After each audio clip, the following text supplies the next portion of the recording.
Hey everyone. Welcome back to another video. Here's the first part of what if Naruto fused with Spiral Zetsu. Summary: in a world where Itachi truly wiped out every last Uchiha, Zetsu is at a loss for what to do. After all of his schemes to resurrect Kaguya, he suddenly lost his most useful minions. Drastic measures were needed to acquire Uzumaki Naruto. Starts shortly after the Tsunade retrieval arc. Mokuton Naruto. As always, huge thanks to all of my Patreons. Making these videos would be impossible without you guys' support, especially with all the restrictions YouTube places on my type of content. As always, the full story is already out over there for you guys, along with about 30 other different stories you can enjoy. Also, feel free to send me any messages over there if you have any questions or even if you just want to chat. Link to all of that will be in the description. Anyways, everyone, enjoy the video. Asunder. Chapter 1. Resurrection. A parody of a human being, that is how one could describe the entity that rose from the ground, with its right half black and left half white, encased in what seemed like two Venus flytrap-like leaves which emerged from its sides. This entity was called Zetsu. Or rather, its white half was Shiro Zetsu, while the black half was Kuro Zetsu. The white half was a silly chatterbox, carefree and playfully blundering his way through life, while the black half was serious and knowledgeable. The two were distinctly different entities, yet somehow one at the same time. After all, the parasitic black half needed a host to survive on, and to carry on the will of his mother. The countless clones of the white half were well suited for his plans. The way you can just grow from the roots is interesting, a gravelly voice welcomed him. You sure those white things don't have a heart? How rude, white Zetsu pouted. Shut up, fool, black Zetsu silenced his other half. You were quite thorough, Kakuzu. You knew that before you hired me, the S-rank missing nin from Takigakura shrugged. He was probably one of the few people who Zetsu knew who wasn't even fazed at the sight of his strange plant-like body. Then again, Kakuzu was rather peculiar himself as well. A battle had just ended, and the black threads which grew from Kakuzu's body, due to the Kinjutsu Jeong, were still stitching his wounds. Seems like you had quite a fight. Of course he did, it was Hatake Kakashi who opposed him. He was definitely someone who had earned the right to carry such a bounty, Kakuzu admitted, his voice virtually devoid of any emotion except a slight annoyance. Kakashi had, after all, taken out two of Kakazu's hearts. Good thing that he had an affinity for Raiten. He skewered my lightning heart, so having a way of replacing it right away is quite convenient. Now, all I need is a water heart. You don't happen to have an affinity for Suten? No. We told you we don't have a heart. Nor organs. We can't even poop. Kakuzu lifted the corpse of a gray-haired shinobi from the ground. The Jonin from Konoha had put up quite the fight, but in the end, Kakuzu had been the one who had the greater reserves. It had taken an annoyingly long time before the Hatake had finally run out of chakra, though. The deaths of his cute little Jinan had sent him into a fury that had cost Kakuzu his first heart. The annoying Chidori had cost him a second. 50 million Ryo, 30 without his Sharingan, Kakuzu became uncharacteristically happy, or whatever passed for happiness for the miserly man, at the idea of the money he had just earned. Keep the eye. We don't need it. Still not sure why we want the boy, though. He's pivotal to our plans. The black-haired boy? Kakuzu wondered. His abilities with ink were quite unusual, but nothing special. The Yamanaka boy was stronger, but lacked any special ability.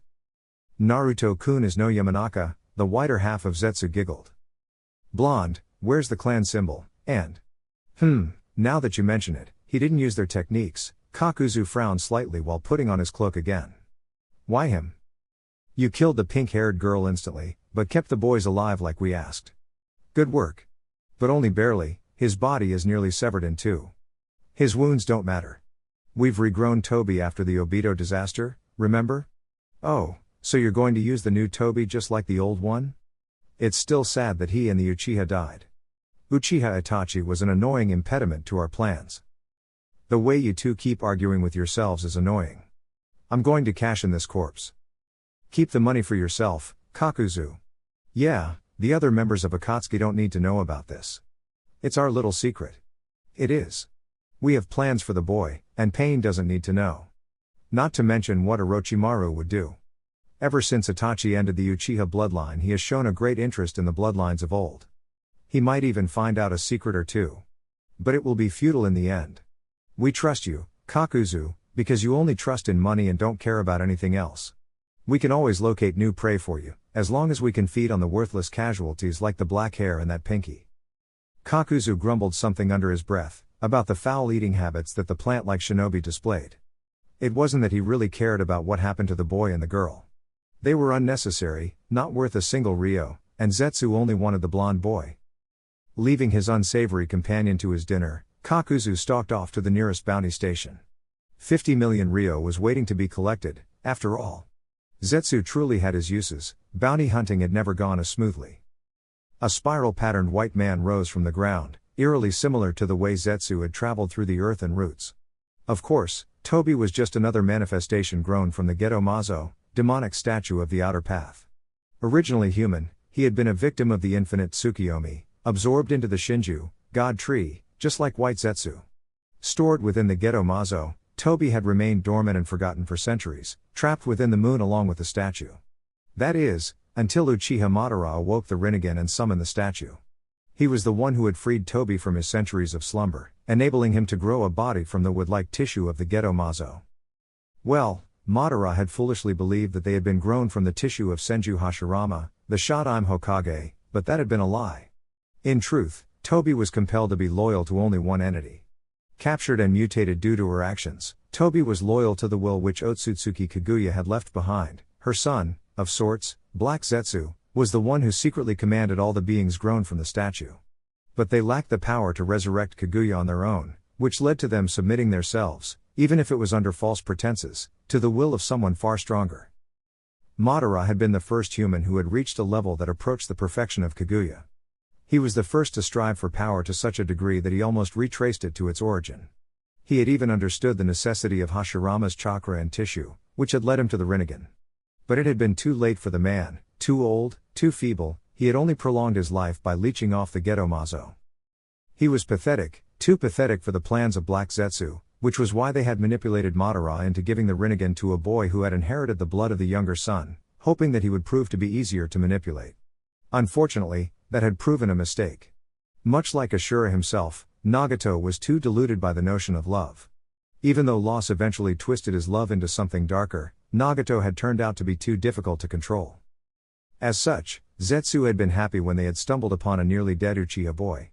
Taking him in, Tobi had enveloped the boy, slowly turning him into something greater. They needed a champion. The death of Madara, now devoid of his Rinnegan, was merely a matter of time. The boy's Sharingan had already evolved into the Mangekyo Sharingan, granting him the useful abilities of intangibility and what was effectively teleportation. All had seemed to go according to plan, until Itachi happened. Removing the Uchiha clan had mostly been a desire of Uchiha Obito, the boy that Zetsu had found. But it was also Zetsu's wish that Konoha was weakened. It was easier to operate without being detected during times of war, after all. What had driven the boy to do it was something Zetsu had never discovered, but somewhere along the line, Itachi had snapped. Perhaps it was murdering his parents, perhaps it was the death of his girlfriend, or perhaps his little brother. Zetsu didn't know, didn't really care either.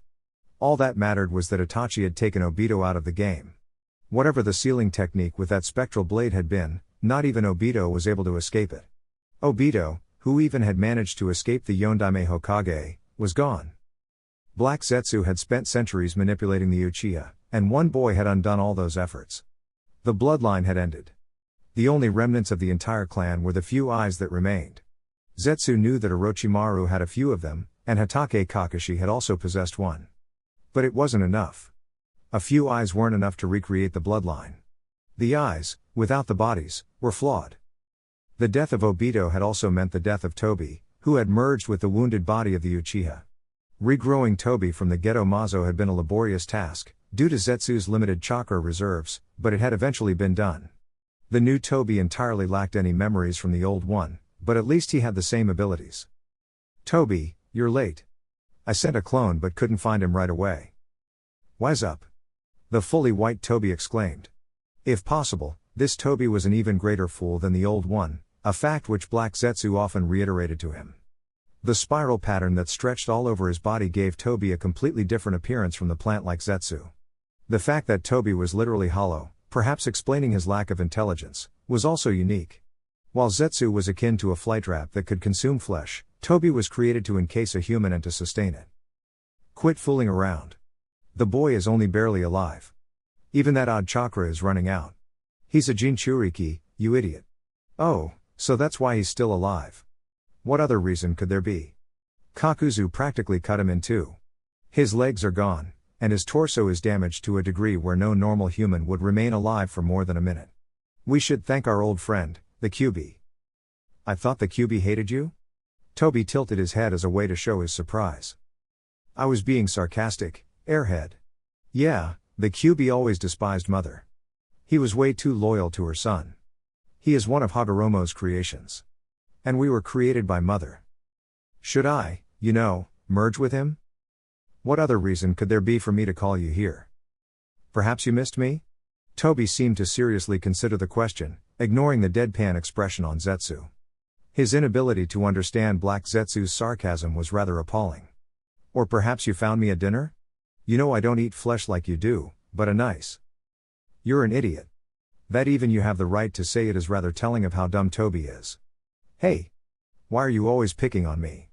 Because you're only slightly less of an idiot than Toby. Quit stalling, envelop the boy. Okie dokie, boss man. Yes. Black Zetsu had nearly lost all hope. Without the Uchiha, his scheme seemed to turn into failure. Wandering aimlessly, he had witnessed a battle of two Jinchuriki. While he had only gone to Konoha to see how Orochimaru's little scheme to invade Konoha would turn out, it was hilarious to see how Orochimaru had lost his arms. Zetsu had found a strange boy. Or rather, a boy who made him literally feel strange. As if his genetic composition responded to the boy's chakra. Such overwhelming yang chakra. It was best alternative that Zetsu had. Toby swallowed the body of the near-dead Jinchuriki. Uzumaki Naruto, Zetsu recalled, had been the boy's name.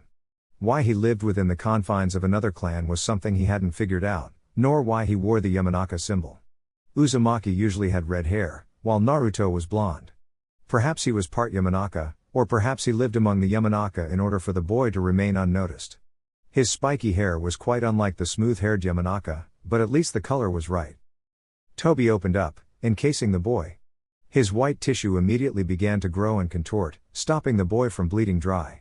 Like ivy growing into a stone wall, Toby's plant-like tissue invaded Naruto's flesh.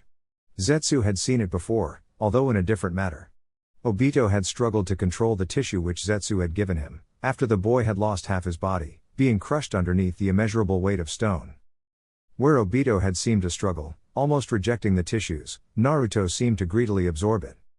So much yang energy, Toby's flesh is responding immediately. Is this why the boy is so interesting? Just wait and see. Toby will soon lose the struggle. Lose? What do you mean? You feel the same sensation from the boy's chakra, right? Imagine how Toby must feel. So much vitality. Poor Toby. Black Zetsu couldn't find any pity for Toby. He had been bred for this task. While Zetsu was able to create as many clones as his chakra tolerated, and had many techniques that specialized in espionage, Toby was different. Toby could not create clones. Instead, Toby had resonated most of all with Hashirama's tissue. It had been an extremely bad day for Kurama. One almost equaling the day he had been split in half, to be sealed within the son of the woman he had been sealed in previously. That very child was on the border of life and death, and Kurama had to exert himself to keep the boy alive. The death of the boy would, after all, imply that he died as well. And the QB had no desire for death, not the least because he did not know what would happen if he died. It was not that a Baijuu could actually die, not by the mortal sense of the word. His body could be destroyed, yes, which was as close to death as the QB could get. What was more worrisome was that he had lost his yin half when he was sealed within Naruto. While only having yang energy, Kurama doubted that he could recreate his body. Yang could breathe life into form, but yin was needed to create form. Stupid brat. The enormous fox howled. The light within his prison was slowly dimming, at the same rate as the vigor was slipping out of the boy, and then suddenly, everything changed. Plants, roots from mighty trees, grew through the sewer that led towards Kurama's prison. The walls were slowly being covered, the ground, normally covered with water, dried up as the foliage soaked it up. A foreign chakra invaded Naruto's body, merging with it, and the remnants of Naruto's chakra responded. Not that he could be blamed for not trying to stop it. Whatever happened to the boy, it was bad news. The man who had attacked them, who had killed the teacher and the kunoichi, and left Naruto for dead, had obviously acted on orders of something else. Kurama cursed the fact that Naruto's sight had failed when he completely lost consciousness. A blur of black and white was the last thing Kurama had seen through Naruto's nearly closed eyes. It was bad news indeed. Whatever it was, if the boy was completely taken over, then Kurama would be at their mercy, which was utterly unacceptable. So when the foreign chakra reached out for the boy's unconscious form, which had been resting right in front of Kurama's prison, the might nine-tailed fox lashed out Witch's claw. The pull of the foreign chakra increased, but Kurama didn't relent. The boy might be an insufferable miscreant, but he at least left Kurama alone, and whoever it was that tried to take over the boy's body would undoubtedly be worse. The opposing powers struggled for dominance, with Kurama severely handicapped due to the restrictions which the seal imposed on him. Regardless, Kurama was mighty enough to match the power of foreign chakra. It had the same odd quality which reminded Kurama of Senju Hashirama and his Mokuton, but this form of the wood release was incomparably weaker. Naruto's ego was left dangling between the two powers. Unable to endure, it ripped asunder. In a moment of desperation, Kurama forced all his chakra through the seal. The might of the fox had been cut in half by Namikaze Minato, but ironically, it was only the yang energy that Kurama needed right now. The foreign chakra couldn't handle it, and transformed. The result was a genetic rewrite which Kurama couldn't stop. The boy and the invader became one, except for the part of the boy which Kurama still held in his claws. With the ego of the boy torn asunder, Kurama knew he had to act quickly. That shattered part of the boy's entity was perfect to close off the seal. Whatever the other half of the boy had become, it would not be able to reach Kurama, not without Kurama's permission, at least. Zetsu, both halves, continued watching how Tobi merged with the boy. Does this kill Tobi? The boy is nearly dead. Tobi should be the dominant personality. The boy's yang chakra will only help him gain more power. Tobi's Mokuton would be drastically improved. Why is Mokuton so important? Black Zetsu sighed, annoyed by the ignorance of his whiter half. Mother's remains, the statue, are composed of wood. So if we can't have a proper Uchiha to control the statue until Mother returns, what would be better than someone with the Mokuton Kekkei Genkai? Oh, so Tobi is going to turn into Super Tobi. But why? We've got Nagato for that, right? Jozetsu, you are a moron, Black Zetsu reminded him of his nickname Chatterbox. Pointless chatter was what seemed to define White Zetsu. He'd rather talk than think, unlike his blacker half. Nagato doesn't trust us, and I don't trust him. Nagato dreams of peace, and why would we tell him about our real goals? All we need is a vessel to control the Juubi, until we can resurrect the Shinju. And once that happens, Mom will be happy to be back. Hush. Tobi is waking up. His chakra just now. It was huge. Yes, it definitely was. Will it be the same old Tobi? It should be. Our loyal yet strong puppet. Blue eyes fluttered, the swirling mask of Tobi leaving the boy's head free. Tobi. How do you feel? Who? The boy muttered after a pause, seemingly surprised by the question. Tobi's flesh kept shrinking, merging with Naruto's body to a greater degree than Zetsu, both black and white, had anticipated. This was nothing like what they had seen with Obito. Stop kidding around, Tobi, Black Zetsu growled. Pain. The entire body was permeating with a pain that blinded him, that replaced his every thought. Something from outside penetrated his flesh, changing him. Something from within answered, burning and churning, also changing him. He jumbled in between, forgetting who or what he was. A power that was innately his emerged, somehow soothing his pain, comforting him. It replaced the outside force, and subdued the fire from within him. It ended the struggle. Yet at what cost? A gasp escaped his lips, suddenly aware of the necessity of oxygen. The entire world swirled and shifted, opening up in a way that was foreign to him, and yet. I see without eyes. I see the roots of the trees. I see the leaves. I see the vines. I sense everything. And yet I am blind. Tobi. A voice spoke to him, it sounded rather flippant, as if they knew each other. How do you feel? A second, rougher, voice followed after the other, seamlessly. The first was friendly enough, but the other scared him. He somehow felt like he had to listen to it. But when he considered why, he decided to dismiss the feeling. Who? He muttered.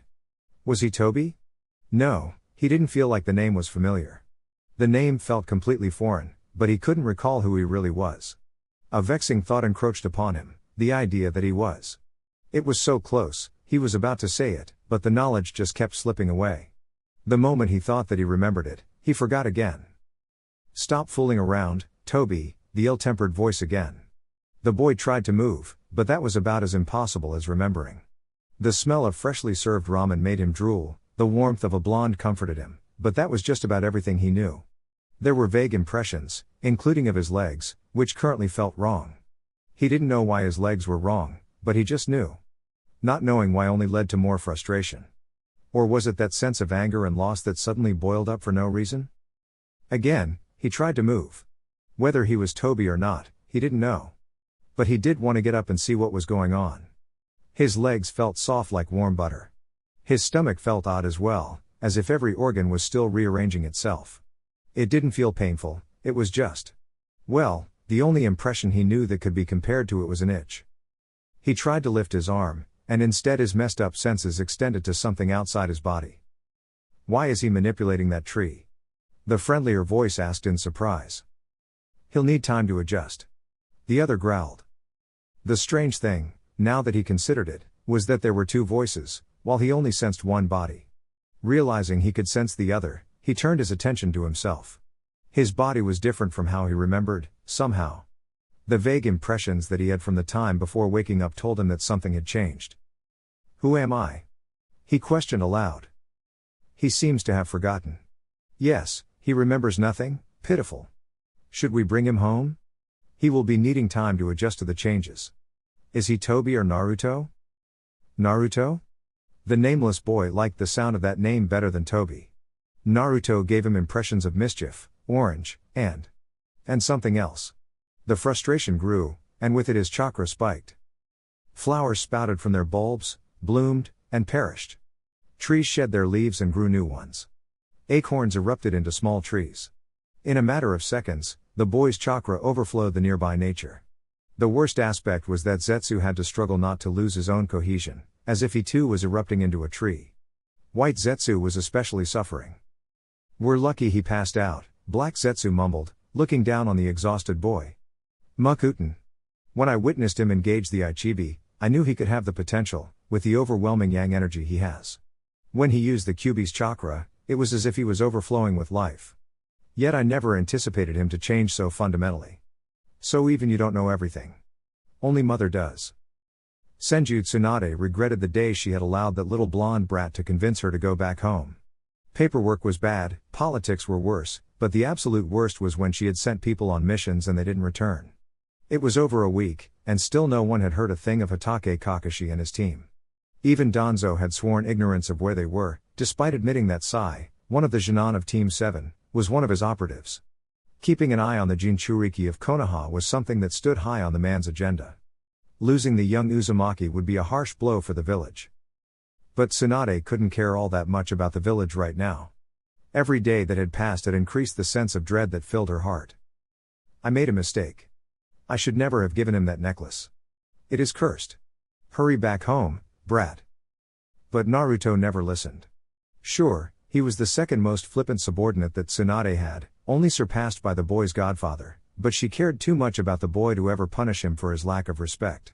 No other shinobi would leave her office without at least a broken bone or two if he called her Ba-chan, but he could. Perhaps it was because he resembled Nawaki so much? Nawaki. The mere thought of her younger brother made her afraid. Day after day passed, but no message from Karachi came. No smiling blonde brat barged into her office, unannounced. No disruptions arose within the village due to one of his successful pranks. It gave her a fearful premonition. In a way, Tsunade was thankful that there still was so much for her to do. The invasion of the combined forces of Otogakur and Sunagakur had left deep scars in Konoha, and as the Hokage she was the one who had to undo much of the damage that her former teammate had caused. But even thinking about the invasion often made her thoughts wander off to Naruto, as he had been the one who stopped Suna's Jinchuriki. Sabaku no Gaara had returned to Suna, and had truly had a change of heart, to the degree that he had practically scared the elders of his village into surrendering. It ended the foolish conflict that had been started only due to Orochimaru's schemes. Reparations, concessions, and renegotiating the peace treaty were things that would never have gone as smoothly as they did without Gaara's influence. Tsunade hoped that the boy, who was likely the strongest shinobi of Sunage-kur, would end up being the next Kazekage. At least he had good intentions towards Konoha. Yes, and when I resign and hand my position to Naruto, he'd have the perfect ally in Gaara. Naruto, Naruto, Naruto. Tsunade wondered how he had wiggled his way into her heart so easily.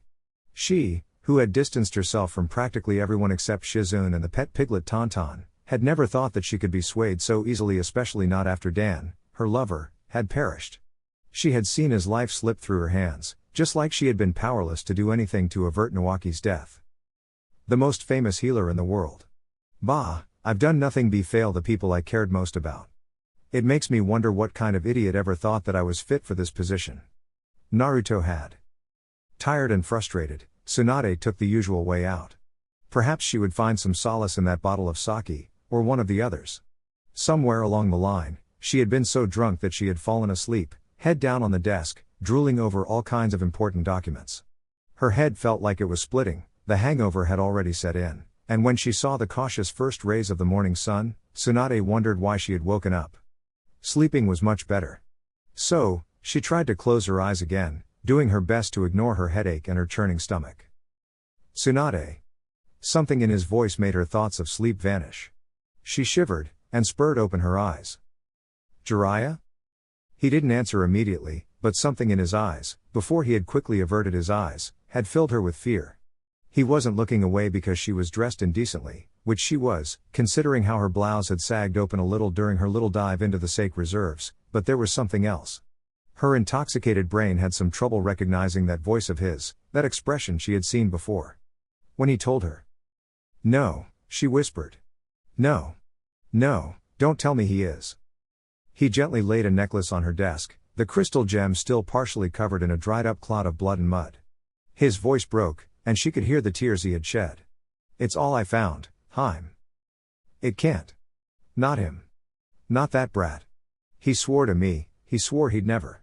Not before he would be Hokage, she whimpered. Someone cashed in the bounty on Hatake Kakashi, Jiraiya whispered, and laid down a scroll in which the man's body rested.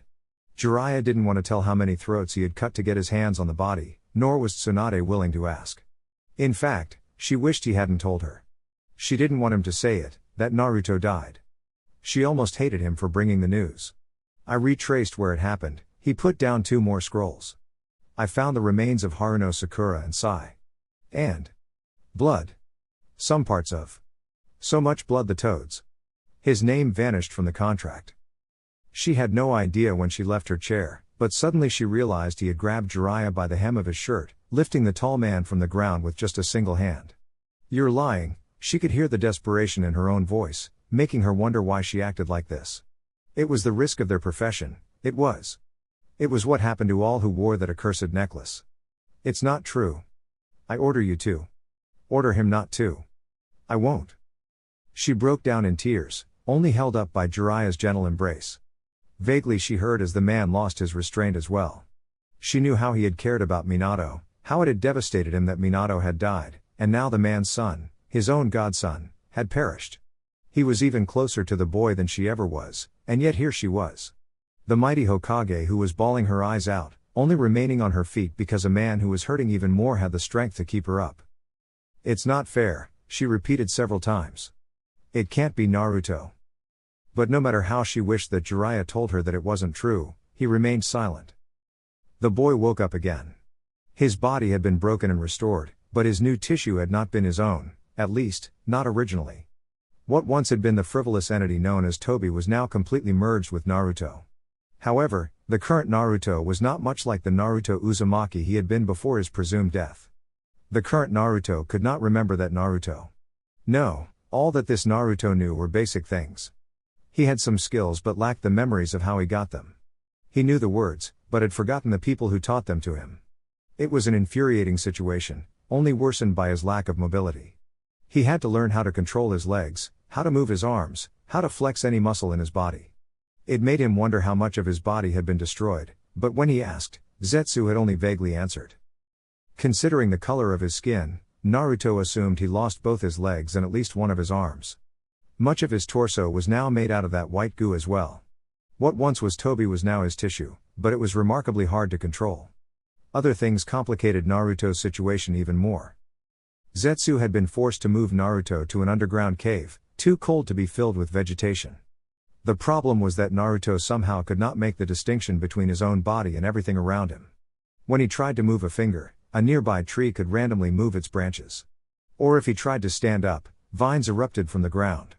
It was too confusing for the boy, which had forced Zetsu to move him to a place where there was less greenery. Surrounded by solid rock, Naruto finally made progress. Moving, instinctively solidifying the parts of his body which had once been Tobi. Every little step of progress was only accomplished through hard work. The second step of his progress was gaining control of his newfound Kekkei Genkai. Through Tobi, who had inherited the ability either from the Geto Mazo, or through the cloned tissue of Senju Hashirama, Naruto was genetically altered to the degree that he could influence all plants. Influence was the right word at this point because Naruto still had a long way to go before he would be able to claim that he could control anything. Seems like you're getting faster. He's still too slow. It's rude to ignore us. Let him, he should be focusing on his training. But shouldn't he be looking forward to the news we have? What news? Naruto sighed. He knew that Zetsu wouldn't stop annoying him until he told Naruto what he wanted. Zetsu was the only person, if he could be considered as such, who visited Naruto in this lone cave. And yet, for some reason, Naruto mostly felt annoyed by the plant-like shinobi. We found you a teacher. One who had first-hand experience on dealing with your Kekkei Genkai. Yes, because we don't know how to use it properly. We lack the necessary vitality and chakra, Black Zetsu finished. Besides, you need to learn how to do more than just Mokuton. Other skills are useful too, like Suten or Doden, but fire and wind too. Not too big a fan of lightning, though. It tends to give me a splitting headache.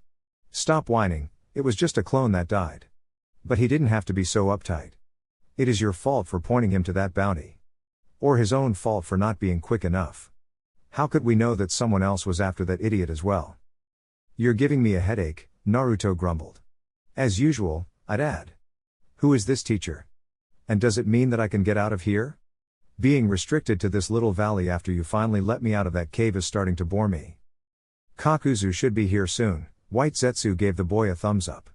He is not a patient man, so make sure to watch your step. Or you'll die.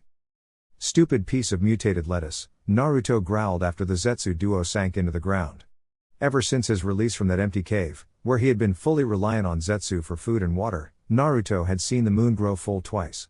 Still he lived in an awkward shed, an amalgamation of several trees, which, as a testament to his shoddy control, almost looked like it had randomly formed a shelter. Zetsu came and went according to his own wishes, seemingly taking pleasure in Naruto's growing frustrations. Now that the boy could move around, the torment of not knowing had only grown worse. That which had once been Tobi had merged with the boy, acting as a catalyst for the boy's yang chakra to affect the nature surrounding him. While the Kyuubi had somehow closed off the seal, with only a bare minimum of chakra leaking out, Naruto had spent his first 13 years while basking in the creature's chakra. Luckily, Zetsu believed that it was Naruto's Mokuton that was suppressing the Kyuubi, or he might have grown suspicious, Black Zetsu, at least.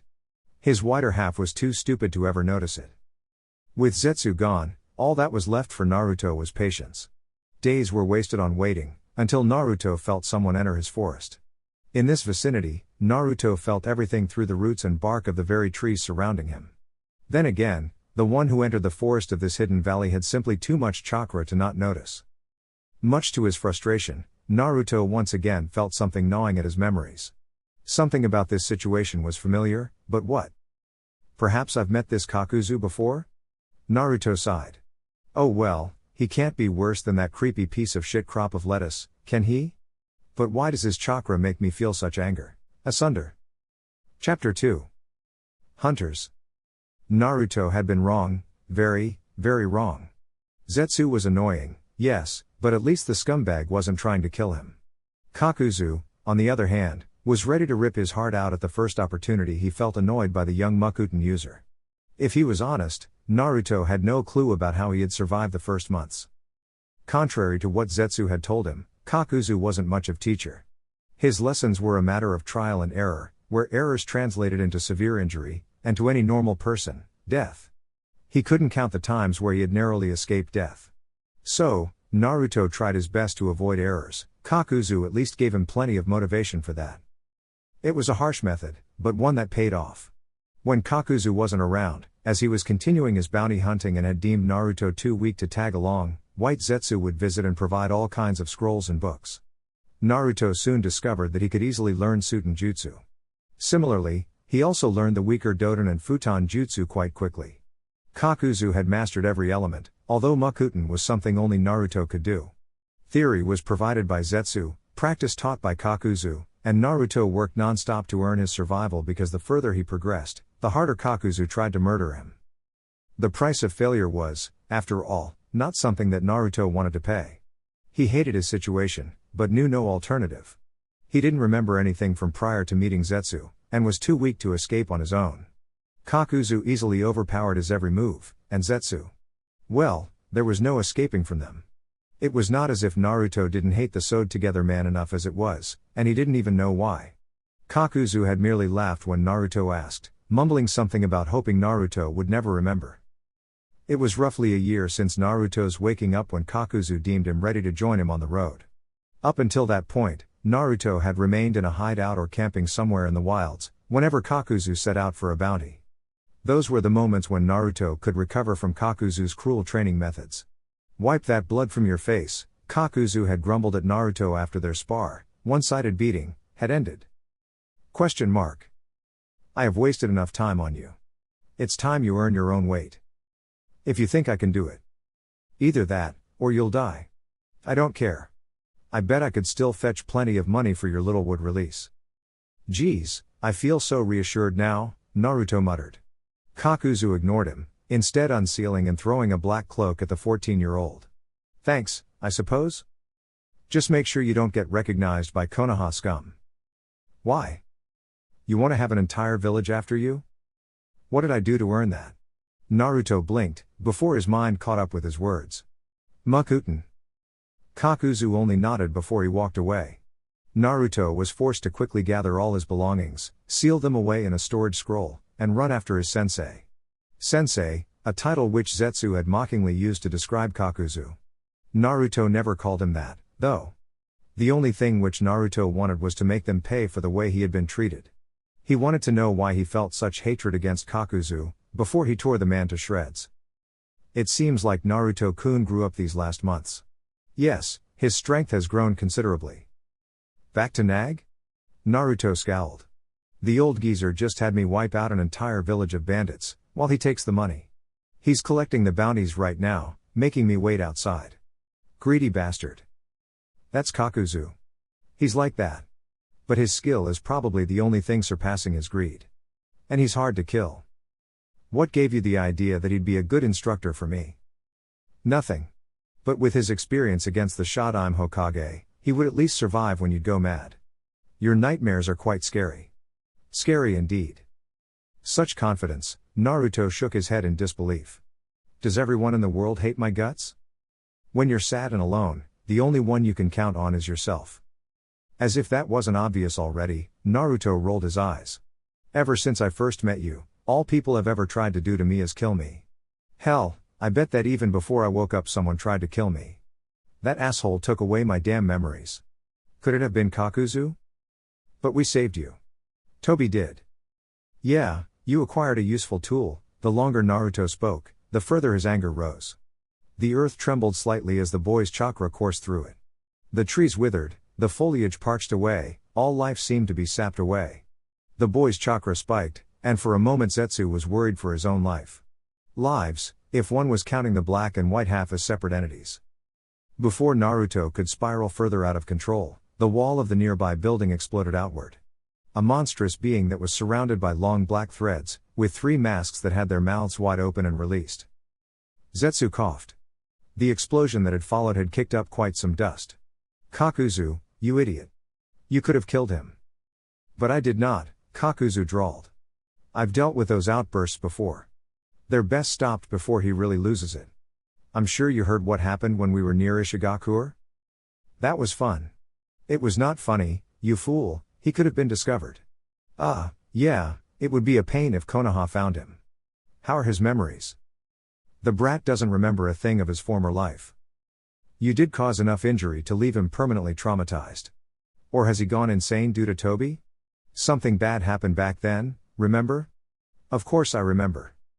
Messing around with Jinchuriki like this is asking for trouble, Kakuzu remarked dismissively. I still don't see the point of keeping the brat's condition a secret from the others.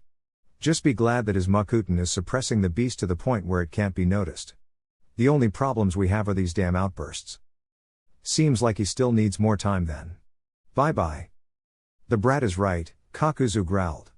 Zetsu had vanished into the ground again. Stupid plant. Mutated. Crop.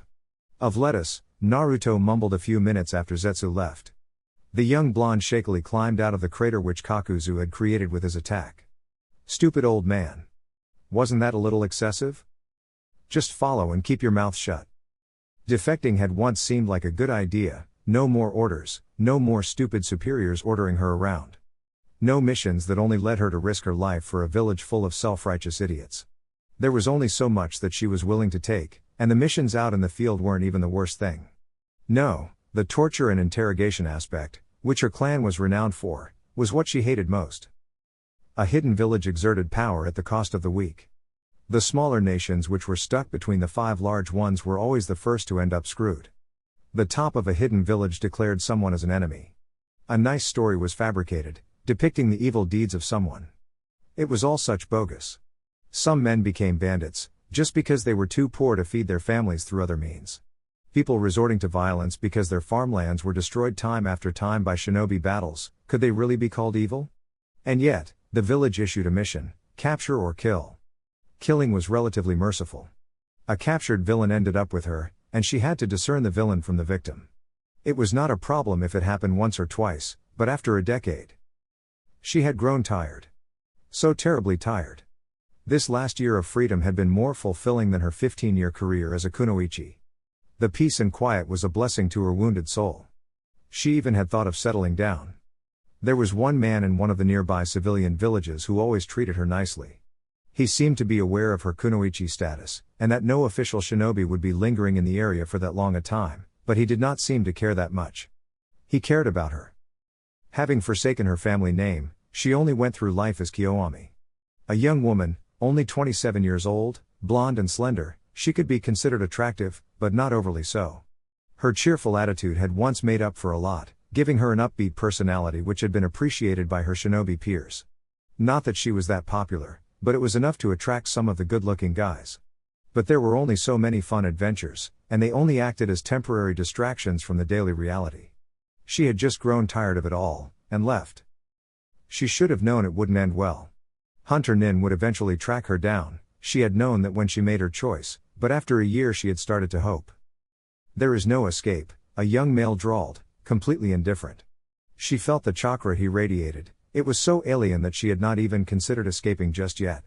Blonde spiky hair, and cold blue eyes, but otherwise he was nearly completely hidden by the high-collared black robe. He was just a boy, and she was an experienced chunin, yet she knew. I know, Kiyoami sighed. So Konoha finally sent someone? I guess I wasn't a priority, if it took them so long. I don't care about Konoha, the boy walked up to her, his pace calm and deliberate. I am here for the bounty on your head. A bounty hunter? She blinked. How could a child, no more than 14 or 15 years old, be a bounty hunter of this caliber? She could have understood his power if he was part of some important shinobi clan, but bounty hunters were usually the scum of society. Alive or dead, the amount of money is the same. Kiyoami shuddered at his cold and indifferent voice. She had seen so many prisoners that the mere sound of a voice was enough for her to notice the difference. This wasn't someone who would show pity. This wasn't just some sad victim, only reluctantly resorting to a life of crime, just for the sake of survival.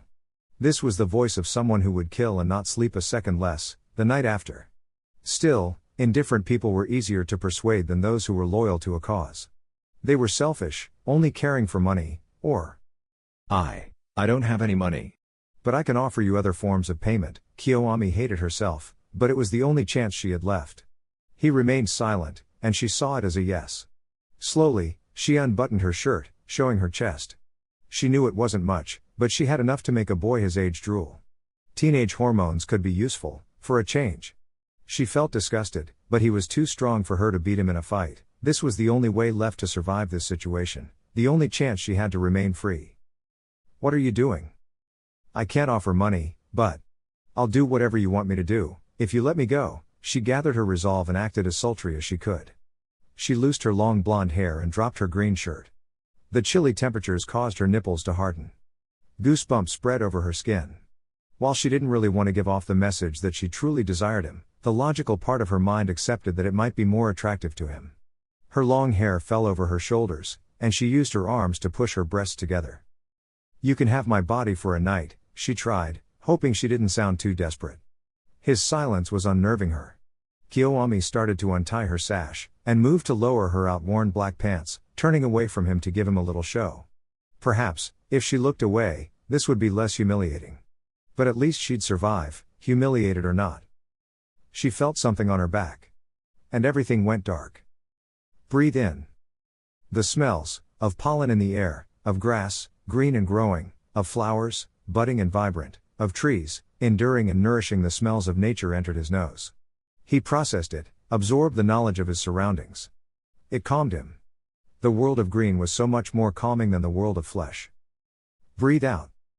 He felt the roots underneath the ground on which he sat. He felt how they gathered the nutrients for the trees that sent them so deep into the earth. There was the eternal thirst for water, only matched for the greed for sunlight. The roots converged into the trunk branched out, the branches ended in leaves. And he went back again, back to the earth, back to the next tree. Breathe in. A rabbit was digging a hole, only a few dozens of feet away from this place. He was carefree, only concerned with reproduction, aiming to lure a mate and start a new warren. At a greater distance, a fox was scurrying around, nose to the ground, tracking the scent of its prey. A couple of cubs were waiting for the vixen to bring back food, the cycle of life. Breathe out. Yes, vegetation was eaten by herbivores were eaten by carnivores, and the corpses and other excrements all provided nutrition for new vegetation. Oxygen converted to carbon dioxide converted to oxygen. Nature was balanced. All things happen for a reason. Breathe in. But why was it so difficult for an individual to understand his reason? Were the things he did part of this world, just like a fox hunting a rabbit? Was he some kind of alpha predator, who could hunt and kill whomever he wanted, and was that his role in the cyclical nature of the world? Breathe out. People got bounties. Bounties got hunters. Hunters got money. Was that his cycle? Was that his purpose? It felt so empty. He knew he was supposed to be more than this, that he was meant to achieve something big. He was not just a continuation of their world, but a force that had changed it. Perhaps that was the old Naruto, never giving up on his goal, no matter the odds, but the new him had forgotten his original purpose. Breathe in. The new Naruto caught the smell of the corpse behind him, and the one that was approaching, slung over the shoulder of the man who was supposed to be his teacher or mentor. Kakuzu had taken his time, which was unusual. Normally, Naruto was the one who ended up getting chewed out for wasting Kakuzu's time, and time was money, Kakuzu argued. If money was a religion, wasting it was a heretical act for which Kakuzu, Archbishop of the Church of Ryo, would gladly condemn anyone to a penniless afterlife. Breathing exercises are futile. Still. Why did that stupid woman unnerve me so much? Yamanaka Kiyoami, formerly a chunin of Konohagakure. Why did her name attract my attention? Why did I pick her bounty when Kakuzu let me decide which one to hunt? What was worse was that he couldn't get her out of his mind. He'd seen plenty of corpses since he had joined Kakuzu. He had hunted down many bounties by himself too. Or in case Kakuzu just wanted to add a fresh heart. Killing was not something that unnerved him anymore, in contrast to how he felt after his first kill. Naruto had gained experience. He knew what the human body looked like, both outside and in. Desensitized was what Kakuzu called it. But if he didn't feel anything, why did his body experience such arousal when she undressed? Why did a naughty part of his brain consider taking her up on her offer, and screwing her brains out? Sure, she was attractive, apple-sized breasts, with those pretty and hard nipples that just dragged his eyes towards them, and when she lowered her pants, the sight of her bare ass made him feel even worse. I could have taken her, done the stuff from those Icha books which Zetsu gave me, and still killed her after I was done, he speculated, although he knew he wouldn't have done such. It just felt wrong. Terribly wrong. She didn't do it because she wanted it. She did it because she was desperate. Killing someone and cashing in a bounty is one thing, but raping a woman just doesn't feel right. It might have been physically enjoyable while it lasted, but the mere idea sickens me. That part of me considered it sickens me. Ironic, people call me a monster for the job I do, yet I have more for a conscience than those idiots. The hookers in the cities we've passed pretty much offer their bodies for the same reasons as Kiyoami did, and the same villagers who see murder as despicable happily exploit the hopeless situations of those young women. Naruto also had to note that it wasn't so much her body that attracted him. It was a weird sense of familiarity that had stopped him from killing her at the spot. His stupefied silence had led her to drawing the wrong conclusion, offering her body to him in exchange for her life, but her life had been worthless to him.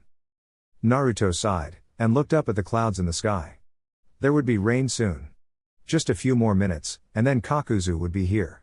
Then there was the dropping off of the corpses to the nearest bounty station, and then on to their next targets. Life was rather dull. Perhaps he should ask Kakuzu for someone who posed more of a threat? Idly, he was spinning his right index finger. As his finger twirled, so did a few roots that popped out of the ground. His control had increased drastically ever since Kakuzu had taken him away from that little valley hidden between the mountains. No more creating crappy-looking hovels for him. Naruto could now create a proper little cottage, doors and window openings included, with a mere sequence of hand seals. Perhaps that was why Kakuzu tolerated him better, now. Being able to create houses had saved them quite some money at hotels. It didn't mean Naruto felt any different about Kakuzu, though. Hell, Kakuzu had even exploited Naruto when they encountered a village which had recently been raided, making Naruto create new houses in return for a good fee. Not that Naruto ever saw more than 10% of the profit, regardless of the fact that he did all the work, and that small percentage was only seen if he was lucky. Kakuzu was an asshole. He turned his head to the corpse of the blonde Yamanaka. Even in death, she reminded him of what she had offered him, yet he knew she wasn't the one he desired. How he knew it was something that he didn't know. But he knew it, one of the confusing paradoxes of his stupid life. Breathing exercises didn't help him to calm down, so he just stood up, ordered his roots to lift up the Yamanaka woman. He had dressed her after the vines had pierced her heart, and turned to the waiting Kakuzu. The greedy bastard was already impatient, even when he was the one being late. Easy money, Naruto grunted. Sure, the kill was easy, and the locating wasn't too difficult either. Sensing all life through the nature around him, Naruto never had too much trouble finding his prey. The turmoil which she had caused was something he had not anticipated. But he kept his face emotionless, not willing to show anything to the old bounty hunter. The perfect tool had no emotions, and without emotions he had no weaknesses. Foolish. Without emotions, what reason did he have to fight? He desired to live, to be free. That was what gave him strength, that, and nature itself. Let's go. Fine, Naruto shrugged. I should have picked another target, then she could have lived in peace. She didn't seem too bad a person. Could have made a good wife for someone. Oh well, if she wanted a happy life she should have stayed living in her village, rather than going rogue. Papers fluttered through the air, amalgamating into a single woman. Dressed in a black robe with red clouds, identical to that of Kakuzu, Naruto knew she was part of the same organization. Akatsuki. Next to the blue-haired woman, Zetsu, both black and white, rose from the ground. Seems like there is actually someone who can keep up with you, Lettuce-san. Why are you so mean to us? He looks down on us because you are an idiot. Hey! Konan, Kakuzu grumbled. What are you two doing here? There is a potential recruit, the stoic woman noted, before she dissolved into papers again. Naruto wondered if she had some kind of fetish for piercings. The odd part was that she had an origami flower in her hair. Apparently she loved piercings and paper. He idly noted that she had better curves than that Yamanaka woman. But there is only one spot remaining. Naruto-kun gets a fair chance. But remember that people outside the three of us aren't meant to know your name. Yes, they know you as Kunomori, but the fewer that know the name, the better. Don't mess up, unless you want to die. Seriously. Kakuzu frowned, but remained silent, making Naruto wonder if this was just another ploy they made to get him killed. So I gotta kill someone to join you guys? Who? Why do I always get to kill the blondes? Naruto groaned. And I can't even say whether you're male or female. They sent a kid this time? A blonde man frowned. His slanted blue eyes assessing the thread in front of him. His long blonde hair was drawn into a half ponytail, leaving the rest hanging down freely. He wore a blue and gray kimono jacket with a fishnet undershirt inside, and khaki pants with common sandals and a belt-like pouch with a chain. As he wore a slashed Iwa Hitai 8, Naruto had no doubt that this man, or woman, was Deidara. You're barely older, Naruto retorted. He was 15, and Deidara was a year or two his senior. Deidara glared, but the madness in his eyes did not unnerve Naruto much. He was used to Kakuzu, who was far worse. I wonder why they make me waste my time on some kind of second-rate terrorist. He ignored the irony of starting to sound like Kakuzu. People just don't appreciate the grandeur of my art. A terrorist living in a temple, talking about art. This day just keeps getting worse. Well, at least those statues were interesting. What's next? Do you even want to put up a fight? Naruto sighed. The temple in which he had found Deidara was conveniently hidden amidst a forest, on the border between Tsuchi no Kuni and Kuza's territory, near to Kigakure. Deidara probably used this place as a hideout while traveling across the borders and practicing his art of explosions. Why would a brat like you be so eager to die? Do you understand the reality of beauty? Deidara rambled. Naruto hated people who rambled like this. White Zetsu was like this, endlessly talking, especially during the times when Naruto could barely move, just after he woke up from his near death. Seemingly ignoring the pyromaniac, Naruto instead looked at the statues within the temple. The representations of deities and demons looked well cared for by the monks who lived here, although the place seemed rather deserted now. It would be a shame to ruin all this. Deidara, annoyed at getting ignored, rambled something about art just lasting a single moment, art being an explosion, and so on. Naruto couldn't find it in himself to care. Some kind of insect crawled out of the wooden floor, wrapping itself around Naruto. The creature was a construct of clay, infused with a shitload of chakra. So this is the Mokuton they warned me about? Naruto drawled. How boring. It sounded more exciting than this dud. My art is not a dud, Deidara snapped, causing the clay insect to explode at his will. It is the result of combining highly detailed line work and two-dimensional deformations. Why can't anyone see the genius of my work? Why are artists like you always so mentally unstable? Naruto still sounded bored, but his appearance had changed quite a bit. Being merely a Moku Bunshine, this Naruto was quite resilient. Deidara had damaged him, though. The clone had lost a leg, and the other leg and the torso were still on fire. What's next? Are you going to cut off your ear? You're not a painter, you know. What? What are you? When will you ever shut up? The clone sighed. If you win, you must join Akatsuki. If I win, I join. It isn't too difficult to grasp, is it? Although, our match is already decided, so whether you understand or not is irrelevant. Who said I want to join them? My ninjutsu is the very essence of my creativity, and I cannot let myself be restricted.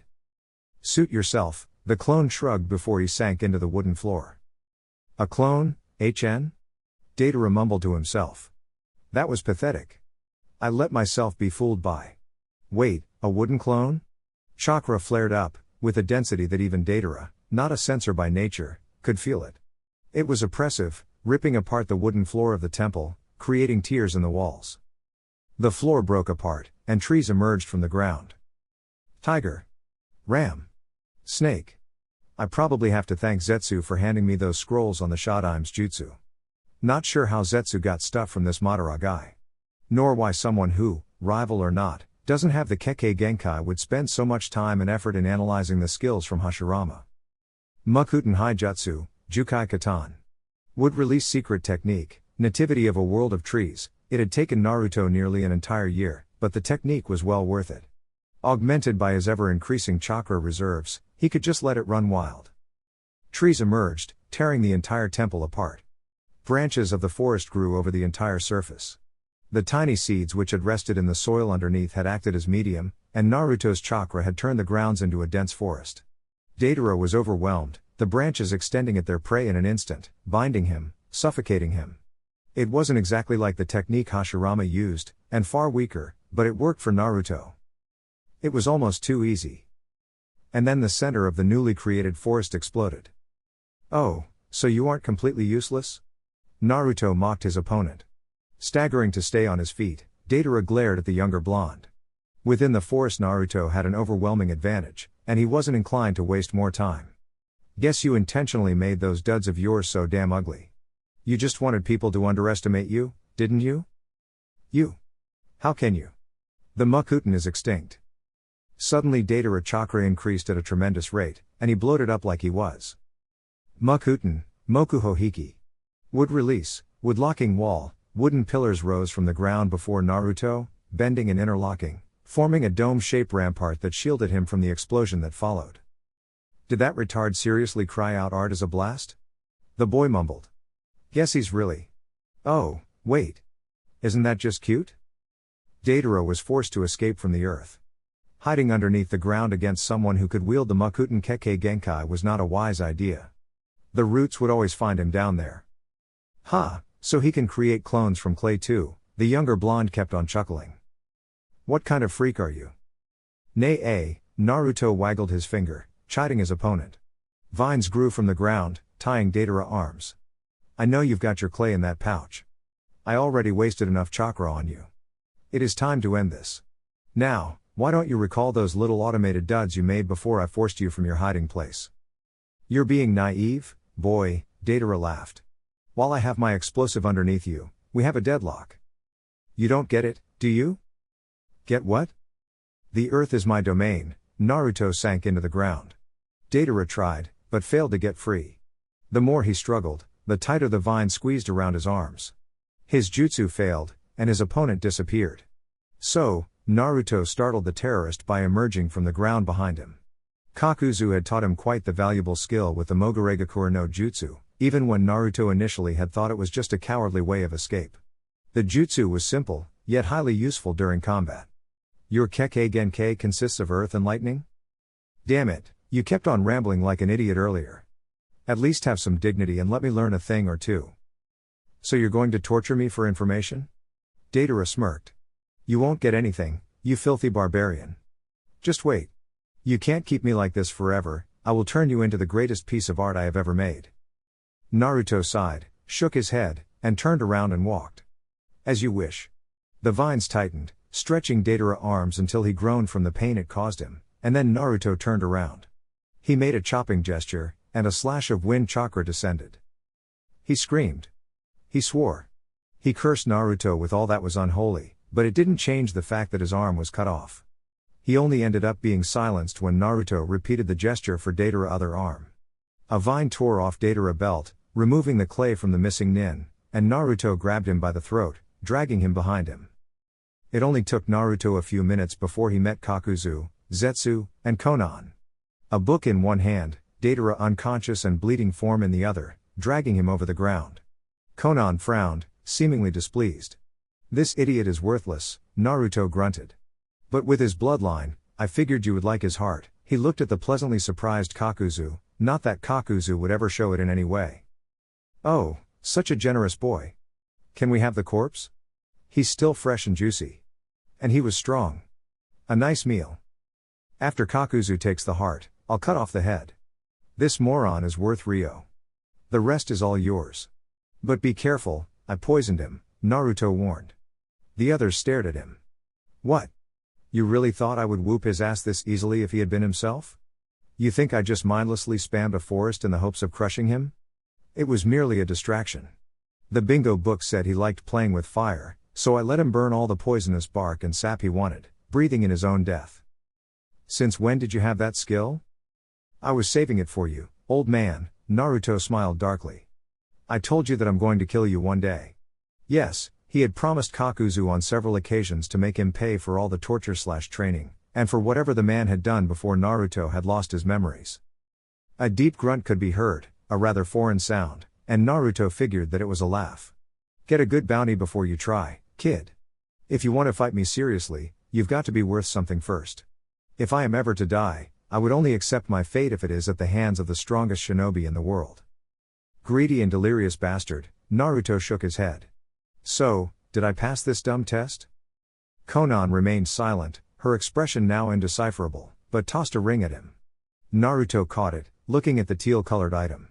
That ring should be worn on your right index finger, Konan said calmly, with only a minor hint of distaste in her voice. Perhaps she was just condescending to others in general, or perhaps it was because she disliked the way the three others shared Deidara remains. Ow, sho, Naruto muttered, reading the kanji for blue and green. Green, kinda fitting considering my ability. She handed him one of the long black cloaks with red clouds, a red interior, and a chin-high collar, which all members of Akatsuki wore. Thanks. I will inform Pain that Kunomori is recruited as the 10th member, Whether it was meant as an acknowledgement or not was something which Naruto could only guess. The woman once more dissolved in paper, flying away on the winds. Are all members of Akatsuki weirdos? Naruto turned to the remaining two shinobi. Looking at Zetsu, black half scowling and the white half amused, and Kakuzu, Naruto began to chuckle. Forget I asked anything. Hidan is weird, and cannot die. Orochimaru is more snake than human. Kisame is more shark than human, manners included. Sasori is. What is he? Beats me, never saw his real body. We are more plant than human. Konan is relatively normal, but her partner, Pain, is our leader. He is the strongest of Akatsuki. Seriously, don't piss him off, Zetsu warned. And now you have joined. And Kakuzu, don't forget our most grumpy member. That makes 9, Naruto frowned, having counted along. Who is number 10? There are secrets, brat, Kakuzu warned, having finished ripping out Datara heart. Ones you don't want to know, especially when our great leader doesn't tell us who it is. Take this brat's head. Keep the Rio. Wow, you're actually letting me keep the bounty of someone I killed for a change? Naruto said mockingly. I'm so honored. I might even cry out of sheer gratitude. Because you won't get the full price with just a head. The bounty only spoke of his head, so they better not refuse to pay. Or they'll find out how it feels to get a tree grown up the ass, Naruto shrugged. There, he used wind chakra to cut off the head. Bon appetit, Zetsu. Thank you. The two bounty hunters left Zetsu to his meal, not really willing to witness the event, with Naruto carrying Datara head by his scalp. So, what's the deal with Akatsuki? Other than hunting bounties, of course. War, Kakuzu sounded unusually eager, a sound which actually startled Naruto. They're going to unleash a war upon the world unlike any before. Why would a bounty hunter strive for war? Wars bring more profit than anything else, brat. You'll learn about that eventually, Kakuzu chuckled darkly. If you're around as long as I have been, you will see how enjoyable a time of war can be. Oh well, not like I care. I don't remember anything anyway. Zetsu and I taught you all that you ever need to know, Kakuzu smirked underneath his mask, unseen by Naruto. He knew the irony of the situation, even though he could not claim to know why Zetsu kept the Jinchuriki of the Kyuubi a secret like this. But the boy's Mokuton suppressing the demon's presence was quite useful indeed. Let's get to the bounty station. We'll need new targets. What's with the book, though? I took it. It had pretty pictures. The Complete Tale of Canon in the Southern Seas, Kakuzu read from the cover. A book on deities and demons alike, Naruto shrugged. Found it in the temple. I figured that it would be nice to have something other than jutsu scrolls to read. TSK. Whatever. Just don't let Hidan see it, or he'd never stop rambling. We're going to meet our contact near Ta no Kuni, land of rice fields, Kakuzu grumbled with his deep voice. 2 months had passed since Naruto had joined Akatsuki, although he had to conclude that his joining the organization had changed very little. In fact, the more he trained, the more boring the bounties became. After that, you are going to retrieve our target. The secondary target is mine. Cooperation? With you? Naruto asked mockingly. Kakuzu had a bad temper, but Naruto couldn't really care. Annoying the old man was one of the few joys in life. Besides, the boy only really had memories of Zetsu and Kakuzu, plus some short meetings with people like Konan and the targets he hunted, so he had no way of knowing what was considered normal. Laugh it up. I'm going after a different bounty, a live one, Kakuzu spat. Naruto knew Kakuzu hated it to capture people alive. Corpses were much easier to transport, and killing, as Kakuzu once put it, was part of thrill of his profession. Those retards from Kiri stole a brat, and now Orochimaru wants him back. He was even willing to pay me a part in advance. Orochimaru? Naruto frowned. The name left a very bad taste in his mouth for some reason, every time Kakuzu had mentioned him. Kakuzu had, at sparse times when he was somewhat talkative, spoken about his colleagues within Akatsuki. Orochimaru and Hidan were two of the people whom Kakuzu seemed to despise most. Judging by the size of the boulder that Kakuzu threw his way, it did indeed piss him off severely. So Kakuzu is acting on orders. Oh well, not that it matters. This could be entertaining. Last bounty was boring as hell. Kuno Mori. He found it rather funny that Zetsu had picked such an alias for him. Naruto was already an odd name. Perhaps Kuno Mori was a better name for who he was now, while Naruto was a better name for the person he was before whatever happened that caused him to lose his memories. Naruto had asked Zetsu about how he was found several times, and the Zetsu, both black and white, were willing to tell how they used Tobi to heal his broken body, how Naruto and Tobi had merged, with Tobi drastically altering this body, Kunomori's body. Mokuton was, as Zetsu explained, something of which Tobi was capable. Naruto, however, had a power to drastically improve the Kekkei Genkai. It was some complex matter of yin and yang energies, which Naruto hadn't really understood. It was obvious, though, that Naruto was still inferior compared to the last person who had possessed the wood release. After Naruto had learned the basics, Zetsu started to bring documents, secret documents, ones which even Kakuzu wasn't supposed to see. There were diaries and scrolls, written by a legend of old, Uchiha Madara. Zetsu recounted how the old Uchiha was the one who started the real Akatsuki, with goals that even Kakuzu didn't know. Naruto couldn't find in himself to care about the goals and plans of others. He was just a grunt, Kunomori, one of the 10 members of Akatsuki. Although, grunt wasn't the word to describe him by normal standards, considering how Akatsuki only held members who were terrifying. But, Naruto held no illusions. In his current condition, he wouldn't be able to beat Kakuzu, if this pain could make Kakuzu listen. The boy sighed and fiddled with the flower he had plucked while he had aimlessly wandered to the edge of the field. Kakuzu was resting. Sleep wasn't the word to describe it, as Kakuzu was still to some degree aware of his surroundings. The man had been used to living alone, after all. Naruto was a different case. Sleep was an obstacle. Sometimes he had nights in which he could rest peacefully, but more often than not he was haunted by nightmares, dreams, or perhaps memories. But elusive as dreams were, Naruto could never really recall them, not in detail, at least. There were vague impressions of someone blonde and imposing, someone capable of instilling fear in his heart, yet gentleness at the same time. It was a rather unusual person. He felt both pity and pride, a conflict of being confident in the person, yet an overwhelming desire to protect at the same time. He knew the person had a great weakness within, despite how fearsome the person was. Those dreams usually ended up with a feeling of being punched, startling him awake. Most of the other things he dreamt about were less confusing, except for one. Ever since he had encountered Yamanaka Kiyoami, this stupid dream kept him from resting properly. The turquoise eyes, they were the most vivid thing he could remember. Those dreams were the worst. They left him frustrated, wanting to know who it was that haunted him so. Forcefully, he shifted his attention to the field of flowers. He felt how his temper was getting the better of him, again, and did not want to go into another one of his frenzies. The feeling of blanking out and waking up in the middle of all that destruction, often with a severely bruised body due to the means which Kakuzu used to halt his onslaught, was not really pleasant. I already lack my memories. Perhaps that explains why I want to remain in control? Or is it the way I've been taught by Kakuzu and that talking cabbage from hell? Looking at the flowers, Naruto found something that distracted him. Ever since he woke up with this ability, Naruto had found flowers the most beautiful creations of nature. Trees were mighty, and easier to use in combat, but the fragile flowers required delicacy. It was a delicacy he had yet to master. Sure, he could control them just like he controlled trees, but they always perished due to the amounts of chakra he put into them. Limiting the amount to the exact right level was difficult enough to silence his every thought. Sitting in lotus position, Naruto looked like he was meditating. "Tsunade-sama?" The girl knocked on the door of the Hokage's office. "Can I enter?" "Come on in, Ino," the strained voice of the older blonde resounded. "What makes you so worried?" she remarked, when she saw the frown on the face of the young Yamanaka. The 15-year-old Chunin handed her the file which she had been holding. Quickly scanning through the text, Tsunade frowned at the conclusion. It wasn't that remarkable to learn that a missing nin had died. Bounties were cashed in all the time, and they spared Tsunade a lot of manpower. Every missing nin taken down by bounty hunters was one less who needed to be hunted by her own forces.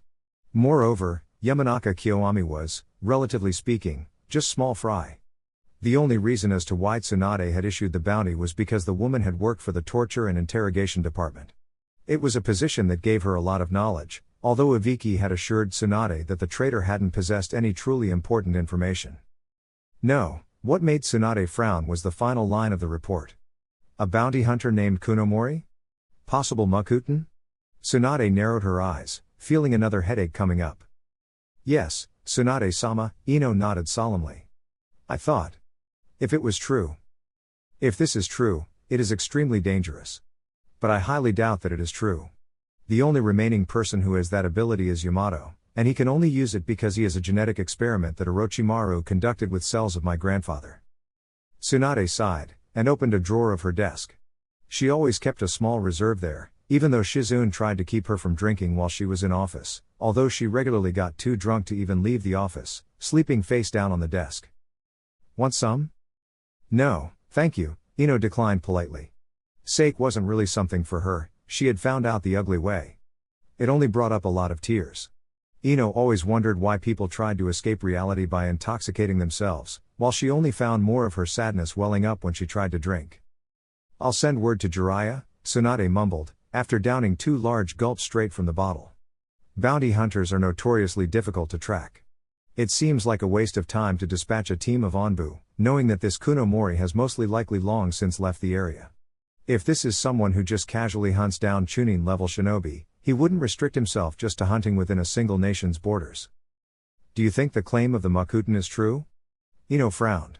Father only found out because he investigated the bounty station where she was brought in. The man seemed to be rather angry, but too scared to really talk. He said that this Kunomori would impale him by using, and I quote, a freakish would release. It is more likely that this is someone who has used a genjutsu, just like Kurenai, for example. Tsunade shook her head in denial. No, this can't be Mokuton. It is impossible. But regardless, I'll notify Jiraiya. His information network might pick up more on Kunomori. As unlikely as it seems, we can't completely rule out the possibility that it is true. How is Jiraiya-sama doing? Ino asked cautiously. Not cautiously enough, though, judging the pained grimace on the face of the senju, and her reflexive consumption of sake. He only sends reports, Tsunade admitted. She felt horrible about the situation. How much time had passed since the fateful day when he had told her that Naruto had died? A year? 2 years? Tsunade could barely recall. She did not remember much of the depression she sank into after he brought back the accursed necklace, which she now kept it hidden in the same vault as where she hid the scrolls on the Kinjutsu which Konoha possessed. The grey time, devoid of any color, smell, or sound, was just a throbbing ache in her memories. 3 times she had entrusted that necklace to someone whose dream she had believed in. 3 times she had lost a man she had cared about. First her little brother, then the man she had wanted to marry, and then the boy who had almost seemed like a son or at the very least, a brattish little cousin. And yet, she had persisted in keeping her position, somehow, for their sake, as Nawaki, Dan, and Naruto had all dreamt of becoming Hokage. In honor of their memory, no matter how much it hurt her, Tsunade remained Hokage, doing what they had wanted her to do. Nonetheless, there had been one particular moment when she had nearly resigned. Jiraiya had talked her out of it, saying that Naruto would never have wanted her to give up. I should not have spoken like that. Jiraiya tried to help me. And in my grief I lashed out at him. Hurt him. Something broke in him that day. She looked at her bottle and took another sip. Normally she broke a bone, but that time she broke something worse, his heart. Jiraiya only sends reports. He doesn't visit anymore. I see. Ino knew about the quarrel between the Sennin and the Hokage, even if the latter never wanted to push him away. Ino knew that Tsunade cared deeply about her last remaining friend. But, some words were not easily forgiven, no matter how often the woman apologized. As her student, Ino was aware of the importance which Naruto had held to Tsunade. But as much as Tsunade was hurt, Jiraiya had lost even more. Shizune had told her once, when the two of them carried a passed-out Tsunade back home. How Jiraiya had taught Namikaze Minato, the man who later became the Yondaime Hokage, and how he had been hurt by the death of the man he viewed as his son. Ino had been shocked to learn that Naruto was the son of this infamous man, and that Minato had made Jiraiya Naruto's godfather. It was telling of how important the boy had been to the old man. He was the legacy of Minato, and the last shred of family which Jiraiya had held dear. Even if Shizune had not made her swear secrecy, Ino would never have talked about this with others. Her own pain couldn't allow it. Her ever-cheerful blonde companion, the boy who was raised within the Yamanaka clan as one of their own, had just been put there to hide his true heritage. A blonde among blondes would not be noticed by anyone looking for Minato's possible children. Although Ino couldn't care less about whom he descended from. To her, Naruto had been her closest friend. He was her reason for why Sake only brought up painful emotions, memories which she so desperately tried to suppress. He was the reason why she could somewhat understand Tsunade, and the reason why Tsunade was willing to listen to her. The traumatized woman had once confided her that she couldn't allow herself to be this weak while watching Ino endure that loss. That was why Ino vowed to never let Tsunade see her weakness. That was why she always refused when Tsunade invited her to drink with her. Konoha needed a strong Hokage, and it was up to her and Shizune to keep Tsunade strong. With a scowl hidden underneath his mask, one of the 4 Anbu that guarded Tsunade's office pondered what to tell his master. This blabbering idiot at that bounty station had to be eliminated. As long as Konoha did not believe the unfounded rumor of someone wielding the wood release, nothing was wrong. But if they did? Akasuna no Sasori had explicitly stated that the members of Akatsuki may be illustrious, but that their true abilities should remain hidden from the hidden villages. And the Anbu could not defy his master's orders. Your map is outdated, Kakuzu, Naruto frowned. It still states Ta no Kuni, land of rice fields, rather than Ato no Kuni, land of sound. Borders are the same, Kakuzu grunted. I don't care which idiot leads it. Fair enough. Naruto found the climate of this country rather pleasant. There were plenty of forests, some mountains, and many farmers. It was green enough to suit his tastes, so much better than when he had traveled near Iwagakure or, heavens forbid, Sunagakure. Stone and sand were not the best places for someone with his abilities. Sure, he possessed the earth and water release which he somehow instinctively combined and used for the wood release, and he had the wind release on top of it, but he felt naked when there weren't forests around him.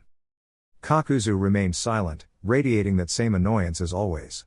He did not have much love for Orochimaru. The man stole away the people who had bounties on them, using them for experiments. When Naruto and Kakuzu finally found them, they were barely recognizable. They had failed to cash in several bounties due to Orochimaru. So, why are we doing this again? Akatsuki, Kakuzu pointed at the robe which Naruto now wore as well. Naruto shrugged, and they continued in silence. Naruto now wore the default clothing which Akatsuki provided. Dark blue pants, almost to the point where they seemed gray, with matching sandals. Naruto didn't wear a shirt, finding the thing too restrictive. He rather not wore the black robe either, although he did admit he thought that the red clouds on it looked badass. The remark had only elicited an exasperated sigh from the much older bounty hunter, who wondered if the boy would ever grow up. Kakuzu did, however, supply Naruto with a black-colored mask which covered Naruto's lower face, only revealing his cerulean eyes.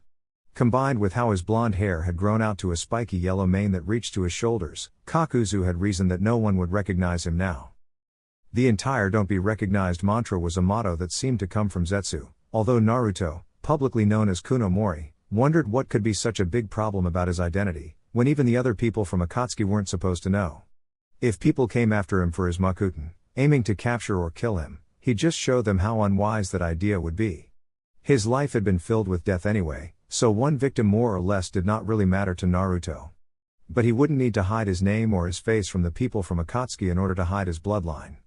It made no sense, but without any clue that explained Zetsu's reasoning, Naruto couldn't really argue against it either. So, Otogakure serves the same purpose as Amigakure, destabilizing the borders? Naruto remarked after a while. His tall companion, second only to Kisame in height, remained silent, although the shift in posture made it clear that he was listening. Ame is located in the perfect position to mess with Suna, Iwa, and Konoha, while Ato has access to the borders of Kumo and Konoha. Meanwhile, Kirigakure is mixed up in that stupid war.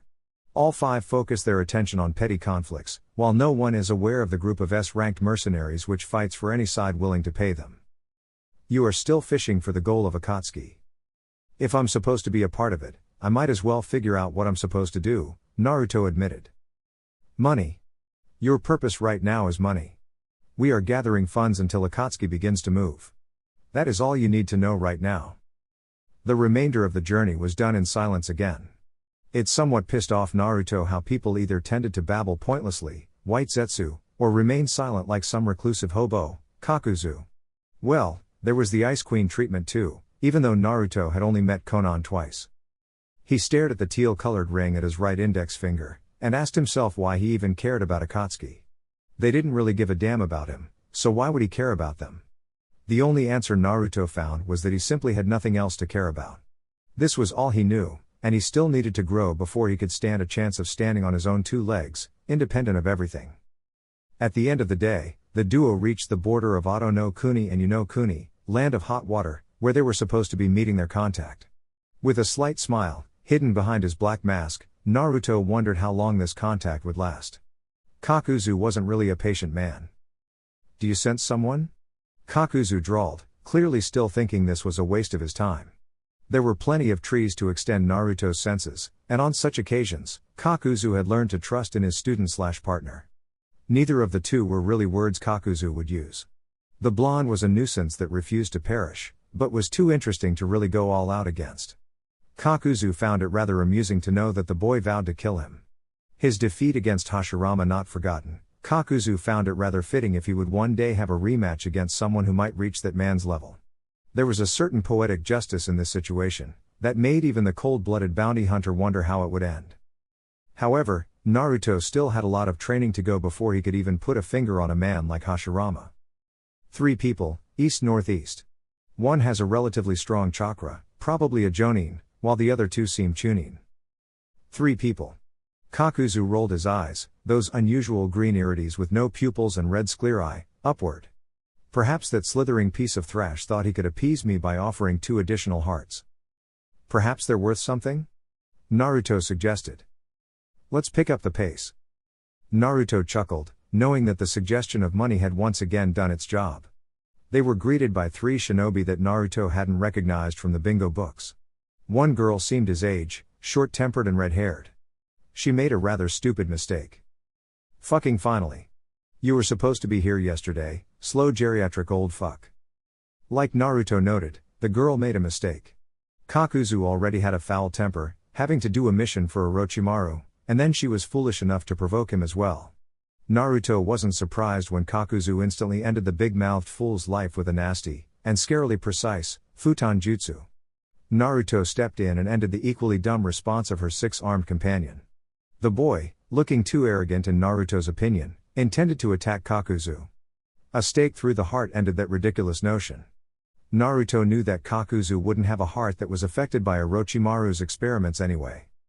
While that happened, the third and strongest person remained unmoved.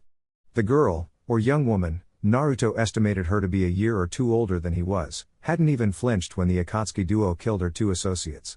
She had red lipstick, fair skin, dark eyes and light blue hair which she kept in a spiky ponytail with long strands of hair framing her face. Definitely not ugly, Naruto noted. Her outfit consisted of a green dress with a long left sleeve and a short right one, a red turtleneck which had a white, fluffy collar and brown gloves. For shoes, she wore calf-length brown sandal boots. "Let's head out," she said, completely indifferent. Kakuzu seemed to approve of her, considering how she didn't waste time, and trailed. Not caring one way or the other, Naruto followed their example. At least this last kunoichi wasn't an idiot. She did seem somewhat worried, though, after Naruto carefully observed her movements. Regardless, she did an excellent job at hiding her emotions. Capture and collect. Someone stole a kid. Her kid? Her brother? Oh well, as long as it offers an interesting battle, who cares? Chapter 3. If we had to go to Kirigakura anyway, why not meet up there? Naruto groaned. We've been running through the entire continent by now.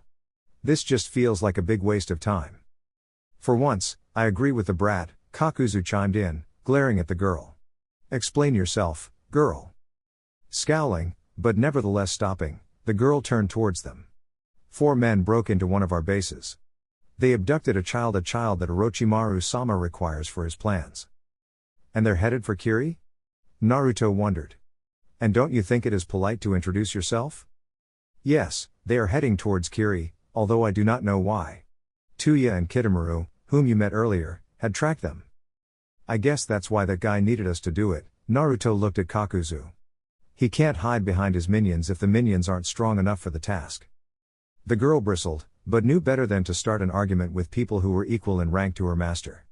Whether the masked boy was younger than her or not had little to do with it. That he was granted a cloak with Akatsuki's red clouds was proof enough of his ability, to her at least. And the name? Kakuzu drawled. It would be easier to estimate your worth if we had a name. Orochimaru had warned her about Kakuzu, and the unreliable personality the man possessed. Guren was confident in her strength, but Kakuzu had attained some sort of immortality, according to Orochimaru. It made him a bad person to antagonize. What was worse was that even Orochimaru had no details about the man's younger associate. Kuno Mori was someone who had appeared out of nowhere, killing an S-ranked missing nin from Iwa to earn his spot in their organization. Not knowing, in their world, was often more dangerous than knowing. "Guren," she declared. "Seems like your bingo book is outdated too, old man," the younger blonde chuckled, shaking his shoulder-length spiky hair. "So, Guren-chan, tell us about the boy. And what is this, we're supposed to capture that scum alive?" "Don't act like you are familiar to me." Guren might have held back due to a combination of respect and fear, but she wasn't willing to entirely swallow her pride. "The child is named Yukimaru. He possesses a strange deficiency in his chakra, very much akin to that of a Jinchuriki. Orochimaru-sama needs him for research." "Why?" Naruto was nothing if not curious, and he had finally found someone willing to talk. Or at least, he could bully her into talking. He found the situation more amusing than Guren did, that was for sure. If Yukimaru is able to connect to the Baijuu, that ability might be used to capture them or their Jinchuriki. Zetsu hadn't neglected to explore the notions of the tailed beasts and the humans who were sacrificed as a means to contain the immeasurable power of the Baijuu. Several of the scrolls and books which Zetsu had brought him, all from Madara, had noted that the Mokuton Kekkei Genkai had the unusual ability to suppress the Baijuu. Perhaps this boy has an ability similar to my own. Could he be family? Naruto wondered. One of the four who infiltrated the base was identified as Hozuki Suigetsu, Guren continued. Orochimaru-sama has offered a substantial amount of money to get Suigetsu, but only if alive. This is because the Hozuki clan has the ability to turn their bodies into water, so upon death there would not be much data left for Orochimaru-sama to collect. That's why you're capturing Suigetsu. Naruto put one and one together and realized that Kakuzu was once again motivated by Ryo. Oh well, it's fine with me. Does this Yukimaru kid have to survive, or do we only have to ensure that his body doesn't fall in enemy hands? Survive, Guren lied without skipping a beat. Orochimaru had not ordered that specifically, but she had her reasons to want the boy to survive. Fine, Kuno Mori shrugged. But first, I'm getting some shut-eye. I'm tired of running around all freaking day. There is a village not too far. Don't bother, the blonde cut her off. In a flurry of movement, he went from snake to rat to ox to ram and back to the snake hand seal again, putting both hands to the ground afterwards. Mokuton, Shichuka no Jutsu, would release, 4-pillar house technique. A complete house rose from the ground, much to Guren's shock. I take the upper floor, Kakuzu grumbled. TSK, always hogging the room with the best view, Naruto sighed. Fine, I'll take the left wing, the right room is all yours, Guren-chan. Too stunned to even properly protest against the suffix, Guren merely nodded like a speechless fool. Her bloodline, the Shoten Kekkei Genkai, was rare. But Mokuton was the stuff of legends. Small wonder this boy wore that cloak. It was odd to think that anyone could create an entire wooden building, including furniture, and yet this is what had happened. The lack of mattress was slightly annoying, but the wooden bed, overgrown with moss, still offered a good place to sleep. However, Guren didn't really sleep that well with the knowledge of having one S-ranked murderer in her vicinity, and a Mokuton user of unknown skill on top of it. Although she assumed that Kuno Mori easily qualified for the S-rank as well, if he could use his bloodline to do this. Besides, Guren had always been a light sleeper. Perhaps that is why she awoke when she heard someone move through the house, trying to exit silently. He was not silent enough, though.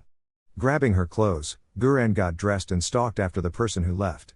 She assumed that it was Kuno Mori, considering how Kakuzu had a much heavier build, and would generate different sounds while moving. Confirming her expectations, she indeed found the young blonde nin of Akatsuki, sitting in the field in front of the impromptu house. Legs crossed, hands folded, and eyes closed, it seemed like he was meditating. That would be an odd pastime for someone who earlier spoke so casually about life and death, but if Guren had learned one thing while serving her master, it was that all members of Akatsuki were peculiar. There was the infamous puppet master, Akasuna no Sasori, for instance, who was her master's partner. The man had expressed his desire to make a puppet out of her, but fortunately for Guren, Orochimaru had declined. Guren didn't know what making a puppet out of her entailed, but the sinister way he had made the request spelled bad news. The only thing more deformed than the man's body was his humanity. Even her master seemed more humane in comparison. At least, to Guren, who arguably was not the most unbiased source regarding Orochimaru. Her approach had not been unnoticed. Naruto had felt her chakra, although he had to admit she knew how to sneak around. It was no big surprise, considering she was the servant of a half-snake. The question was she just as treacherous? What would she do now that his back was turned towards her? Would she attack? Instead, she just stood there, watching him. Gathering information for your master? Naruto eventually spoke up. Or are you simply here for a pretty flower? Who are you? Just call me Kunomori, like everyone does. Why answer a question with a question, though? How rude, Naruto said, feigning to be hurt. Just when I thought I found a normal person to talk to. Is this just a game to you? Guren growled. Naruto didn't see her face, but the annoyance practically radiated from the girl. First you want a break, and then you wake up in the middle of night, yet you accused me of wasting time? Ah.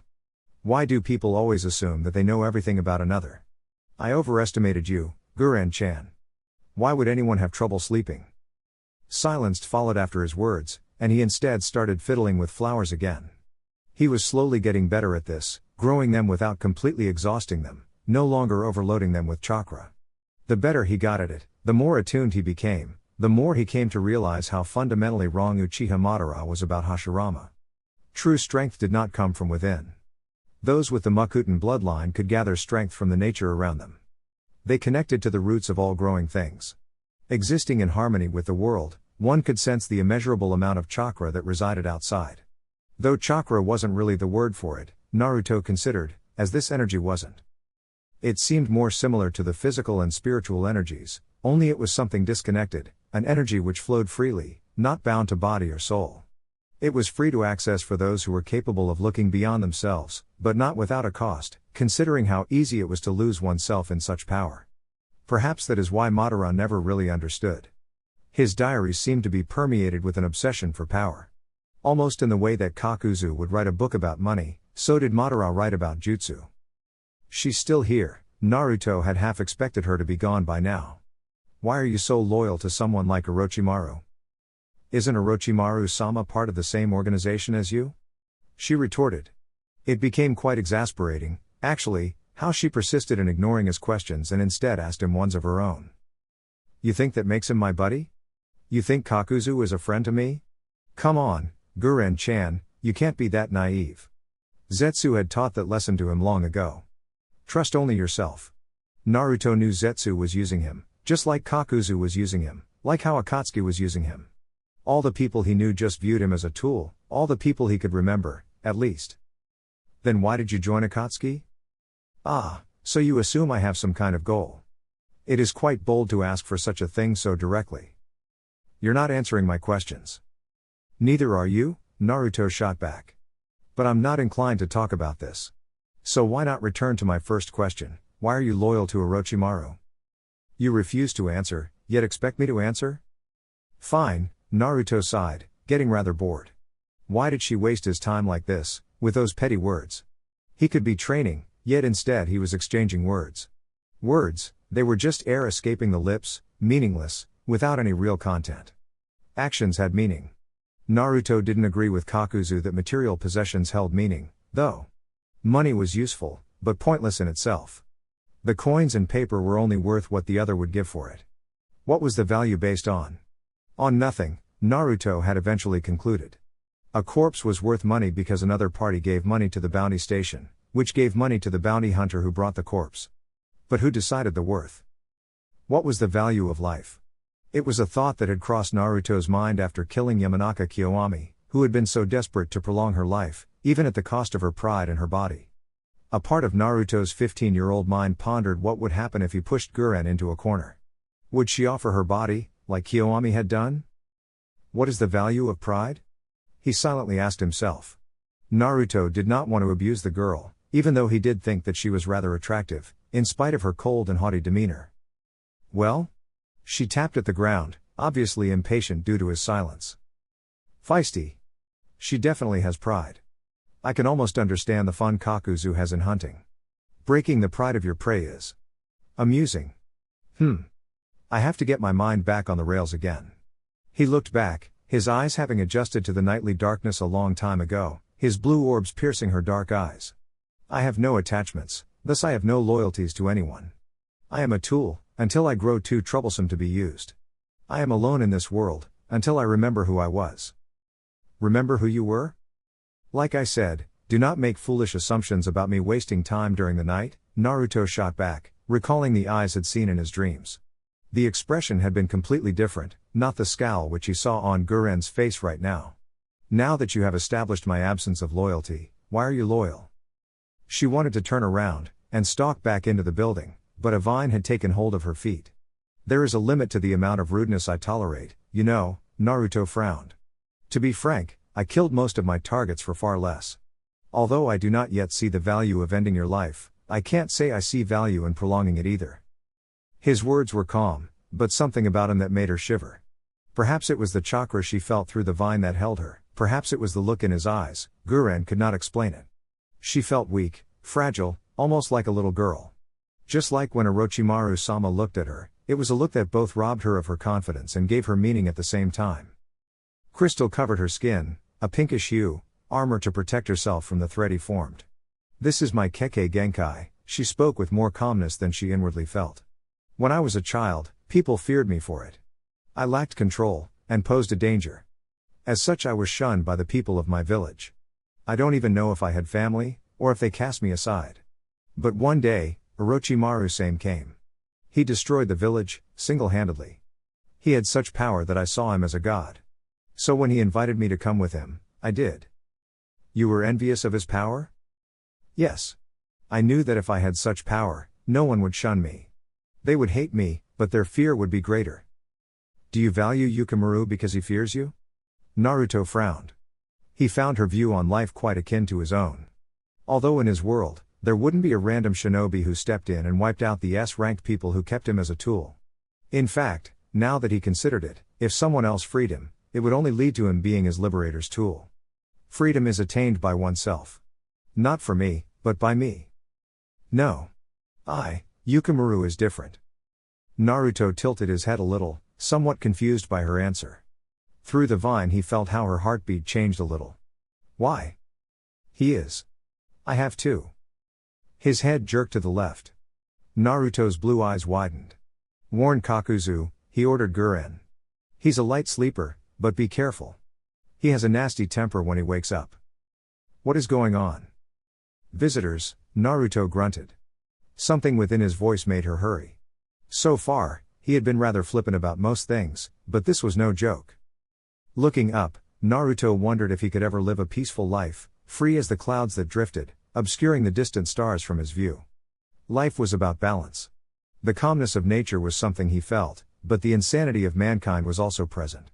Dragged along by Kakuzu, Naruto had seen some very nasty specimens of their species. In a way, Naruto wondered if he should stop to restrain his more violent urges, and just cut loose, or if he should remain calm and collected. He had accepted death as a part of life, but the excesses in violence and unnecessary cruelty were things foreign to the nature he observed around him. Resigned to what was going to happen, Naruto stood up.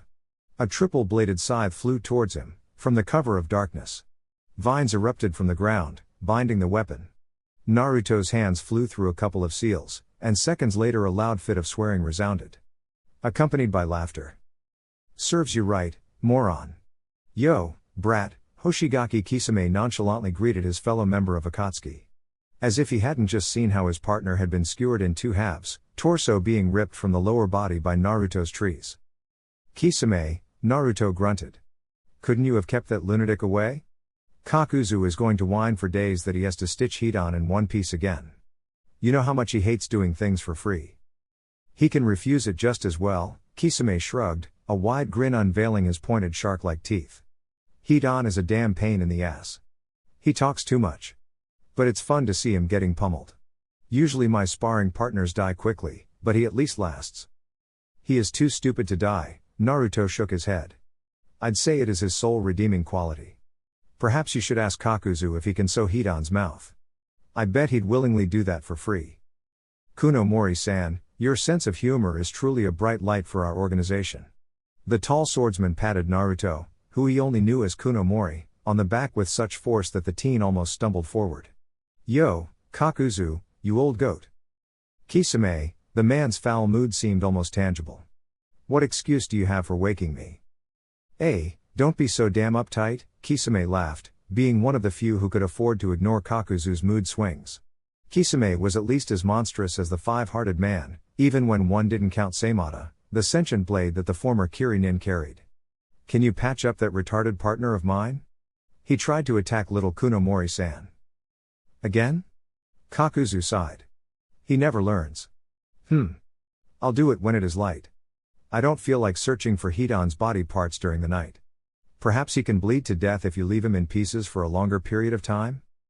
Laughing at the older man's slightly hopeful remark, Kisame shook his head. I tried, but it doesn't work. Beheading also doesn't work. Sucking away his chakra is also futile, as is drowning, setting aflame. Electrocution too. Well, I guess if we bury him deep enough after we cut him apart, he can't escape? Sounds like a plan. Naruto cracked his fingers. Don't, Kakuzu stopped the blonde. Akatsuki needs a guy like him, annoying as he may be. Regardless, he turned back into the building. Guren just stood there, silent and a bit stiffly. Oh, you've got yourself a little girlfriend too, Kunomori-san? Kisame chuckled. And here I thought you were just as cold as Kakuzu. Quite a looker too. She's not, and I'm not, Naruto sighed. And can you stop freaking her out by radiating so much chakra? Make me, Kisame challenged. This again? Still sore that you lost last time? But now that you're part of the club, I expect that you've grown, kiddo. What does he mean? Guren muttered, rather disturbed that Kisame had a presence which would even put her master to shame. Orochimaru was a monstrously strong shinobi in his own right, but only a handful of people could match Hoshigaki Kisame in terms of raw chakra. Naruto knew that Kakuzu was wary of the man, silently admitting that his own chakra reserves were inferior. Of course, Kakuzu was likely the most versatile ninjutsu specialist in the world, with a vast amount of experience to boot. However, Kisame could compensate, perhaps even overcompensate, that disadvantage with his blade. In comparison to these two, Hidan, even if being an S-ranked criminal himself, was but a stumbling fool who only had his immortality to keep him going. He was slower, weaker, dumber. The fact that even Naruto, the youngest member of Akatsuki, easily kicked his ass was what made Hidan rather violent each time he saw Naruto. Unfortunately for him, this was his third instant defeat in a row. Had she possessed less self-control, Guren would have freaked out when Naruto answered Kisame's challenge. The earth at the boy's feet cracked, creating a spider web-like pattern due to the sheer pressure of his chakra. It was almost like he had a vague greenish glow around him, and for the first time Guren truly accepted the fact that this boy was part of the same organization as her master. Perhaps he still lost to Kisame, perhaps Orochimaru was still slightly stronger than him, but Naruto still had years to grow up. Being this strong at his age was simply insane. Mokuton, she mumbled to herself, feeling the same kind of awe that she felt the first time she met Orochimaru. Guren was confident, very confident actually, in her own abilities.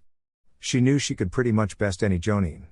But these people, these monsters, were on a different level altogether. The gap between A rank and S rank shinobi was incomparable to that between B rank and A rank. You've improved. Kisame still had that carefree laugh. Chakra, to him, was no threat. Only food for Seimata. They had nicknamed him the monster of the hidden mist, and the tailed beast without a tail, but it wasn't his raw strength that made Kisame frightening. It was his ability to leech off the chakra of his opponents. The stronger his enemies were, the better Kisame could fight against them. And it has only been a few months since we last met, Kisame complimented Naruto. If you keep this up you'll become an interesting challenge in a year or so. That long? Naruto scowled, stopping his intimidation tactics. He did not want to risk revealing how he could go into frenzy when losing control of his chakra. It was another thing that Zetsu, and Kakuzu as well, had told him to hide. Sure, he could muster more chakra, but what good was it if it caused him to go berserk? You should be proud, brat. And here I was hoping that I could kick your blue ass with only a few more months of training, Naruto sighed. Pain in the ass S-ranked monsters. You've become such a monster too, Kisame retorted, baring his pointed teeth with a wide grin. Oh, and that idea of burying Hidan. Could you do it for now? It is easier to catch some sleep if I don't keep hearing his ravings in the distance all night. Fine. When the two turned indoors, Guren released a sigh of which she didn't even know she was holding in. At least she found two people strong enough to liberate Yukimaru, she told herself, trying to ignore the unease she felt. The knowledge of being inferior compared to someone else was not one she appreciated. Although, with the true power of her Shotenkeke Genkai still hidden, she knew she'd at least have the element of surprise in case she would be forced to fight these S-ranked monsters. I just hope it is enough to get away with my life. And Yukimaru's. A woman stood in front of a table, impatiently studying the map in front of her. The map covered all of Mizu no Kuni, and the various bases which they had throughout the nations. And the positions of their enemies. She was tall and slender, seemingly in her late 20s or early 30s. Her vibrant green eyes darted from left to right, quickly gathering the information her mind demanded. She was the strongest warrior left, and therefore the de facto leader of the rebellion, Terumi Mei. Her long auburn hair and her stylish, yet surprisingly practical, dress would not give the impression that she was the trump card against Yagura, but all who had seen her in battle knew differently. In spite of her inclination to look as beautiful as she could, Mei was an extremely dangerous kunoichi. Regardless of her individual skill, however, was the worry that her opponent was even stronger. Yagura was older than he appeared, and aside from being a highly capable shinobi in his own right, he was also backed by the might of the Sanbi. The three-tailed Baijuu, that was rumored to have corrupted and destroyed Yagura's mind, had driven him to insanity, pushing him into a state which started the entire bloodline purges, causing the civil war that tore apart their nation. When she was younger, Mei had admired Yagura for his strength and composure, yet he had fallen before the Baijuu. Could she, even if she had the power of 2 Kekkei Genkai flowing through her veins, even hope to go where he had failed, defeating the monstrous turtle-like being? Mei sighed and started at the map. She had spread her forces thin. The rebels had the upper hand, pushing those who remained loyal to Yagura back to the point where the majority was hiding behind the walls of Kirigakure, hiding behind their Mizukage. Spreading their forces had been a risky move for the rebels, but with Yagura passively watching how his nation fell apart, this was the strongest way to eradicate the loyalist forces. Every day they were allowed to roam free was one more day at which innocent people were targeted for the power of their blood. The rebels fought for the people. Her blue dress, revealing as it was, even with the mesh armor she wore underneath, fluttered when Mei turned around. Her lips, clad in purple lipstick, squeezed together in mild disappointment when she saw who had entered. "Ow, why are you here? I was waiting for reports." "My apologies, Mei-sama, but this is urgent," Ao rattled.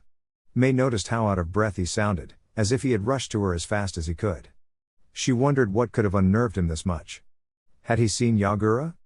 Kiri did not have many left who could face a jonin like Ao. In fact, many of the people who still had enough intelligence to reach such a level of skill had already abandoned the loyalists. Except there were those who relished the cruel reign of the Yondaime Mizukage, of course. She wondered what drove people to like violence so much. "Speak," she ordered him curtly. 3.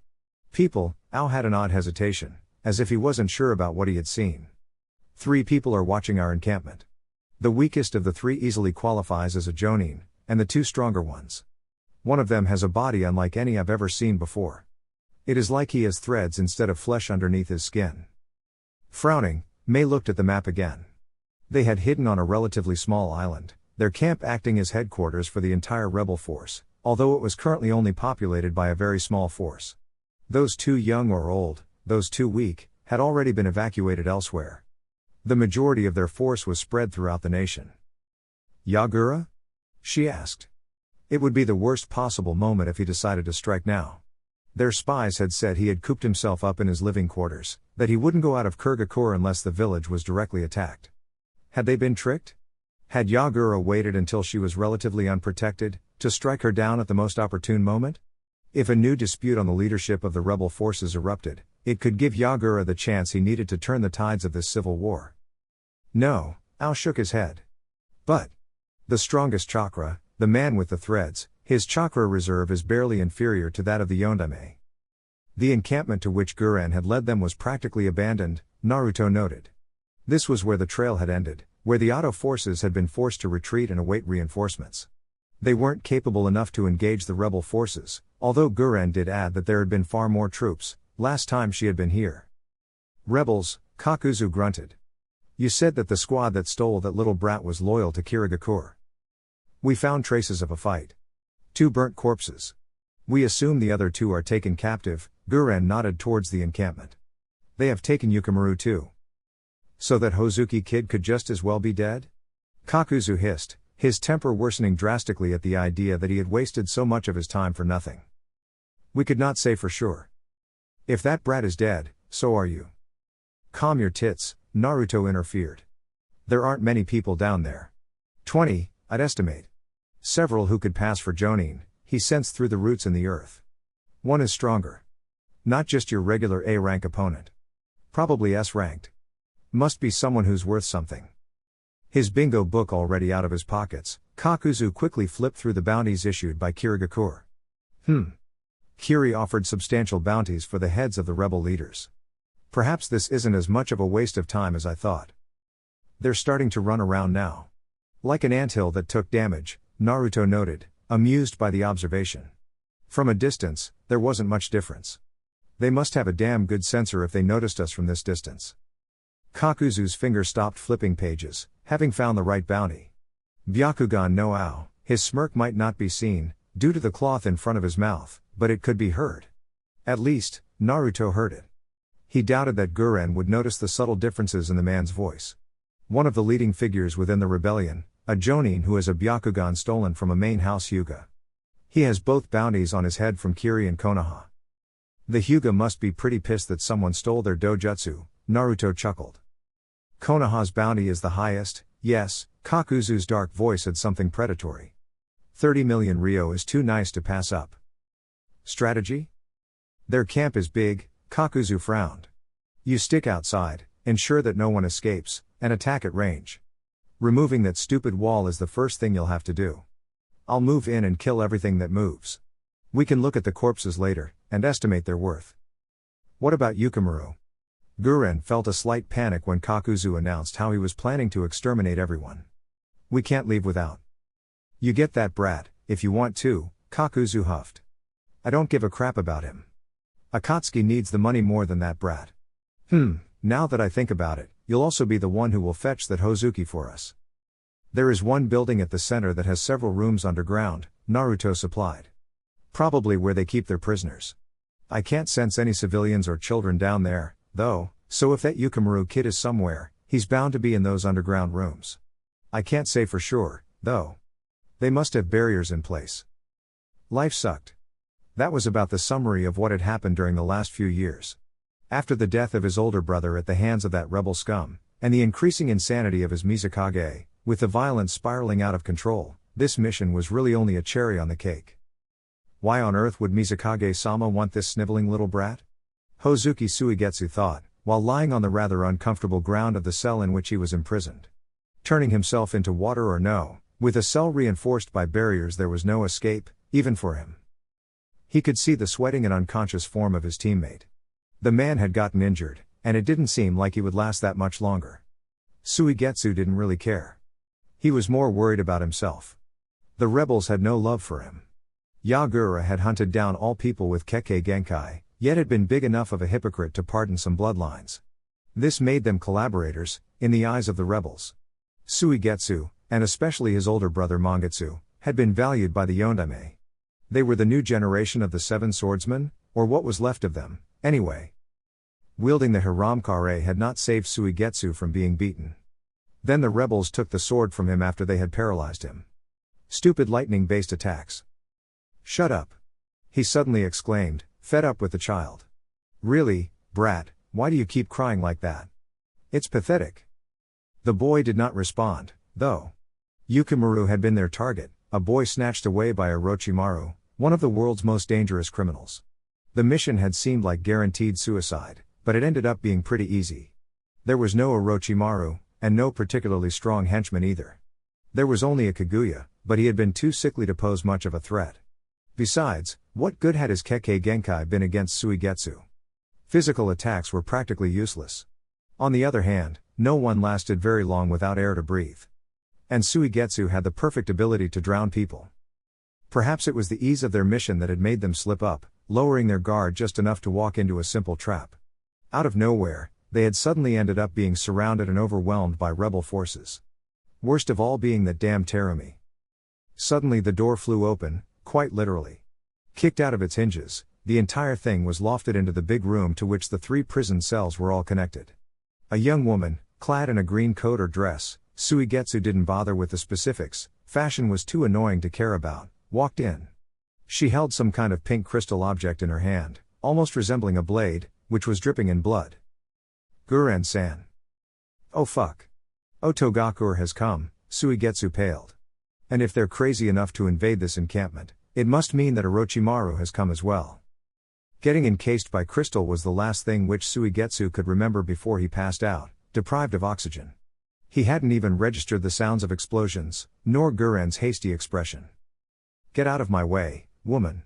It is not your head that I require. The man removed his cloak, unveiling his stitched-together body. May felt her brow twitch from the mere sight. Ugly. Who are you? Why is Akatsuki targeting us? Oh ho, so you even know about our organization. Well, it figures, considering we did quite a few jobs in the area, the man chuckled darkly. Regardless, step away from that man. He's mine. Looking behind her, May saw how Ao was panting. Considering the way he held his arm, it was broken on several places. She had no idea what was going on. How could someone just barge through her forces like this? The blue-haired girl had that unusual Kekkei Genkai. May had never seen anyone with the Shoten Kekkei Genkai before, and the way how she disposed of the men between her and the... You're after our prisoners, May concluded. So you do work for Yagura? The latter statement is wrong, the man grumbled. You're wasting my time. Unless you have a bounty on your head, piss off. It's the one with the Byakugan who I want. Those 30 million ryo are mine. May signaled the remainder of her men. You two take Ao away. The rest, surround him. Wrong move, girl, the man bowed forward, and something, May didn't even want to describe it, other than saying that masks were emerging from his body, bulged out of his back. 4 sentient masks, with bodies made of some sort of black thread, jumped out. They grew and grew until the 4 became monstrosities that towered even over the imposing man. Without as much as a signal, truly indicating that the masked monsters were sentient, the 4 beasts attacked. Wielding water, fire, lightning, or wind, the beings made short work of the rebels. May wanted to help, but she was pushed back. The futon, Atsugai, wind release, pressure damage, in particular, destroyed a large part of the base. So the guy got away, the man remarked, seemingly not caring what his summons, or whatever they were, did. May peeked behind her, and Ao had indeed managed to get away. Don't, he grunted when he saw her smile. The brat is waiting outside. He'll know better than to let such a prize escape. Akatsuki have always been seen in pairs. The girl wore the Hittite 8 of Otogakure. Is Ao walking straight into the other man from Akatsuki? May pondered, gathering all chakra to her lungs. Filling them with her favorite liquid. The acidic mud crashed forward, flowing over 2 of the thread monsters, while the man was forced to jump back. Kekkei Genkai. It seems I have to revise my strategy. With a flash of light, one of the monsters jumped out of May's attack. This was the monster with the lightning affinity. Small wonder it escaped, considering how the attack mostly relied on the earth element. The other beast, however, perished. I do hope you have a water affinity as well, because I need to restock, the man laughed darkly. The 3 remaining thread monsters surrounded him, seemingly merging into his body again. Katen, Zukoku, fire release, searing migraine. May noticed the amount of chakra pushed into the attack, and for a moment she was confused by the small fireball that was fire from one of the man's masks. The masks had somehow merged with his body, appearing on his body like he was some kind of twisted voodoo doll. He had seemed to be reluctant when she entered the fray, but after unveiling his masks the man had stopped playing around. The relatively small fireball hit the ground, and the inferno that followed. May was glad she had created a distance, the precaution having saved her life, as it gave her the fraction of a second she needed to launch a Suten jutsu that prevented her from being roasted. Not bad, the man remained far too calm for May's liking. Your judgment was correct. Still, there's too much of a gap in the battle experience between you and me, girl. It is considered a common courtesy to introduce yourself to a woman first. May narrowed her eyes at him. He couldn't be that much older than she was, could he? 10, or at most 20, years older, she estimated. Not enough to really a reason to brag about a difference in experience, unless he thought she was younger than she actually was. It was a flattering thought, but unfortunately from the wrong man. Doten, Domu, Earth Release, Earth Spear, his skin turned dark, and in a flash of movement he closed the distance between them. Mei was a ninjutsu specialist, but close combat wasn't bad. Her companions were either dead or at a distance, so there was no reason to be careful. Futon, Komu no Jutsu, boil release, skilled mist technique, she breathed out a cloud of mist. The strong corrosive acid hitting her opponent's fist, who hissed in pain. He was fast, too fast to make her attack really hit home. Futon, De Tapa, wind release, great breakthrough, he blew the acidic mist away from himself, dispersing it in the process. Mei knew it was a relatively weak ability when used in the open air, but at close range it usually was extremely effective. Good enough to melt the flesh off her opponent's bones. Usually. This man was different. His previous jutsu had given him defenses so strong that he only seemed to have suffered superficial damage from her attack. The blue-haired girl emerged from the building where the underground prison was located. The unknown little boy who they had captured along with the Kiri Jonin was on her back, allowing her to move quickly through the stronghold. She held a floating orb of crystal next to her, an orb that contained one of the men from Kiri, the Hozuki. Already pressured with this one opponent, Mei wasn't looking forward to being outnumbered. Kakuzu-san, I'll return to Kunomori-san. Should I come back to aid you? Just go, he growled at his. Were they even allies? He didn't seem to treat her as such, and the girl seemed too scared for it as well, even though she hid it very well. Then again, Mei figured that there would be some fear on her face too. This guy was inhuman. So you're Kakuzu, Mei tried to buy time after the girl had sped past them. She hadn't made a move to try to stop her. Dragging another Kekkei Genkai user into the fight would only be stupid, especially if that girl had shown no intention of joining the battle. This fight was already bad enough as it was. Making it worse was not something she could afford. Things could not get much worse, if she was honest. Ninjutsu was her specialty, and so far Kakuzu had easily outclassed her in that area. Telling someone your name is not so. Her voice trailed off, and Kakuzu's head slammed to the left. His eyes sprung wide open. There was a malicious, demonic chakra. Yagura, Mei groaned, her face pale as a ghost. So you did work for that monster? It would seem that you are lucky. Kakuzu abandoned his stance and stood straight, still looking at the area where the massive chakra was radiating from. A Jinchuriki is worth more than a rebel leader. Screwing up the defenses of the rebel stronghold was a piece of cake for Naruto.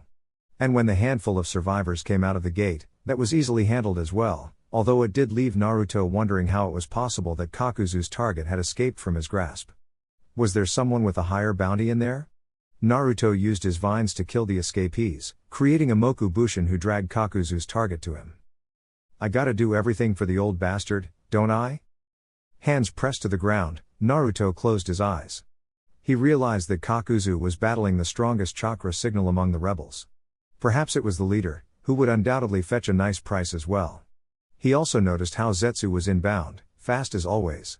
On this lush little island, Naruto's senses covered the entire landmass. Unfortunately, he remained blind to everything that was on the water. Traveling by boat had not been an experience Naruto liked all that much. It was far worse than last time, feeling blind without being able to sense the world through the surrounding flora. While he could use the flora growing in shallow waters, such as kelp, water lilies, reeds, and lotus, these surrounding seas made things more difficult. Reaching out that deep through the ever-moving water was way an entirely different matter from letting chakra flow through the unmoving earth and rock. He made a mental note that he required more training to cope with these environments. Perhaps he could reach out and manipulate smaller things like algae and plankton too? Hello. White Zetsu was as cheerful as ever. Long time no see, Naruto-kun. Why are you here, Zetsu, and where's your other half? He's elsewhere, Zetsu brushed it off with a grin. But you've got bigger issues. Naruto's cerulean eyes were dragged away from the plant-like human, or human-like plant, depending on how you looked at Zetsu. Seems like you felt him enter the island, Zetsu nodded. You must try to capture him. Alive. You're kidding me, right? Naruto blinked. Who is that guy? This chakra. It almost puts Kisame to shame. A Jinchuriki, Zetsu gave Naruto a confusingly knowing smile. What was it that amused Zetsu so much? Naruto figured that it was because this was someone who could kill him, something which Zetsu and Kakuzu had been trying to do for quite some time now. Your Mokuton should be useful in this battle. Remember, don't kill him. Or else? Naruto scoffed. Zetsu's silence was enough of an indication. Failure was pain, in the best case, or death, in the worst case. Perhaps this was why Zetsu had kept Naruto alive? Perhaps this was why Kakuzu had drilled him, making him used to fighting superior opponents? Perhaps Akatsuki needed the Jinchuriki, or their Baijuu, for this war of which Kakuzu had spoken. Little did he know that he was a Jinchuriki too. Only Zetsu and Kakuzu were aware of that fact, the latter keeping his silence due to Zetsu's plan. The Mokuton Kekkei Genkai made sure no one else could notice the sealed creature. His eyes closed, gathering as much chakra as he could, Naruto waited until his enemy appeared. The speed at which the Jinchuriki moved unnerved Naruto. Yagura, the fourth Mizukage of Kurgakure, the third Jinchuriki rumored to have gained control of the Baijuu that was sealed within him, was not an enemy to be trifled with. In spite of his reputation, the outward appearance of the Jinchuriki somewhat disappointed Naruto. Yagura seemed to be little more than a boy, smaller even than Naruto was. Still, Naruto knew that Yagura was an adult. His height, his messy gray hair, pink pupil-less eyes, and stitch-like scar running over his face, however, made Naruto almost think that he was mistaken. Yagura wore a gray, sleeveless shirt with the Kirigakure forehead protector attached to the front, short-sleeved mesh armor over which he also had a green poncho along with a turquoise sash around his waist, paired with a green apron over his pants. In his hands, the man appearing to be a boy carried a staff-like pole weapon with hooks on the top and bottom. Strangely, the staff had what seemed to be a green flower at the larger upper hook. It all fit the description that Naruto once found in Kakuzu's bingo book, although he had believed that the information had been outdated when it considered Yagura's height and apparent age. Then again, many Jinchuriki were blessed with unusual abilities. Yo, Naruto made himself known. It seemed like Yagura was more interested in getting to the encampment, probably because the rebels were his enemies. The pupil-less pink eyes stared into Naruto's cerulean eyes. The eyes scanned over the young Mokuton user, but when Yagura couldn't find any Hittite or symbols indicating that Naruto was one of the rebels, he averted his attention. "Be gone. You're quite rude for someone so short, you know." The glare, accompanied by the murderous intent that radiated from the chakra which Yagura generated so casually, made Naruto a bit anxious at first, but it was also exhilarating. The knowledge that his life was on the line was one of the few emotions which Naruto had. Neither Zetsu nor Kakuzu cared much about him, other than the worry that their tool was functional. But a normal human life was something Naruto had never experienced. It would be better said that could not remember that he had ever experienced it. The tranquility of nature or the vortex of emotions from the humans, Naruto dangled somewhere in between. Having lived his life, as far as he could recall at least, as a bounty hunter, this hunt was one of the few things that gave life meaning. This was like hunting a superior predator, one that wasn't playing around, like Kisame, or withholding the killing blow because it held no profit, like Kakuzu. No, Yagura would trample him, if Naruto wasn't careful. One mistake, and it would be all over. A crimson hue of chakra appeared around Yagura, and his staff lashed out to Naruto's head, which the latter answered by blocking with a tree. Yagura's eyes widened slightly, if only for a moment, before he dodged Naruto's follow-up attack. "Seems like you're even fast enough to evade my underground attacks." Naruto allowed the vines to sink back. "This is going to be a pain in the ass." "Then you should not have sided with those traitors." Yagura's voice was as lithe as his build. "Those rebels? Nay, they're just prey," Naruto shrugged. "Just like you. So you fight without purpose. How pitiful." "Wrong again, I fight to survive. To become free." "Foolish." Yagura let more of the Sanbi's chakra flow through him. "All shinobi are tools for their superiors to use. All those who defy their cage should perish. There is no place for traitors in this world." Chapter 4. Seeing the world. All shinobi are tools for their superiors to use. All those who defy their cage should perish. There is no place for traitors in this world. Whether Yagura was stronger than him or not, Naruto could only feel disdain. "So you exist to subdue others to your will?" The young blonde frowned. A blast of water was his answer. It seemed almost lazily how Naruto diverted the attack, commanding the floor around him with a mere flick of his fingers. Yagura was upon him within the blink of an eye. His speed too great for Naruto to dodge, the Mokuton user exchanged places with his Moku Bunshine, which shattered when Yagura's staff hit its head. "Damn," Naruto whistled. Trees sprouted from the ground, the wood wrapping itself around the boy. Strengthening the defenses seemed like a wise choice right now. It wasn't quite as strong as Kakuzu's Doden, Domu, but it was more flexible and a lot lighter. Tiger. Ram. Snake. Mokuton Haijutsu, Jukai Katan. Would release secret technique, nativity of a world of trees. Trees erupted from the ground in a wide circle around Naruto, growing from tiny branches to mighty decade-old oaks. But they didn't close in on Yagura. Naruto had learned another trick from Madara's notes.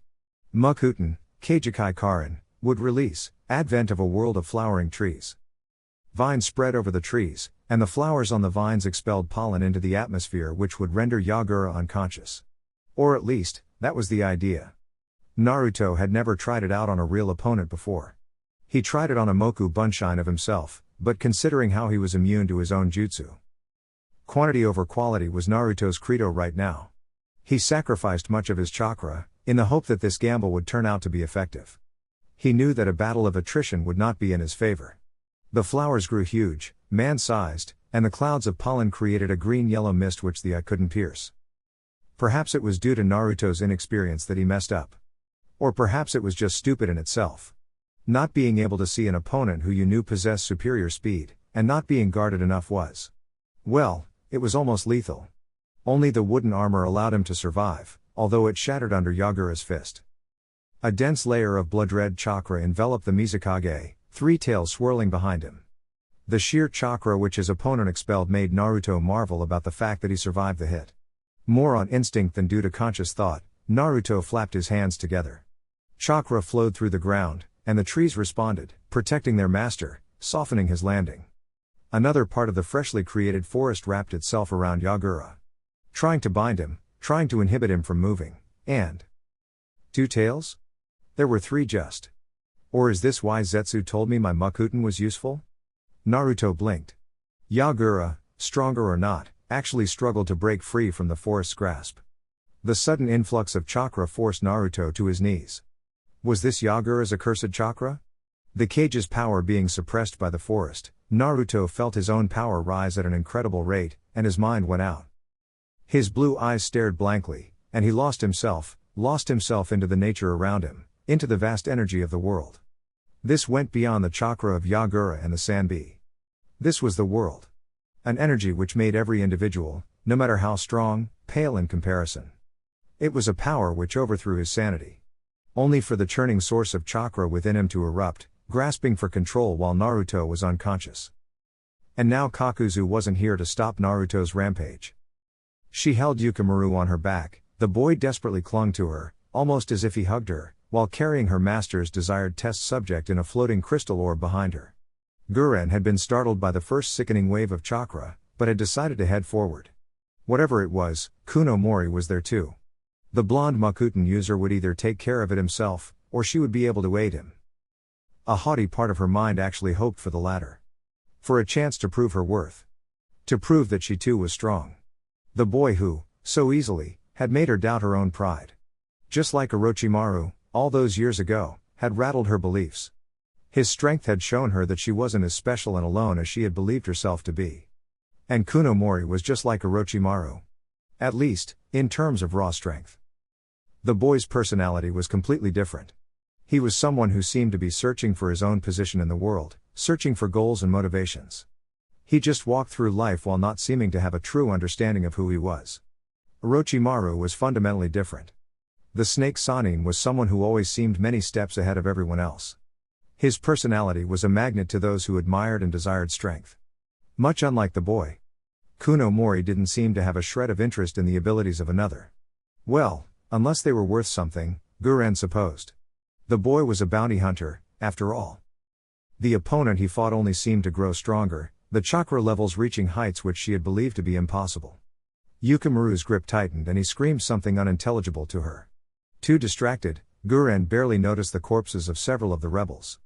Among which the one whom Kakuzu and Kuno Mori had been after. Guren dropped her prisoner, and shook off Yukimaru. Yukimaru, stay here. Guren-san, don't leave me, the boy shivered. For a moment she wondered what she was even doing. He shouldn't be here. Not with these corpses. She had to take him away, far away, so that he was safe. She owed that to his mother. But that conflicted with her master's wishes. A second surge of chakra drew her from her thoughts. Trees twisted, Flowers withered, grass died off. All life seemed to aggregate into one. Kuno Mori. She paled. How can his power rise like this? Has he been holding back during that insane pissing contest against Kisame? Who is that, Guren-san? Yukimaru grabbed the green cloth of her robe. This power. It feels. Yukimaru, you should stay here. I'm going to have to help him. Guren made her decision. Whoever it was, if this person defeated Kuno Mori, she and Yukimaru would be the next in line. On her own she wouldn't be able to kill someone with such a monstrous chakra, but alongside Kuno Mori. It was the safest bet. No. I want to stay with you. There is no time for this, Guren snapped, immediately feeling a guilt she couldn't understand at the sight of his dejected face. He had seemed to be so happy when he saw her again, when she freed him. But this. It was like his continuous attempt to please her. A little puppy, too good of faith, especially when compared to someone as despicable as she was, Guren considered. Yagura, Mei groaned, her face pale as a ghost. So you did work for that monster? It would seem that you are lucky. Kakuzu abandoned his stance and stood straight, still looking at the area where the massive chakra was radiating from. A Jinchuriki is worth more than a rebel leader. He had to lean backwards to avoid the lava-based attack which she just spat at him. Like hell, Kiri is just going to give up its Baijuu. You really are a troublesome bitch, Kakuzu snarled. All I came for was that eye patch's bounty. You should have walked away and let me get my 30 million Rio. Two of his masks shifted position, moving towards his shoulders. His body seemingly reconstructed itself, the loose parts adjusting to his commands, his entire body essentially no more than a mass of black threads, the power of Jeong, earth, grudge, fear, all for the sake of gaining more power. Long black tentacles came from his neck, like some kind of horrific parody on an octopus. The cloth that had hidden his face had long been discarded, and the stitches next to his mouth unraveled. The mouths of his two masks spurred open, and his own followed by example. And suddenly Mei was covered in white goo. Sticky, like dough, and strangely it grew while Mei felt her chakra reserves plummet. A strange man, half white, half black, emerged from the ground. His body enveloped in what appeared to be a large Venus flytrap. It cheerfully waved at her. Hello Mei-chan. Be silent, we've got more pressing matters to deal with. Zetsu, Kakuzu abandoned his attack, although he was seriously tempted to just blast Zetsu to smithereens along with Mei. Still, Zetsu had proven himself very useful at tracking down bounties, which was pretty much the only reason why Kakuzu decided against it. What are you doing here? Our little boy is battling a Jinchuriki, Kakuzu, white Zetsu nodded vehemently. It seems like he will be going on a rampage again. We can't let him kill the Sanbi. So you need to stop him. Besides, this woman doesn't need to perish. Not today, at least. Zetsu recoiled from the hateful glare Kakuzu sent his way. Without the Mizukage being in his office, this woman isn't worth a single Rio. That's not true, I'd pay good money to eat her. And that's why I call you an idiot. She annoyed me, Kakuzu growled. So she dies. She's more useful as the next Mizukage. She's easily the most powerful among the rebel forces, after all. Yes, and now Mei-chan knows how awesome we are. Yagura was unreliable, dangerous, but the next Mizukage should be more reasonable. Mei-chan knows what we can do, so in return for us removing the Yondaime Mizukage, Kirigakure should close their eyes for our organization. Both parties profit. Unless Mei-chan wants a war she can't win, White Zetsu added with a sing-along tone of voice. What? What are you? Mei panted. She had been seconds away from death, but Kakuzu suddenly had abandoned his attack. If not for this strange Zetsu, who knows what kind of insane attack he would have launched, especially now that she realized that each mask had wielded a different element. So two masks and Kakuzu himself together. 3 elements. And then this white creature popped up. In fact, now that she looked at the white mass surrounding her, she saw 4 white faces, similar to the white half of the plant man in front of her. We are your children. The 4 clones sang in their annoyingly high-pitched voices. Mommy, mommy, feed us with your chakra, we are you kitties, feed us with your large T. Shut up. Damn it, your clones are just as annoying as you are. Childish idiot.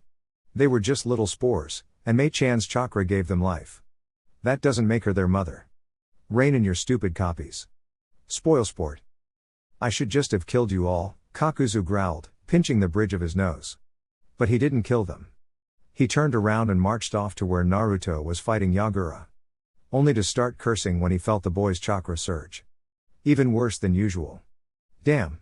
Kakuzu acknowledged the boy's growth, realizing that the time would soon come that Naruto would be capable of matching him in power. That would be a battle with a grandeur which Kakuzu hadn't felt in ages. But for that, the boy first had to survive today's battle. Fine, she lives. The Jinchuriki is our first priority anyway. Now get lost and let us do our job, woman. Even if I don't care about Kiri, I know that Kisame would love to visit his old home again. Oh yes. But if Kisame comes to Kiri, so will Hidan. And Hidan doesn't like it when people breathe. That massacre would create a great feast for us, though. But if you get a bounty, Kakuzu will do it himself. So choose wisely, Mei-chan.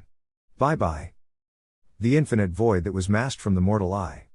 The true reality that was normally shrouded by perception. This was the world as it truly was, not the world as an individual would perceive it. Unhindered by opinions or interpretations. Unbiased. Without the limitations imposed by the human senses. Not constructed by an individual's perceptions. But therein lay the problem. Roots that went to the center of the earth. Branches spanning across the horizon. Trees higher than the clouds. There was no frame of reference. It was an endless ocean, and he lay adrift. Lost. No sense of top and bottom, left or right, there were no directions. Or there were simply too many for his mind to process. He was at one place, and the other, and yet one more. There came no end to the points from where he perceived the world. Perception, not as a human, not as an individual, but as nature itself, a multitude rather than an individual. His mind was not prepared for such a task. It could not fathom the innumerable amount of information. Defining the indefinable was something one shouldn't even attempt to try. One should accept that it was impossible to define, and maintain a sense of self. Unfortunately, his sense of self was too weak to resist the strain. The ocean of energy which the world provided. Which circulated, unseen by all. Conception, birth, growth, adolescence, reproduction, maturing, declining, dying, and ultimately decaying. It was a circle. An unending cycle. As a human he had had a reference within the passing of time, of the place he stood. But outside himself, he saw the circle as it was, unbiased, and unhindered by his own ignorance. How does one determine the beginning and the end of a perfect circle? Grasping the unfathomable, when it was already wisdom if one had only a tiny image of what life entailed, how was someone as ignorant as he supposed to do that? He could not. He could only see the dots, if he was really lucky. He could barely remember where, when, or why. He saw dots, but without knowing the circumstances all dots looked identical.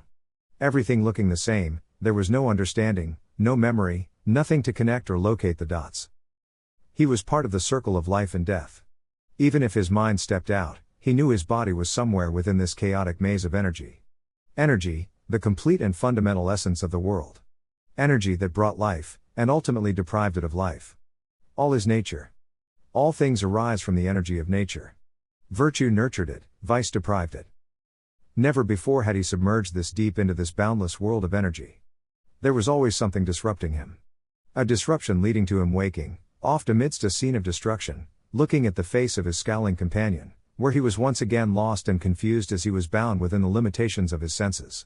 As a drop within a river, he could not perceive the continuum of life. Bound by his body, he could not truly fathom the interconnectedness of the world. How one fed and was food, fueling the relentless and endless march of existence. From here, he saw how futile the notion of progress was. How foolish decline was. How one thing led to the other. How history was nothing more than the interlinking of life and death, of progress and decline, of beginnings and endings. Out here, he saw his arrogance. The utter pointlessness of his existence. Yet at the same time, the unfathomable worth of his life. This paradox, it only confused, and brought the realization that this confusion was the path to understanding. Not that anyone ever reached the end of that path. Belief in understanding removed the confusion, thus removing the chance at understanding. There was no ending. There was not beginning. There was. Not being was not even a point. Everything that was, never ended. Birth was not the beginning. Death was not the ending. All energy flowed, like the ebb and flow, the tides of existence. The dead decayed, feeding life. The living fed, continuing its individual existence at the cost of the other individual beings, while giving birth to new life as well. Borders, limits, barriers. What he knew as life was merely a delimited form of energy. A temporal body, consuming and expelling, generating and consuming, but ultimately a temporarily form of existence.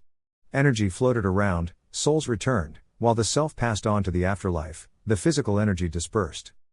His birth came forth from energy generated by others, his parents. His growth, from the food provided by the world around him, by the people who nurtured him, and later by himself, until his temporal form reached the level at which it was now. But the energy he now contained did not begin with his conception, nor did it end at his death. It lasted forever, ever-changing form, never ceasing to change. The temporal form wished to halt change, fearing the end of the individual existence. It was only because they could not fathom the circle, that they lived with fear. A fear that death ended existence. Death is the road to awe. He saw it now. For the first time, he saw it. Death was birth. The act of killing was the release of the constrained energy, bringing chance of new birth. Birth, which mankind so cherished. But it was not his purpose. Death was part of life, so who was he to determine who did what? Would he do that from his position within the continuum? From his imperfect senses, which were so bound by the individual he was. How was one temporal existence supposed to judge the other? They were different, yes. They were all different. None was equal. And yet they were all the same. All temporal. The tree, the insect, the animal, the human. All designations invented by mankind, bound in judgment by their temporal existence, unable to oversee the circle, incapable of truly understanding. For the first time, he accepted that he knew nothing. And yet, he was. Time was merely a sense, a matter relative to the length of the temporal nature of existence. Energy was eternal. He was insignificant. But within him lay the truth. Eternity, the everlasting and ever-changing energy. He only borrowed it, only for a little while. That thought, as if it directed his perception on the chaos of unfiltered information around him, narrowed his vision on his temporal existence. The physical and spiritual energies that composed and fueled his body, plus something else. Something hidden, veiled, deep within himself, but not hidden to the unbiased eye. The unbiased eye that burned itself on his forehead. Vaguely, he realized he was Naruto. Part Naruto, or what little was left of Naruto, and part something else. The remnants of that what had been Tobi. Foreign tissue which compensated for what Naruto had lost.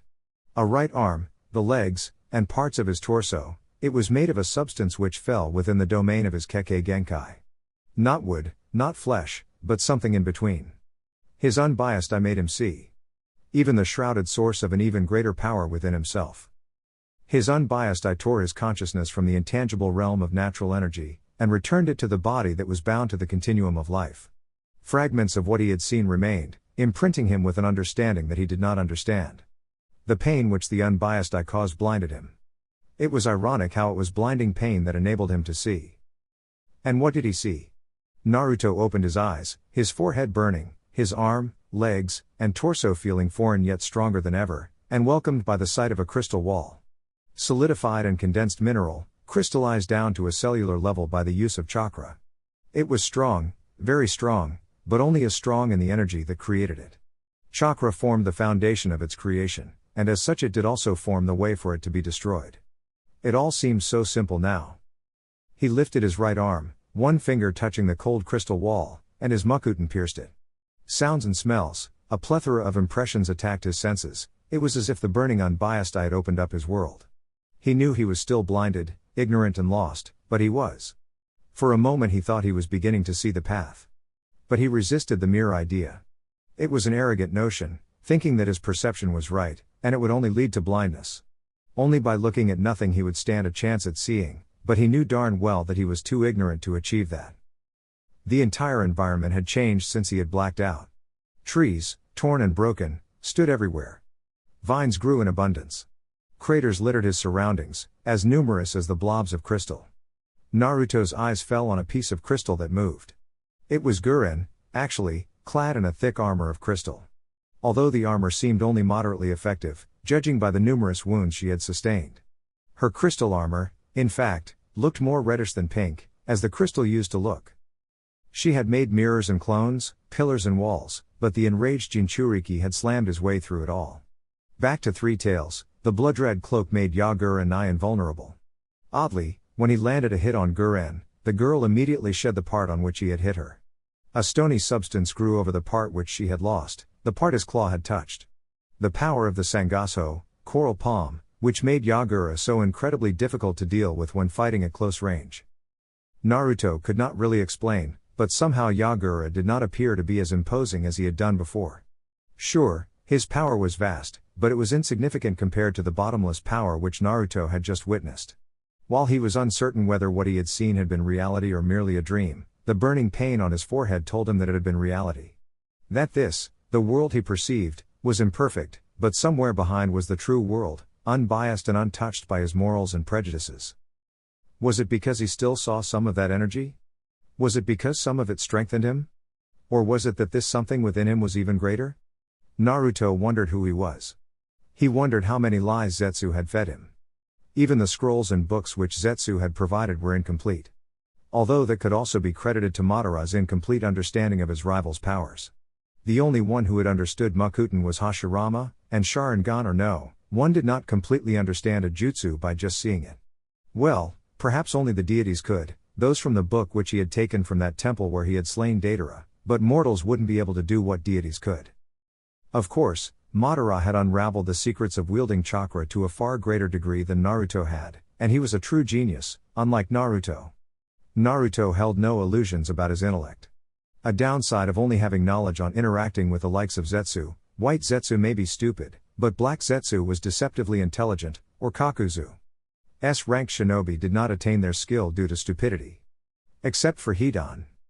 Hidan was pretty much an exception to every rule in the book. Her reserves were dwindling, he could sense that through the roots in the earth. Guren was struggling for survival. And yet she had erected a barrier around him. Why? The thought confused him. Considering the extent of the destruction his body had lashed out while his mind had gone on its little walkabout. Why had she protected him? Or had she sealed him off in order to protect herself? But if he was that dangerous, he would have formed a threat to Yagura as well. Why did you protect me, Guren? Naruto stepped forward fast but clumsily, almost having miscalculated the amount of chakra he had put to his feet. Her eyes went wide in shock at his sudden appearance, although he idly wondered why she looked at his forehead like that. The pain did burn there, but he hadn't expected it to be visible. It felt more like something had happened to his tenketsu, not his skin. What? Watch out. Naruto didn't even move, but an intertwined wall of wood blocked Yagura's strike. Why did you protect me? You should have taken our targets, and left. I couldn't. It would have been wrong to abandon you. You are part of the same organization as Orochimaru-sama. As his servant, I could not let you perish. It seemed like she was searching for an explanation. Is she lying? But why? Such a lie would not serve any purpose. Naruto frowned, one eyebrow lifted, the other brought down. His blue eyes tried to figure out the mystery. Zetsu and Kakuzu were easy to understand, they were using him. Naruto had no idea what kind of secrets they hid from him, but the part of him being a tool was very clear. But this girl, this Guren, she was a deviation. She was not like any of the people he had hunted. No fear, no desperation, at the realization of his power. I don't understand, he admitted. I wonder why anyone would risk anything to protect another. Then again, the preservation of life seems to be a normal instinct. Perhaps it can extend to the lives of others too? I guess? Guren's eyes were flashing around, looking for the attacking Jinchuriki, too distracted to ponder about Naruto's words. I see. Then strength is not for greed, nor for the subduing of others, but for protection? It feels oddly familiar. It feels right. Yes, I suppose that is what I have to do. Shouldn't you focus on? Yagura has jumped back, nearly 60 feet there, he pointed in the direction hidden by his wooden wall. He is amassing more chakra. I wonder why. Idiot, kill him, don't just stand there.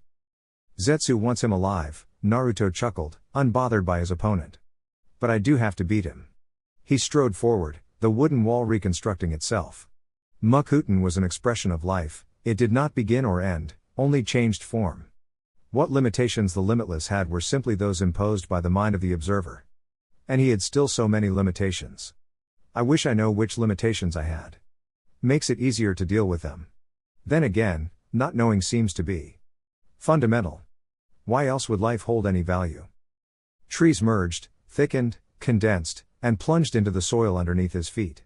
Chakra, more than he had ever wielded before, flowed into the earth. Preparing to attack. Preparing to counter an attack.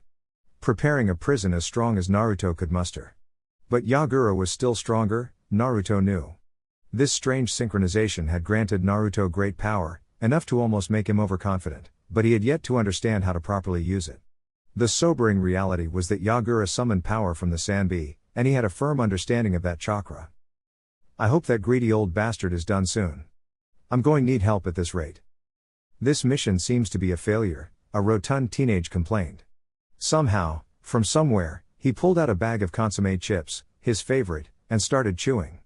The youth, clad in a red suit, wore a gray-plated armor on his torso, arms, and upper legs, upon which stood the kanji for food.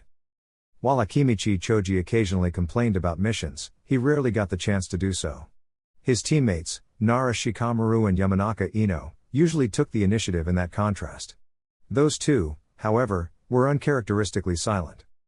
Seems like it wasn't, Asuma chuckled softly. Come on, teamwork. Share what you've learned today. They had investigated a village in the north of Haino Kuni, close to the borders. It had recently been under the attack from a band of bandits. Not unusual, was it not for two bounty hunters taking care of the bandits? The group had been led by a missing nin from Kumo, but apparently the man had died easily. Too easy, if Asuma could make any estimation of the man's skills based on the information from the bingo book.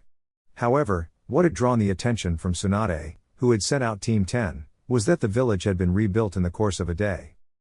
Someone created those new buildings, Shikamaru sighed. It is the Mokuton Kekkei Genkai. Is there no other explanation? Asuma tested. The houses were made out of one sort of wood, in its entirety. It is impossible to find a wooden building that big that consists of the wood of only one tree. There aren't trees big enough here. And to import wood from a tree that size is something way beyond the funds that village has. And unlikely as it is for one house, what are the odds for 22? You could also have pointed out that there were minor traces of residual chakra in the wood, Asuma provided. I couldn't take a good sample, though. But it was the response of the villagers that confused me, to be honest. He and Shikamaru looked at Ino, who still had that solemn look on her face. Ino? Shikamaru eventually decided to drag her out of her musings. Even since Team 7 had perished, Ino had been like this, and while he, Choji, and Asuma did what they couldn't really help her. Sakura had been one of Ino's closest friends, and Naruto. They practically grew up together. And Ino was never too secretive about how she felt, the young Nara sighed. No one wanted to talk, so I took a look inside the mind of the village elder, Ino mumbled, obviously very distracted by something. Shikamaru wondered why, as this didn't seem to be distraction caused by those who were lost to them, but caused by what she had seen in those memories. What did you see? He narrowed his eyes. The people. One a man, tall and barely recognizable due to the mask he wore. He had a black cloak covered with symbols of a red cloud, Ino explained. And the other? Asuma was one of the few who knew about those red clouds. While Akatsuki did not really disturb Konoha, there were accounts on them taking missions that involved Konoha shinobi. All of those accounts boiled down to one thing: if you saw someone wearing a robe with red clouds, you'd better step away. Akatsuki was an organization that couldn't be trifled with for instance someone as Orochimaru within their ranks. Asuma also knew that the people from Akatsuki always traveled in duos. The other was younger. Our age, I think. Although the elder couldn't see his face, Ino hesitated. He wore a similar cloak, high-collared to the point where I could not see the lower half of his face. Also with red clouds on the robe? No, it was just black. Ino shook her head, still with that peculiar look in her eyes. And? Shikamaru wondered. What is it about this that got you so spooked, Ino? It was that boy who created the buildings. He did the work, and the tall one with the red clouds asked money for his services. In the end the villagers paid a relatively low price for high-quality houses. But it is that boy that confuses me. Why? He had blonde hair, spiky, that hung down to his shoulders. And his eyes. Those cerulean eyes. They were similar. And still so different. So empty. So unlike. You don't. Ino, you know that he's. You know who? Shikamaru hesitated. He still didn't want to say it. Naruto had grown up among the Yamanaka, and as such Shikamaru had also regularly seen him. After all, his father had often dragged him along when he had visited Inoiki and his family. Naruto-kun had vibrant eyes. This cloaked boy's eyes were dead, Ino said, although it seemed more like she tried to convince herself that her thoughts were just a foolish wish. There are more blonde people with blue eyes. I know it can't be Naruto-kun. Naruto-kun is. But for a moment, I just hoped. Asuma saw the girl water up, and pulled her into a fatherly embrace. No matter if years had passed, the girl had never really gotten over it. There had been an abundance of blood, there had been tattered clothes, a broken Hittite, but with most of the body missing there always remained a foolish doubt. All that they had buried were an arm and parts of the boy's legs. The Sarutobi Jonin knew that bodies often went missing. High-ranked jutsu had a bad tendency of not leaving too much of the bodies recognizable. Some jutsu even disintegrated the body completely. But what had been buried at Naruto's funeral was more than just those 3 limbs. The heart and will of the Hokage had been broken, although everyone knew that Tsunade held herself strong, enduring for the sake of his memory. Similarly, Jiraiya of the Sannin had also not been seen afterwards. Rumor had it that he still sent reports, but otherwise the man had vanished. Even the critically acclaimed Uchiha series had ceased getting new releases. Aside from those 2, the Yamanaka had been hit the worst. From his father, Asuma had come to understand that Naruto was living among the clan in order to hide him from prying eyes. At first, Asuma had assumed it was because of the boy's status as Jinchuriki, but in a drunken stupor Tsunade had revealed the horrible truth.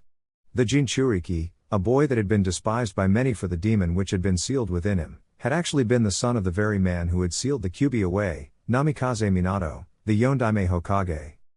With the grudge that especially Iwagakure carried against the father, it had been important to Sarutobi Hiruzen to make sure that the son wouldn't be noticed. Hiding him among blondes had seemed like a wise decision, one which simultaneously ensured that the boy would be cared for, educated, and trained. To make sure he grew up as a strong and promising Genin, with a mind strong enough to face down the Kyuubi when the time would come. But none of it had been enough to prevent Ino from getting her heart broken. Standing in front of the Mizukage had demanded a certain amount of courage, or perhaps even insanity. But this was incomparable. This was what it meant to be a perfect Jinchuriki. This was why the man had been unrivaled within Kirigakure. One eye, the right one, was constantly closed. The other, red with crimson pupils with a ripple-like pattern, had a mad glint. What broke through Naruto's reinforced prison was nothing less than a monster. The Sanbi, the 3-tailed Baijuo, resembled a humongous turtle, but with a crab-like shell that was covered in spikes. Its 3 tails were best described as shrimp-like, although it was an ironic way to describe something so gigantic. Underneath its shell the creature had red, muscle-like tissue, relatively weak compared to the hard shell and yet still tough as nails. Its human-like arms were equally huge, and a mere swing tore through every attack that Naruto could attempt. What the hell, the young Mokuton user was starting to feel out of breath. Guren, you see any way to take this bastard down? His face is concealed between that stone-like outgrowth at his forehead and lower jaw. Would that be its weakness? How are you keeping up? I don't have much left, Guren admitted. Her chakra had been running low before Naruto, she believed his name was Kunomori, had rejoined the battle. But against this unstoppable beast, what chance did she have? Perhaps with another year of training she could have been able to encase the entire demon in crystal, but even that. She wondered if that would have any effect. With Yagura's mind and the Baijuu's own imposing might, this was probably one of the strongest adversaries Guren could find in the entire world. One where even her master, Orochimaru, would be hard-pressed. Although it was a safe bet to say that Orochimaru would have found a way to decide the battle before Yagura had unleashed the Sanbi. Damn it, why isn't Kakuzu joining? Naruto muttered. He could sense the man standing close by, having their 2 targets with him. Yukimaru seemed to be struggling pointlessly, and the Hozuki boy was still encased in crystal. Guren, fall back. What? You heard me. You're out of chakra. Fall back. But. Shut up, he cut her off. I can't keep fighting while having to protect you at the same time. I can look after myself, she glared, offended by what he had said. Yeah, and so can I, and yet you covered for me while I was out, Naruto retorted. Go. I still have to try something else. Why? There's no time for this, Naruto growled. Go. And if you meet that old scumbag of a partner of mine, Tell him to get off his wrinkled old ass and help me out. The three-tailed demon howled, spurring open the protecting protrusions around its face just wide enough to start gathering some sort of dense sphere of chakra. Just wide enough for Naruto to thrust a piece of wood into the creature's eye, disrupting Yagura's concentration. The explosion that followed when the purple-black orb of chakra destabilized shook the ground underneath Naruto's feet. Damn, the blonde mumbled to himself. He was glad that Guren had finally listened to him. He wasn't sure why Kakuzu was not helping. Naruto figured this was just another test, another method to make him push beyond his limits. Well, I already did that. That burning sensation at my forehead only gives me a headache now. Fuck it all, if this continues for much longer, I'll run out of chakra. And it doesn't seem like Yagura is even weakening in the slightest. As if to prove that fact, the Sanbi easily broke the wooden restraints which Naruto had grown around the creature. Binding a being that was so much stronger seemed impossible. Poisoning would be difficult as well. Naruto knew that the pollen his jutsu could spread was potent enough, but taking down a creature such as the Sanbi seemed to require something more. More powerful. Brute force to halt brute force. One of the three tails came crashing down, as if Yagura wanted to swat his opponent like a fly on the wall. At least the Sanbi isn't as fast as that red chakra form he had earlier, Naruto thought while dodging. Damn it. I wish I had some way to create the gigantic structures which Madara's text spoke of. Hashirama was able to create wooden dragons and a titanic statue which Madara stated to dwarf even the Kyuubi. I guess I'll need to double my efforts. If I survive this day. A large mass of water tore through the surface of the island. The Sanbi wasn't playing around. At this rate, the small island would end up being nothing of ruin of what it was before this day. Apparently Madara wasn't wrong when he wrote about battles that could reshape the face of the earth. With the power of a Baijuu, that was definitely a possible outcome. Damn it. His face is guarded. His entire body clad in armor. What? Oh, wait, below. Naruto realized. Do or die. I hope I'm right. Girl, Kakuzu grunted as a greeting. He was still severely annoyed that he hadn't killed Terumi Mei. But Zetsu's plan seemed right. Mei was the strongest, a fact which she had proven by putting up a fight which had cost Kakuzu a heart. If she became Mizukage, she'd know what kind of threat Akatsuki was. A threat that Kirigakura would not be able to face. Besides, vexing as it was, Zetsu was right about the fact that killing Mei served no point other than personal satisfaction. She wasn't worth a single Ryo. It was Yagura who issued the bounty, and with him gone the current government of Kiri was essentially doomed. He needs help, Guren urged, mostly ignoring Yukimaru, who jumped at her with a teary-faced embrace. Absent-mindedly she patted the boy on his head. Kunomori-san won't be able to last much longer if this keeps up, she explained. Naruto had not really made a secret of how he needed Kakuzu to help him out. He's cutting himself short. What? Can't you see what he is fighting against? Yagura only has 3 tails. The brat should still have the upper hand, Kakuzu grunted. Not that Guren knew that Naruto had the Kyuubi sealed within him. Not even Naruto knew. While neither Kakuzu nor Zetsu knew this, it had been during Naruto's merger with Tobi that the Kyuubi had somehow made sure to bar the doors to his power. Perhaps it had sensed that Naruto would get the Mokuton Kekkei Genkai. Perhaps it realized who and what Zetsu was, and where he and Tobi originated from. If anyone would be able to recognize the tissue of the Geto Mazo, it would be one the 9 Baijuu. As if on his cue, the Sanbi was lifted from the ground. Roots combined and formed a sharply pointed tree, one which was thicker than any other than Guren had seen. Good, it seems like he is starting to approach Hashirama's level of skill, Kakuzu muttered. But it still isn't enough to kill me, brat. Panting and sweating, Naruto saw how the Sanbi was toppled over. Its belly was now sporting a deep wound, blood flowing out like and drenching the ground. The creature howled in agony and rage. Especially rage. I think I just pissed it off. Naruto felt a large drop of sweat run down the back of his head. The ripple-patterned left eye of the demon now glared at the tiny human. Hey! Hi? Naruto tried awkwardly. A gust of water threw him back, making him skipping over the ground. Skidding against one of his trees, Naruto came to a stop. His entire body hurt. Several gashes decorated his body, and his chakra reserves had taken quite a hit. You're still weak, brat. So you finally decided to stop lazing about, Kakuzu? The whiter half of Zetsu has a bad influence on you, Kakuzu grunted, not really appreciating how the boy talked to him. And you're the one of the ground. Not me. Always wanting to be the one who's right, Naruto sighed.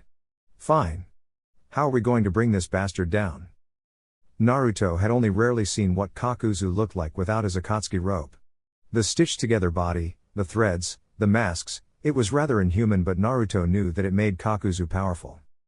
While you were failing to turn this overgrown sea turtle into soup, I was amassing chakra, was all that the older man said. The two masks on his shoulders opened their mouths, as did Kakuzu himself. A devastating attack, combining wind, fire, and lightning, hit Yagura. The sheer force of the explosion brought the already weakened Naruto down to his knees. Damn it, a little warning would have been nice. Stop your whining. Naruto just glared back, but decided to do what Kakuzu had done before. Gathering chakra. First, he needed to mend the damaged parts of his body. He had already closed the slash at his flesh and blood arm, but the remainder of his body also needed attention. True to his word, Kakuzu had indeed gathered a lot of chakra. Two similar combination attacks followed after the first. With the wound which Naruto had caused already limiting Yagura's mobility, his three-tailed form took some significant blows. Not that Kakuzu managed to pierce the thick shell that protected the beast, but it did begin to cost the Mizukage a lot of chakra. Maintaining this perfect form was already taxing, but enduring such attacks only reduced his reserves further. Meanwhile, Naruto tried to reach out the world around him, but failed. Instead of gaining more chakra, the burning sensation from his forehead vanished. This unbiased eye, which he had somehow found in the depths of natural energy surrounding him, was gone. It only left him weaker, feeling utterly exhausted. The battle between Kakuzu and the Sanbi slowly moved away from his position, when Naruto suddenly heard someone next to him. To his surprise, Guren had come down to meet him, a worried frown running over her face. The little boy, Yukimaru, jumped from her back, although still clinging to her arm. Are you injured? Just tired, Naruto wondered why she even approached him. They weren't even truly allies, last he checked. She was a servant of Orochimaru, who in turn served the same organization as Naruto did. Although little was left of his cloak to show his affiliation with Akatsuki, right now. Guren, you should get out of here. Orochimaru wants that brat and the Hozuki, to use them in his fucked up experiments. It is your duty to ensure that they get back to Otogakur. Guren gulped at the way he described her master's intentions, but couldn't refute them. She had seen too many creations. Too many experiments with the cursed seals. She knew that whatever happened to the Hozuki would be nasty. She couldn't really care about that. She did realize she cared about Yukimaru's fate, however. The sight of the dying woman was still imprinted in her memories, the woman who had saved her life, the woman she had killed. Yukimaru's mother. Her first real kill.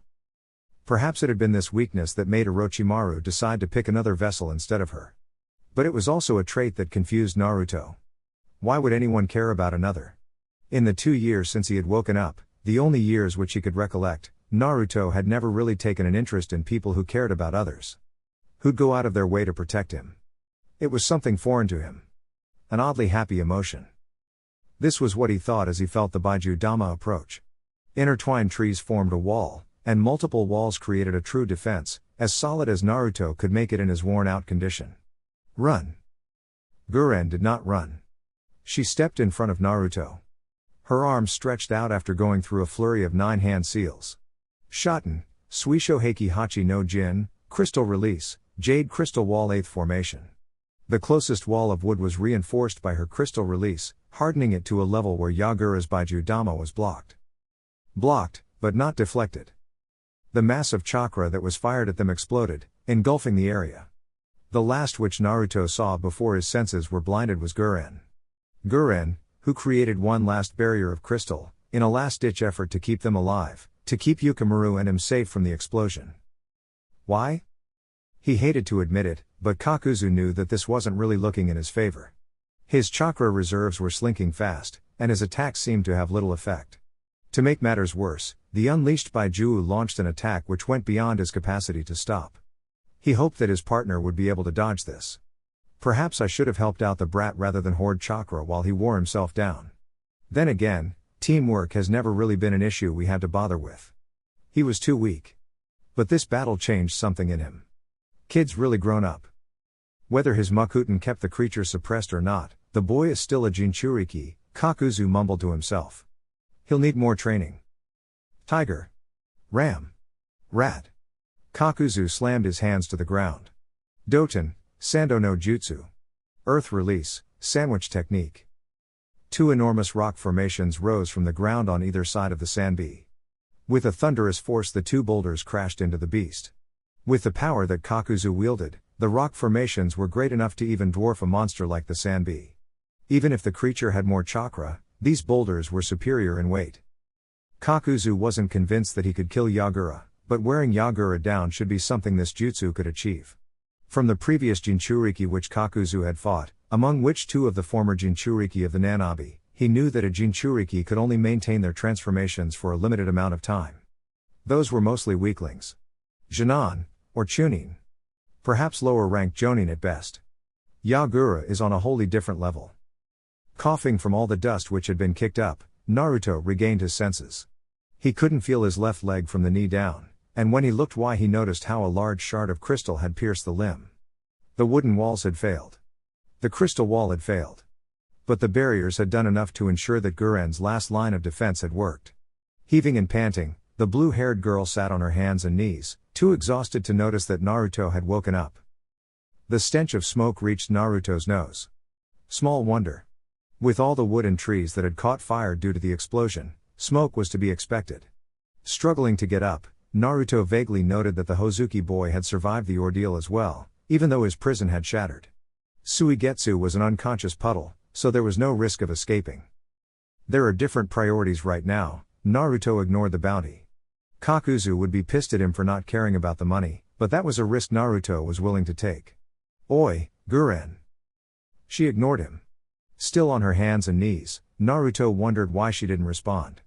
He felt her chakra, even though her reserves had dwindled down to next to nothing, so she was alive. Hello. So you did manage to survive. Told you he would. Zetsu. A leg, please, Naruto grumbled. Living close to Kakuzu brought a recurring process of losing limbs. His own arm was strong, or perhaps it was because Kakuzu did not target it, but the three limbs which had been replaced by Tobi were quite fragile in comparison. Fortunately, Zetsu could replace the lost tissue, being made out of the same goo as Tobi. It always took some time before it got adjusted to his chakra, but it definitely was a better option than continuing without a leg. Seems like even Kakuzu is pressured. Good thing that Mei-chan decided to cut her losses and retreat. She would not have aided Yagura, idiot. But she didn't want Kiri to lose the Sanbi either. For once the whiter half managed to silence the blacker half. Whatever. The main point is that you should get out there and back up Kakuzu. If he died it would be bad. Kakuzu is useful to Akatsuki. Whatever, Naruto grunted while he carefully tried out his new leg. The adjustment went remarkably fast. Too fast, almost. Then again, Naruto had a weird feeling about his own chakra. His little outer body experience had given him the impression that he was incomplete. Perhaps that is why my power is lagging behind that of Hashirama? When you're done sobbing, could we have that? We're quite hungry from all the traveling today. For the first time Guren reacted. And Naruto realized why she had been so silent. She had the boy in her arms. His torso littered with crystal shards, blood running down from his mouth and his nose. His eyes were closed, and Yukimaru had an oddly peaceful smile on his face. You leave him alone, she snapped with such ferocity that Zetsu backed off. There are a few corpses in that direction, Naruto pointed. This one is off limits. Unless you want to be turned into crystal, of course. As is the one with the eye patch, we need his bounty. HMPF. Young flesh is more tender. Less muscles and more healthful fats. Just do it, Naruto grunted. Zetsu shrugged, both the black and the white shoulder perfectly synchronized, and sank into the ground. Guren. He's dead. Yukimaru. He shielded me when. It was an oddly foreign emotion which Naruto felt. Seeing the girl sob. Seeing the motionless body of the boy. The child had sacrificed himself for the sake of the girl he liked. Why? So many people were clinging onto their own lives, while others threw away their own for the sake of others. His connection opened him to the world, to the lives and deaths of all life around him. Why were humans so different in the complexity of their emotions? Animals could lay down their lives for the sake of their offspring or their partners, but not for. Something big happened, by the sounds of it. As if a mountain collapsed, the sound drew him away from his thoughts. Stay here, Naruto grunted. He strode past her. Why did the boy die with a smile? Was Guren that precious to the boy? He wanted to understand it. He wanted to know why people valued life so much, and the lives of others. Kakuzu and Zetsu had taught him the value of death, but what Guren and Yukimaru showed Naruto was something different. It felt similar to the Yamanaka woman, who had offered her body, so desperate that she tried to buy her survival through the act of sex. These emotions they displayed were abnormal. To him, at least. Naruto had been shown many things, but a tree could not explain him how humans functioned. Why they did what they did. The animalistic survival and parenting instincts was one thing, but friendship? What is the value of life? Kakuzu held the creature at its place with the two gigantic boulders when Naruto's trees erupted from the ground, entangling the Baijuo. Higher and higher, tighter and tighter the trees strangled Yagura. Naruto was practically running on fumes, giving him a moment of inspiration. He might not have chakra, but if he could someone gain strength form the energy outside his body, why not siphon Yagura's? Thorns as thick as a human's arm grew from the trees that bound the Sanbi, piercing the relatively soft red flesh which wasn't shielded by its shell. For Yukimaru, for Guren, Naruto felt determined to make this work. Yagura had to fall, or the sacrifices which they had made would be utterly pointless. Kakuzu allowed himself a smile when he saw how Naruto began to suppress the Mizukage's power. It started slowly, but minute after minute it became more obvious that the Sanbi was shrinking. Until, with a billowing cloud of smoke, the Sanbi vanished. Good work, brat. The investment actually paid off, Kakuzu chuckled darkly. The compliment didn't really seem to reach the blue-eyed boy, though. His eyes held a glimmer of emotion which Kakuzu hadn't seen before. Well, not since the first time they had fought, at least. That time, when the brat was merely a genon of Konohagakure, he had desperately tried to protect his teammates, especially the girl with the pink hair. That boy had failed his mission, being too weak, too naive. But right now, this Naruto was beginning to become a man who might eventually upset the balance of the world. Kakuzu loved those kinds of people. Any shift in power was always accompanied by a fresh wave of bounties, as those who lost power often ended up becoming Kakuzu's prey. If he kept growing at this rate, Naruto might actually become the strongest shinobi the world had seen since Hashirama. Perhaps even better, if Kakuzu took the Kyuubi into account. A worthy adversary. Exhausted, Naruto collapsed. The only things which were left to remember the outburst of power were the monumental trees that still stood strong. The might of the Mokuton was vast. Even if this boy was yet unworthy of even standing in the shadow of a man like Hashirama, time would eventually change that. Yes, those would definitely be interesting times. The war which Akatsuki promised would change the shape of all the nations. Just like how Hashirama ended the Warring States era, this boy, in a few more years of training, would be capable of initiating the end of the era of the hidden villages. How the mighty have fallen, Kakuzu sneered when he finally reached the paralyzed form of the Mizukage. You filthy rebel scum. The boy beat you, Kakuzu chuckled. His Mokuton certainly is a useful gift, don't you agree? No. My boy. He must mean the other child. The dead one? Yes. He looked tasty. Too bad we couldn't eat him. That woman would have been annoying if she fought us. And the child didn't have much flesh on his bones anyway. Dead? Yagura's pink eyes went wide, and then went blank. I see. My legacy. My death is just end of the bloodline. Kakuzu wondered what now unconscious tiny Mizukage had said, when Zetsu realized the truth. Ooh, so that is it? Seems likely. That explains the boy's chakra. It was akin to that of the Sanbi for a reason. Black Zetsu grimaced slightly. Too bad he had died. The secrets that we could have unraveled from the offspring of a Jinchuriki. So the brat was his bastard, Kakuzu smirked. It makes sense. That was why the snake wanted him back after Kiri stole the boy. Research, my ass. The boy was bait. What a coward. Isn't it smart to dispose of a stronger opponent that way?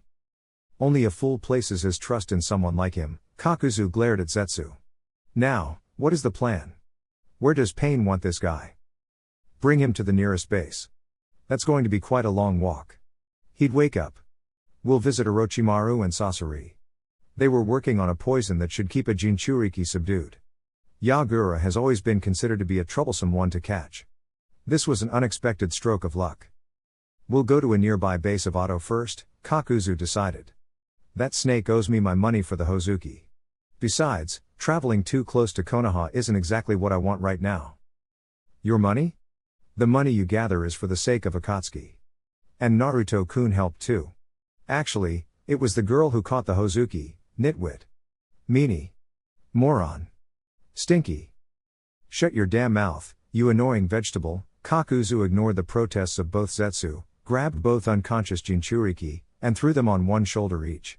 When you visit Orochimaru and Sasori, get some military rations pills as well. The sooner the brat is back on his feet, the better. Actually, make sure taste those pills yourself first. I don't want to end up getting poisoned by those two madmen. If this brat dies now, it would be a huge waste of all my time and effort. Chapter 5. An impediment.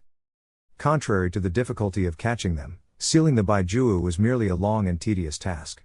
Filtering the chakra from the Sanbi out of Yagura's body required the usage of various seals, which had to be empowered during the entire process of the extraction. Using a large, but very well hidden, cave, all members of Akatsuki had gathered around an ominous and gigantic statue. It was a hideout much like many of the others which Naruto had seen during his travels with Kakuzu. But this statue was something he had never seen before. The Geto-Mazo, the demonic statue of the outer path, was the vessel in which all the Baijuo would be sealed. From what Naruto gathered, Akatsuki would use this unnerving thing as a means to wage a war unlike any before. It would be the ultimate weapon. If people feared a single Baijuo, then the combined might of all 9 was simply unfathomable. Especially after facing Yagura, who only held the Sanbi within him. The bits of information which Naruto had picked up seemed to indicate that the Baijuo only got stronger relative to the number of tails they had. If the 3 tails posed such a threat, what impossible power would the 9 tails possess? 9 members of Akatsuki had gathered for the occasion. The first Jinchuriki that they had caught. A fact that made Kisame complain that it was unfair that Kakuzu and Kunomori had gotten an unfair advantage. But as Zetsu's information had pointed out, their leader had explained that the capture of Yagura was a welcome chance. If the Mizukage had fallen during the rebellion, a civil war he was already losing, there would be an undetermined amount of time that they had to wait until the Sanbi reformed. So in spite of being ahead of schedule, Pain had agreed with the judgment of Zetsu and Kakuzu, and prior the sealing ritual he had even commended Naruto for his contribution to their cause. Well, Kunomori. He did not know Naruto's real name, after all. After that discussion they had spent 3 days, 3 boring and long days, at sealing of the Sanbi. Days made even more boring by Hidan, with his ravings about murder and mayhem. 72 long hours, while Naruto actually longed for a good night's rest and some wholesome food. But instead of getting some rest, they had hurried to this shitty cave right after the battle with Yagura. He had barely gotten the chance to say farewell to Guren. Why had that been so important to him? He couldn't say, before she returned to the base of Otogakur, carrying Suigetsu with her. Zetsu had brought the money which Orochimaru had promised, even including the amount which he had offered for Yukimaru, despite the boy's death. That was the only thing for which they had taken the time. Yukimaru's burial. A grave of crystal and wood. A peaceful place for a boy too innocent for this unforgiving world. The sad story of Yukimaru's mother, however, was not something Naruto expected to hear. Guren seemed to have an odd kind of reluctance to kill, even when it was her mission to do so. It was confusing him, the entire notion of mourning the dead. Though, Naruto figured he never had anyone he cared enough about to mourn if they should die. Kakuzu might be one. I'd hate it if someone other than me killed that bastard. It is done, Pain finally announced. Within the cave, only Naruto, Kakuzu, and the 2 sides of Zetsu were there. The others were some kind of projection. Why the 10th member was absent was something Naruto hadn't figured out yet. Fucking finally, the shadowy projection of Hidan whined. 3 days of doing nothing. I want to kill something. As if you didn't tell us that already, Naruto grumbled. Hey, brat, if you got strong enough to catch Yagura you should be strong enough for a duel, don't you think? Kisame, eager as always, challenged Naruto. I promise it won't be a total fuck up of a match like you always have with that idiot tagalong of mine. Hey! I'd rather get some sleep and food. Naruto didn't bother to hide his foul mood. I'm starving. And we need to deliver our package to the bounty station. Kakuzu had sealed Ao away, not willing to let the body decay while they had to spend time on sealing the Sanbi. Kunomori will go to Amigakur, Pain cut off the discussion. From the recordings which Zetsu showed me earlier, you still need training. You have potential, but you are young and inexperienced. Training? Naruto blinked. Damn, this is just another attempt from Kakuzu to get me killed, isn't it? Kakuzu can continue with his bounty hunting. Bringing in money is crucial at this stage. Pain remained completely stoically as always, ignoring Naruto's whining. But you, Kuno Mori, if you wish to achieve a level of skill that approaches that of the Shodai Hokage, you will need space to train without distractions. A place where no other nation can find you. Ame will offer that. As you command, Leader Sama, Naruto sighed in defeat. The 6 shadowy figures fluttered and disappeared. The massive statue, the Geto Mazo, was reverse summoned and vanished in a cloud of smoke. Naruto let himself fall backwards, too tired to keep standing. And more traveling. You should be cautious around Pain. He sees everything. Not everything, but with his Rinnegan he does see a lot. More than we'd like. Why is it so important for me to hide who I am? Naruto grumbled. This whole Kuno Mori crap pisses me off. I keep forgetting it is supposed to be my name. Pain is rather vindictive, Kakuzu explained. And he holds a grudge against Konoha. Which would imply that I originally hail from Konohagakure. Naruto blinked. Why am I? Well, why did Zetsu use Tobi to save my life? You were dying. But you had an unusual chakra. We've rarely seen people with as much yang energy as you. That is why we made Tobi save you. Although, when he did, something unusual happened. What? Naruto wondered why Black Zetsu scowled like that, and White Zetsu suddenly had that sheepish smile. Seeing both expressions at once was rather peculiar. Big mouth. He deserves to understand the danger. That he does. Fine. Tobi wasn't supposed to completely merge with you. Your chakra was stronger than we had anticipated. So Tobi lost himself. And you lost your memories. Which you undoubtedly found very inconvenient, Naruto remarked, sarcasm almost tangibly radiating from him. So bad that you had a perfect little tool which didn't even remember who he was. Very. Not really. Controlling Tobi would have been easier. Oh, yes, that's true. At least you don't lie about it, Naruto laughed mirthlessly. So why tell me?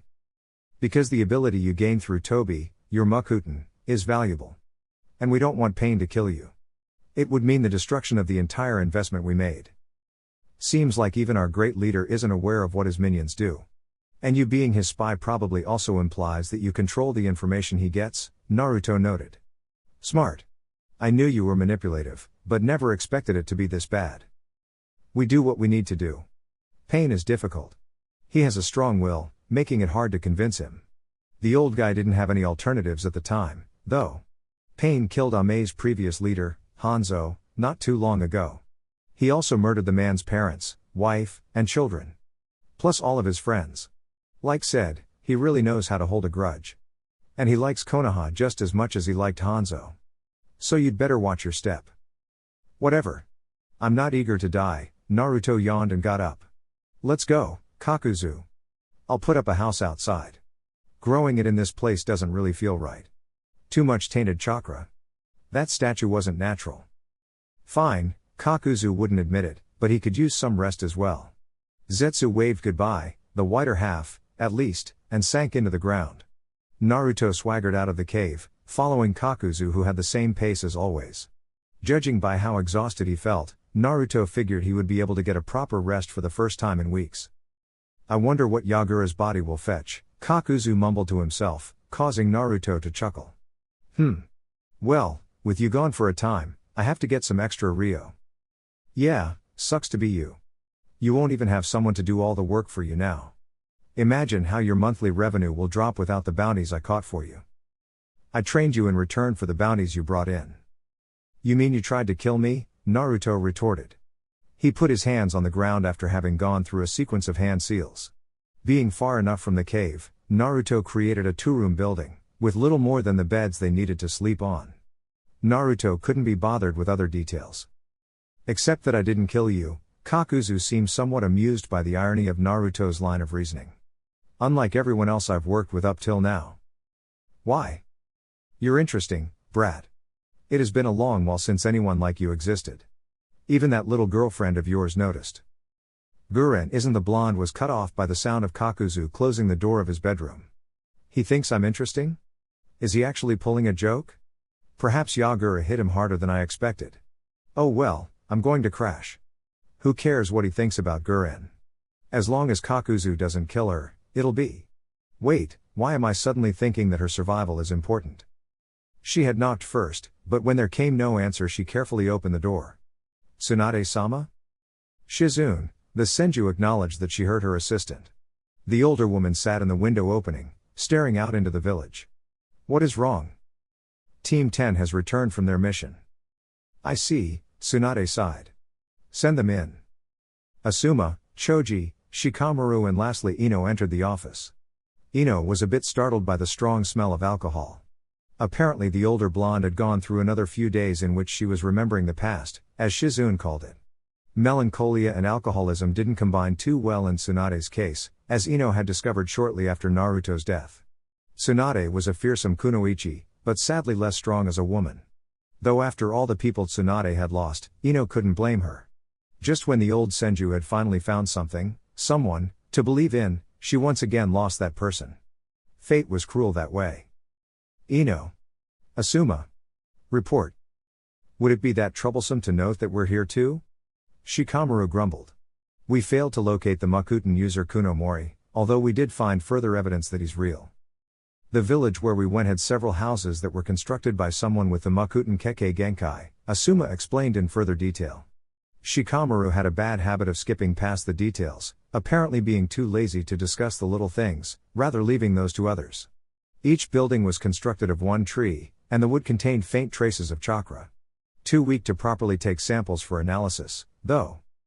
Like I said, Mokuton, Shikamaru sighed. And the villagers?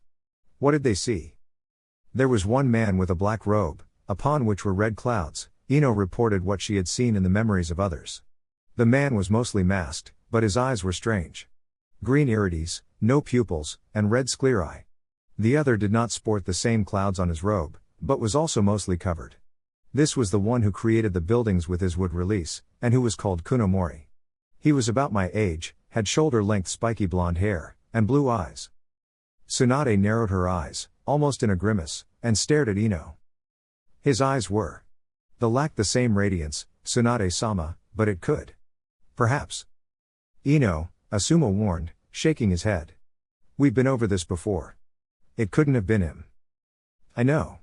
But, I would like to be sure, Ino hesitated. Tsunade-sama, can I ask for permission to track down Kunomori to ascertain his true identity? The god I'm Hokage walked away from the window and slumped down in her chair. Opening the drawer, she took out a nearly empty bottle of sake and downed what little that had remained in the bottle.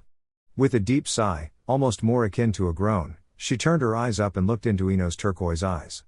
Tsunade saw a glimmer of hope in those eyes, for the first time in years, replacing some of the pain which the girl tried to hide. Declined. But, Tsunade-sama.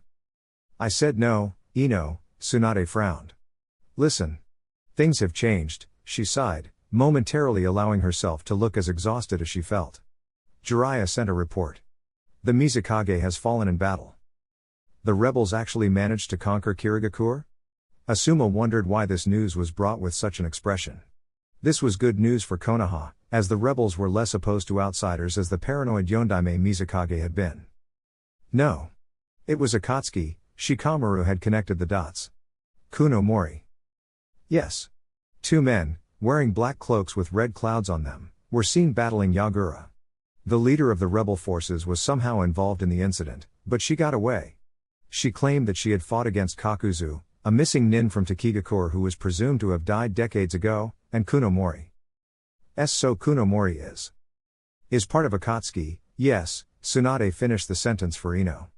Jiraiya seems to think that Akatsuki is targeting the Jinchuriki for some reason, so if that blonde boy was truly Naruto, he would never have entered an organization which wants him dead.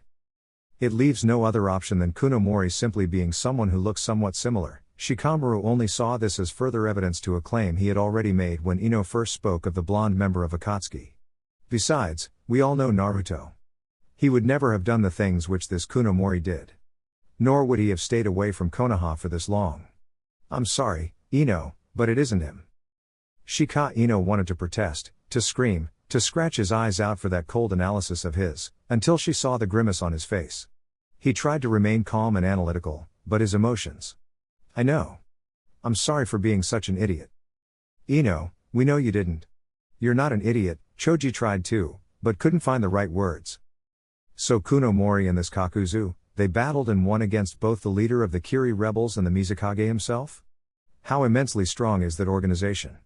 Asuma tried to steer the conversation in a different direction. The subject of Naruto was always something which hurt Tsunade a lot. Not to mention that it was still an open wound for Ino. He couldn't blame the girl for hoping for the impossible. Tough. He didn't know how he would react if something happened to Kurenai. Yes. I'll soon issue a warning for all our forces about Akatsuki, but until then I expect you four to be silent about it, understood? Yes, Hokage-sama. As much as I'd want to. A Chunin wouldn't stand a chance against an S-rank shinobi like that Kuno Mori. Hell, even most of my Jonin would lose. Yagura was supposedly someone who had mastered using his chakra, after all. What's that supposed to mean? Choji wondered. Of course someone would master. He was Jinchuriki, Choji, Asuma interrupted. It is extremely difficult to deal with the chakra of a Baijuu. Rumor has it that Kumo has a Jinchuriki who also mastered it. It essentially grants the Jinchuriki the complete power of the Baijuu. That's troublesome. Very, Tsunade nodded. So you'll understand that we can't actively investigate someone who managed to defeat Yagura. Jiraiya will keep his eyes open. After all, Akatsuki has proven that his has become a very serious threat. While she knew that the arguments were right, Ino felt bitter when she left the office.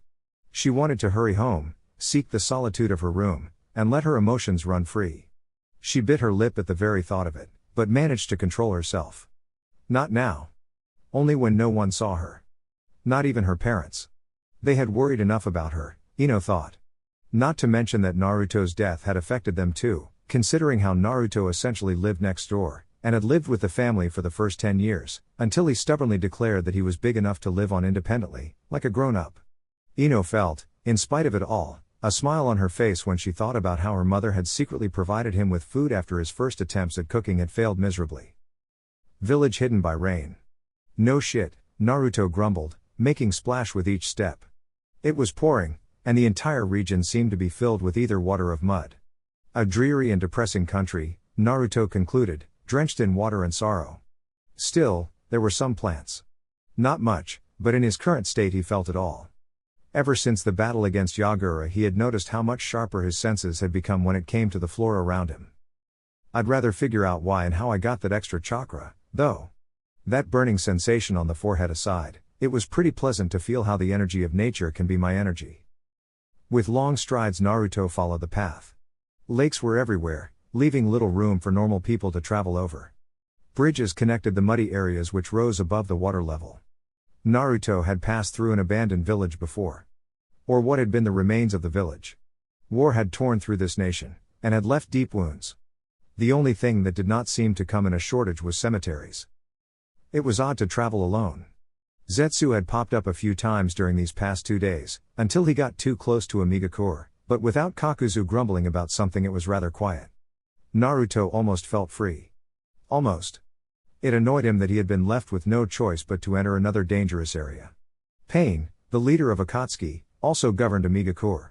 And if what Zetsu said was true, or even partially true, then Naruto had to watch his steps. Whatever Konoha had done to the man, Pain was said to hold a serious grudge against the village and its population. Even though Naruto didn't even remember living in Konoha. Perhaps I should have just turned against Zetsu, and gone to Konoha instead? Not that it would really solve anything. I can barely hope to defeat people like Kakuzu, and Kisame is probably an even more annoying opponent. Not to mention the guy who keeps all those monsters on a leash. Defecting from Akatsuki would be a stupid decision. It would only put Konoha in danger.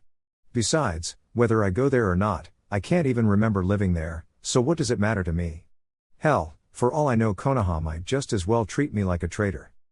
A nagging voice in the back of his head wondered whether he had bonds during his old life, like Guran and Yukimaru had. Somehow he envied the girl, because he lacked those bonds. On the other hand, it worried him when he saw how much pain losing those precious people could cause. Yukimaru's death had left the girl devastated. She had gone back to serve Orochimaru, but seemed to lack the same devotion which Naruto had seen when they had first met. The fire within her was extinguished, leaving only a shell of her old personality. It was an odd concept for Naruto, to feel worried about someone. Kakuzu had pestered him with it, and, White, Zetsu had quickly copied that, but Naruto lacked a proper understanding of what it meant to be friends, let alone what it meant to go beyond friendship. Quickly losing interest in teasing someone who didn't understand, White Zetsu instead brought more books.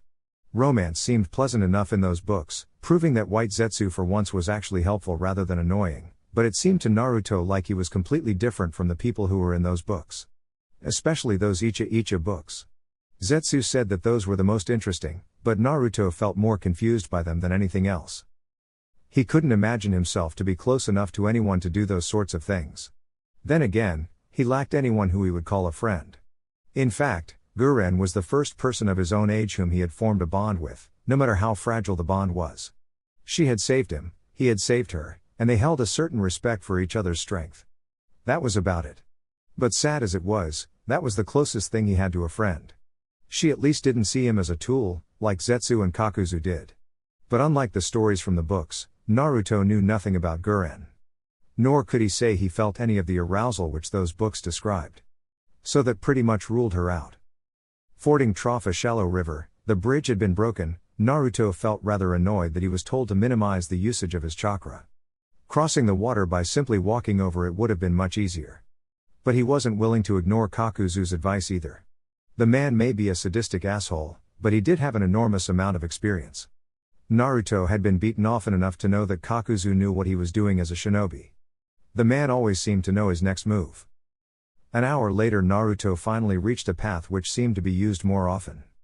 The rain only seemed to pour down harder and harder while he moved closer to Ame. Until he got close enough to see tall buildings in the distance. Very tall, actually. Amigakure looked completely different from any city or village which Naruto had seen before. A little while later Naruto reached some sort of gate. Behind the gate was a bridge that led to Ame, and Naruto figured the village was surrounded by water. This would be the only way for civilians to enter. The two men standing at the gate also seemed accustomed to scaring civilians. Halt, who goes there? Cheesy, Naruto sighed. Too cheesy. What? Can't you at least be a little less of a cliché? Get lost, brat, the other growled. Both men were slightly taller than Naruto, sporting dark and dark gray colored clothes, and the only thing which somewhat drew Naruto's interest were their straw hats. Nice hats, Naruto smiled, although he knew neither man could see this through the mask at the low half of his face. Sure would offer a good way to keep my head dry. Go buy one somewhere else, brat. Yeah. Nope. It would appear that I have to go to Ame, so please let me through. No one is to enter the village without the permission of Kami-sama or Tenchi-sama, Angel-sama. But you're a lousy infiltrator if you dunno who they are, and I don't give a damn either. Now, get out of my way, you're starting to annoy me. Cocky little brat, the guard on Naruto's left took out an umbrella, apparently wanting to attack Naruto with the thing. Not that he got the chance. Vines erupted from the muddy soil, effortlessly breaking through the bricks, and enveloped the two not too intelligent guards. An umbrella would do nicely too, Naruto shrugged, walking forward to take the item from the bound man. I guess I shouldn't kill you. I would make a bad first impression on Pain if I did that, I suppose. The rain slowed, and Naruto noticed several sheets of paper. The shelter near the gate, used by the guards whenever there wasn't anyone approaching, also sported a small origami figure of an angel. Ah, so you're Tenchi-sama, Konan, Naruto chuckled. Well, you have the looks for it, I'll give you that. The paper fluttered in front of him, and led forward. Okay, I'll follow. Konan was waiting, silent as usual, within Amigakure. She led him into one of the tallest buildings at the western side of the village. Many stairs later, Naruto stood in front of the man known as Pain. The man radiated a chakra which seemed to be equal to that of a Jinchuriki, making Naruto guarded. But what unnerved him most about the man were his eyes. The light purple sclerae and irides with a ripple pattern that spread over the eyeball. Aside from the eyes, Pain looked relatively normal. The piercings were a bit odd, but not too unusual. The spiky orange hair was kinda cool, in Naruto's opinion. For some reason he really liked the color. So, you are Kunomori, Pain, or at least his Deva Path, said. And you're no stand-up comedian. It worked on Kisame, Naruto shrugged. I am Pain, Pain said, as if that explained it all. It would appear this one victory has made the boy overconfident. Konan spoke for the first time. Yeah, getting my butt kicked and having to be rescued at least twice definitely made me very overconfident. Hell no. I need training. Last battle I found some kind of shoddy way to increase power, and I want to figure out how I did it. Besides, my control over my Kekkei Genkai is still subpar. Naruto was somewhat sarcastic, but spoke honestly. I've been walking through this depressing rain for half a day, and you blame me for trying to make a joke? Zetsu has a bad influence on you, Pain eventually sighed. But that is not the point. Zetsu showed me the recordings of the battle, so I know what happened during the battle against Yagura. He can do that? Naruto blinked. That son of a bit. Acorn. That would have made things so much easier. Listening to them talking is freaking annoying, so if they had a way to record and show events. Zetsu has a habit of fooling people, Pain groused. Naruto felt his heart skip a beat, thinking that Pain had figured out that he was from Konoha. But fortunately, nothing followed. During the battle, you lost control of yourself. Why? Why? That's kinda hard to explain. Naruto scratched the edge of his face mask.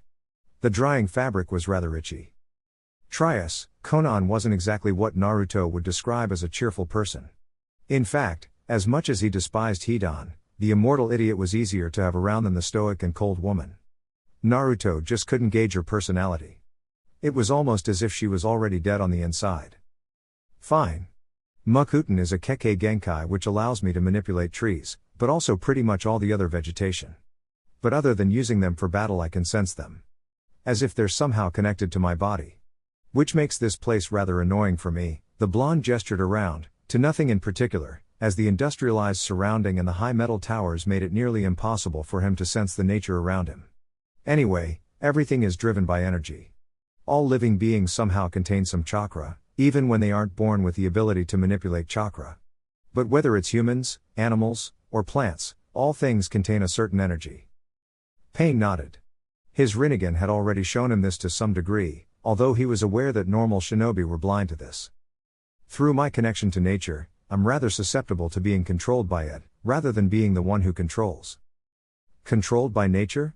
Konan frowned. Naruto almost remarked on the fact that she was capable of facial expressions, but considering whom he was dealing with it seemed foolish to say. How can nature control you? I'd say that the energy that permeates throughout nature has a will of its own. I can't say that I understand. Nor have I had a chance to reach out to it, like I did during the battle against Yagura.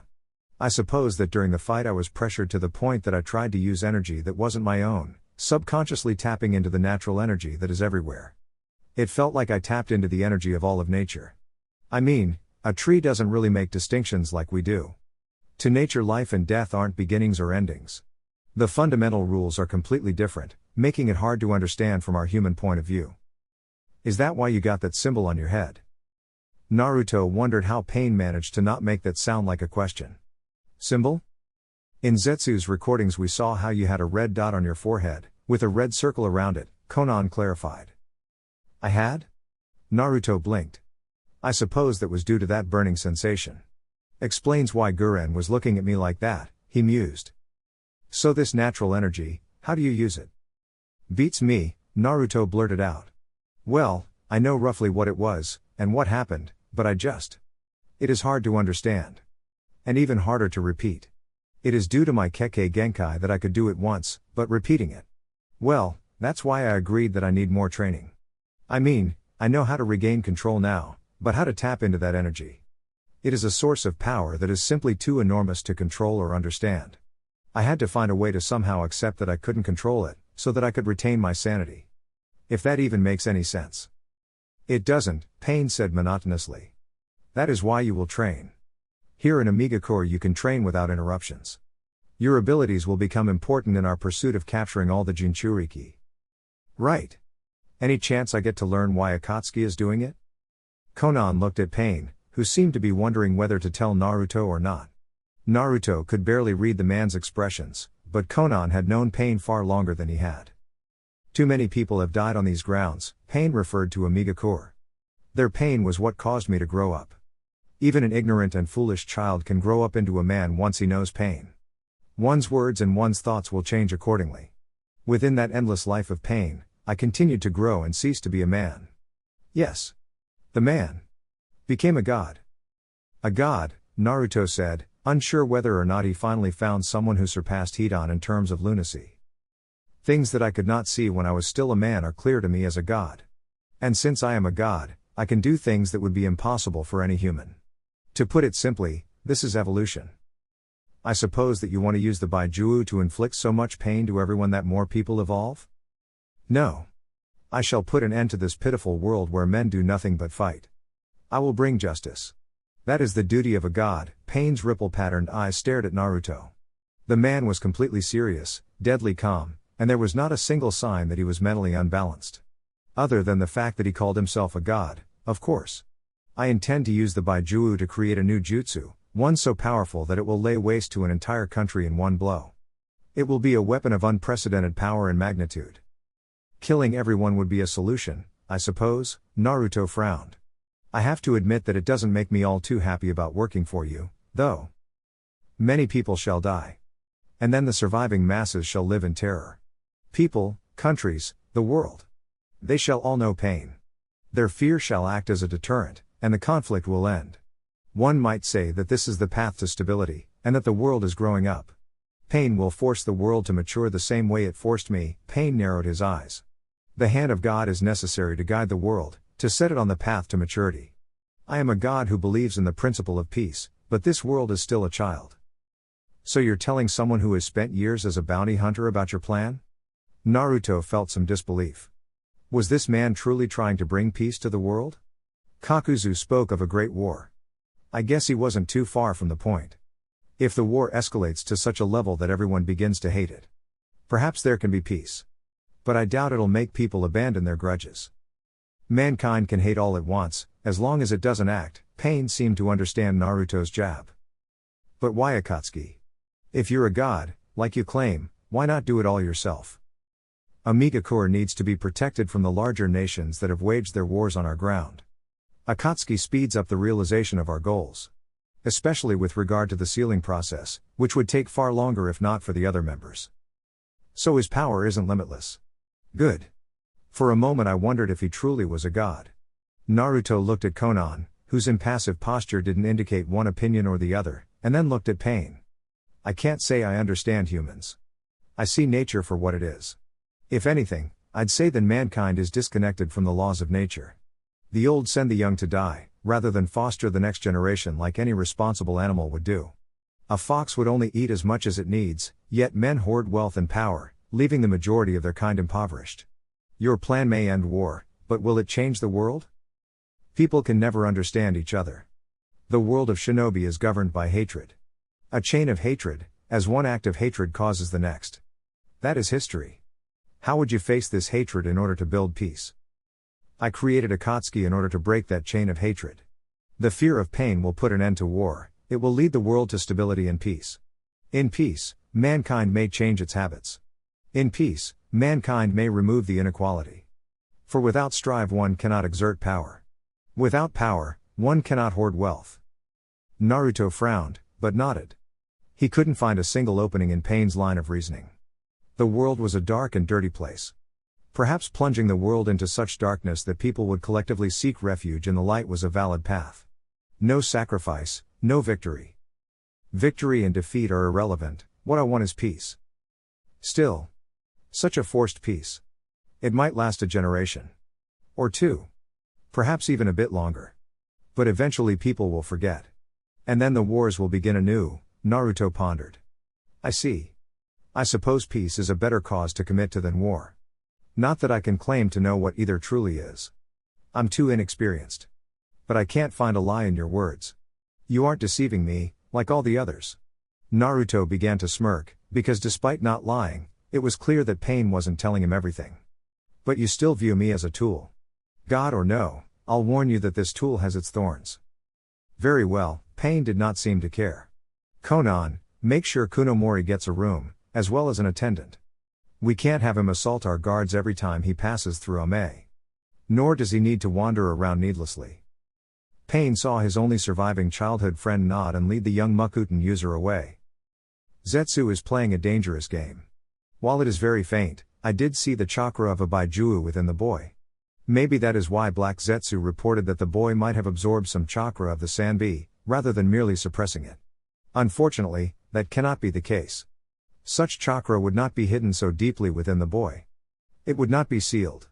But the boy seems unaware of this. Pain turned around to look out over his village. His country. I will have to be careful, and revisit all the information Zetsu has supplied. It is fortunate I do not solely rely on Zetsu for information anymore. And whatever plan Zetsu has for the boy, not even a Mokuton user will be able to face the combined might of the 6 paths of pain. Naruto yawned when he woke up, still feeling groggy. Sleeping in a real bed. It was something he hadn't done in quite some time.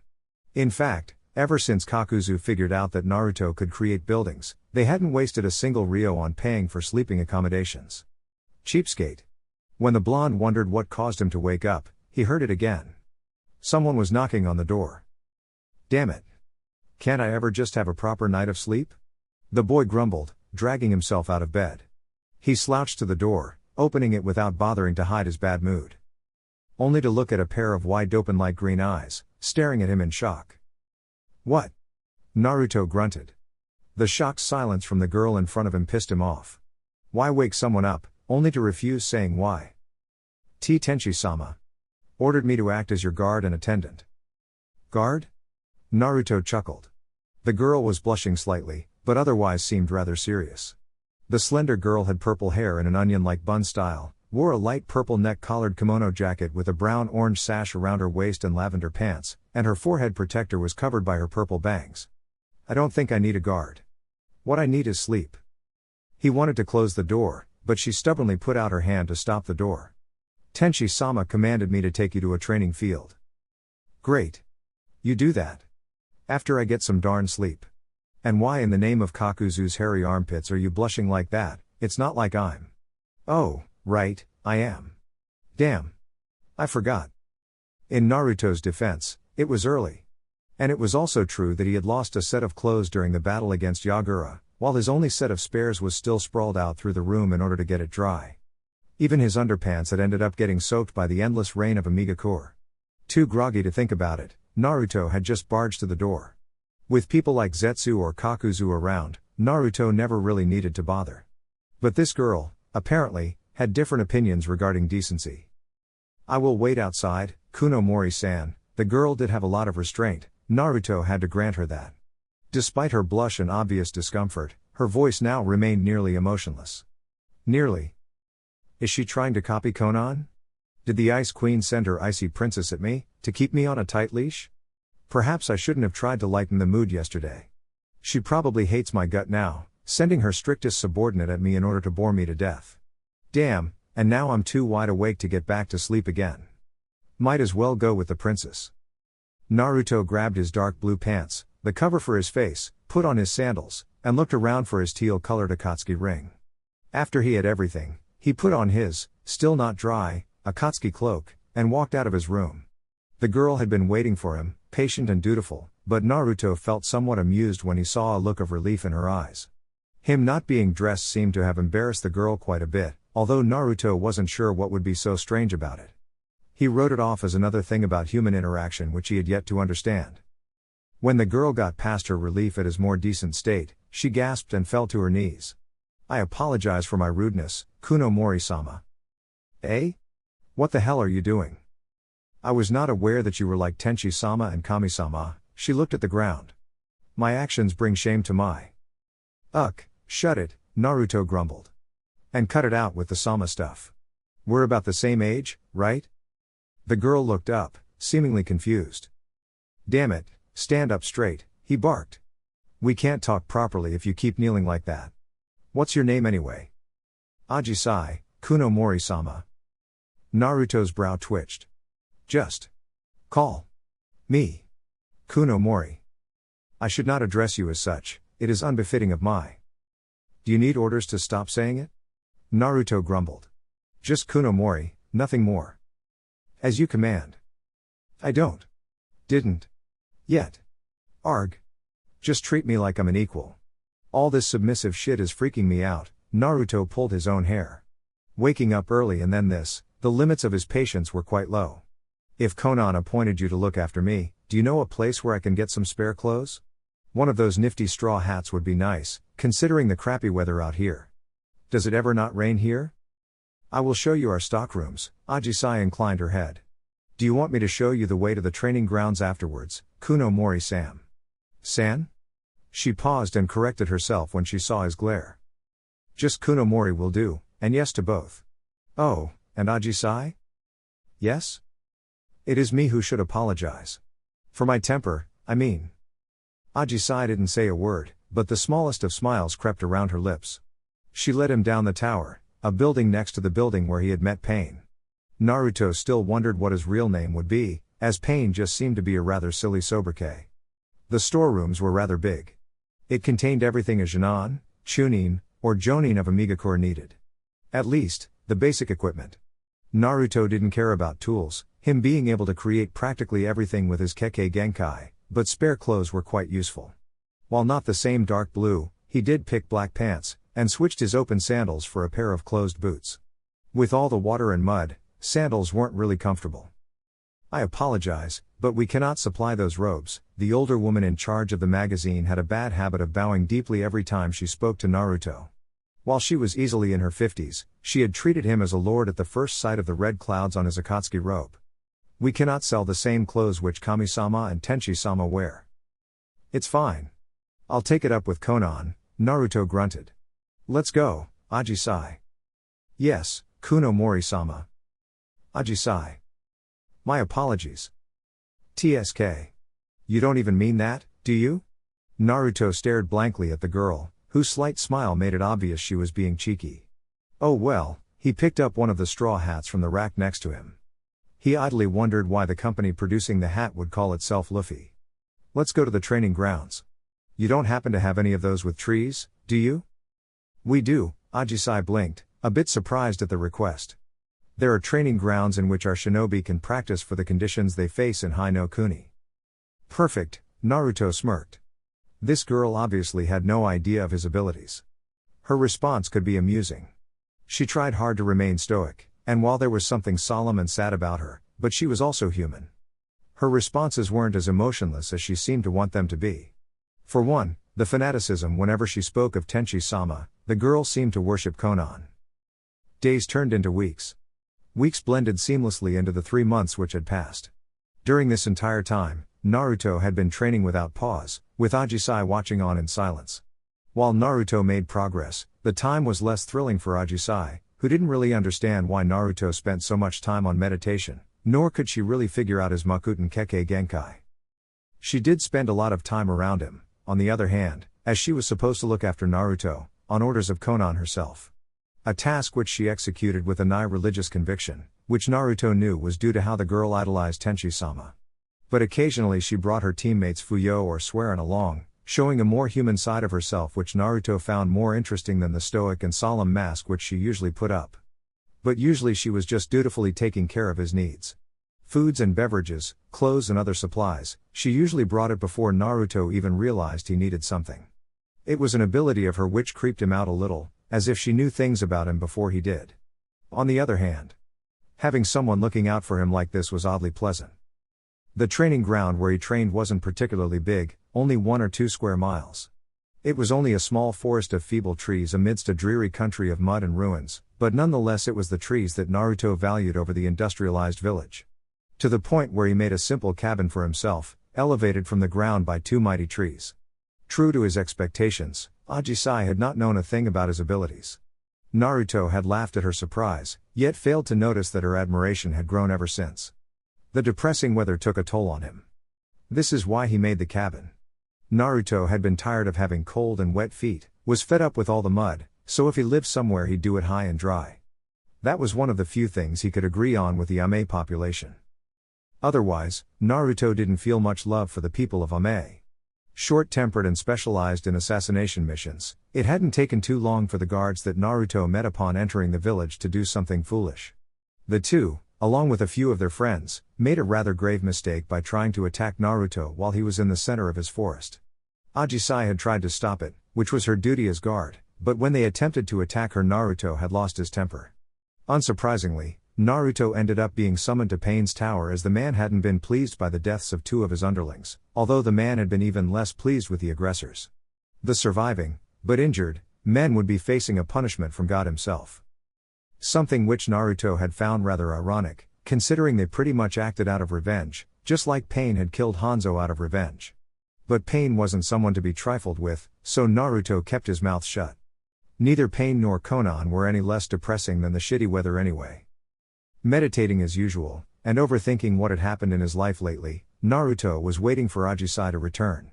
She formed pretty much his only contact to the human world right now, with some sparse glimpses of emotions. Ajisai had a tendency to hide her thoughts from him, buried under her devotion towards Konan, he presumed. Though, at times it almost seemed to him like she put him on the same pedestal as Pain and Konan, despite his insistence to treat him like a normal person. But of course she never listens to me, stubborn girl. She had offered to get something to eat, and Naruto didn't mind. He'd rather not leave the forest, feeling annoyed by the village itself. And she pretty much lived with him as well. The people are as dreary as the country itself. A life filled with war, suffering, and sorrow. It seems like everyone has the same negative outlook on life. Pessimism reigns unchallenged, and all the hopes of the people are focused on their god and angel. Perhaps that is why Ajisai is so distant, because she hurting too. A vengeful people, filled with anger against the nations that surrounded them. Too passionate. Naruto knew that he could get in trouble every time he crossed the village on his own, him being a foreigner. Usually Ajisai's presence prevented trouble. Because usually people wouldn't attack Ajisai. Usually. Naruto scowled when he noticed how she rushed into the forest, chased by someone far stronger than the Chunin-level Kunoichi. She was fast and nimble above her rank, but lacked the chakra reserves to earn any promotions at this time. So, whoever was stupid enough to act against her, Ajisai would lose once the other caught up to her. Guess I shouldn't go attacking people at random this time.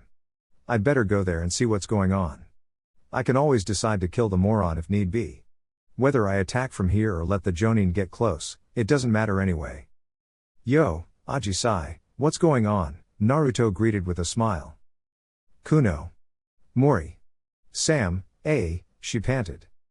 After all this time, still the honorifics, Naruto shook his behatted head in mock disbelief.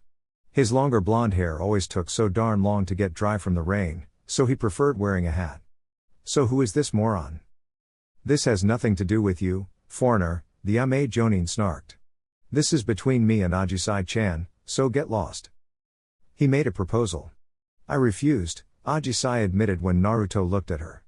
He did not give up. So basically you're being harassed by this guy? Ajisai nodded. Nonsense. My offer is fair. In return for giving me a few sons, she will have all the wealth and prestige that my family will bring along. Naruto looked at the man. He was in his early 20s, had short dark hair, and dark blue eyes. Sporting a set of umbrellas, Naruto figured that this was another one of those pesky needle specialists. Fuyo and Swerin, Ajisai's teammates, used the same trick. Getting turned into a pincushion once had been an incentive enough to create a wooden armor of his own. If I ever hear you're annoying her again, I'll tear off your balls, Naruto said coldly. Now get lost. Count yourself lucky that Ame needs its Jonin. Predictably, the man reacted violently. They had too much pride and were always so easily taunted, even the Jonin. The barrage of needles was something which Naruto didn't even bother to dodge. The Raiten Jutsu which he used as follow-up was something Naruto had not anticipated, though. Lightning release was very rare in this country. It was nothing which a simple Kawarimi no Jutsu couldn't solve, though. Plucking the needles from his wood-covered skin, Naruto turned to Ajisai. Seems like I can argue that I act in self-defense now, don't you agree? Although the attack is still too pathetic to really excuse a more violent response.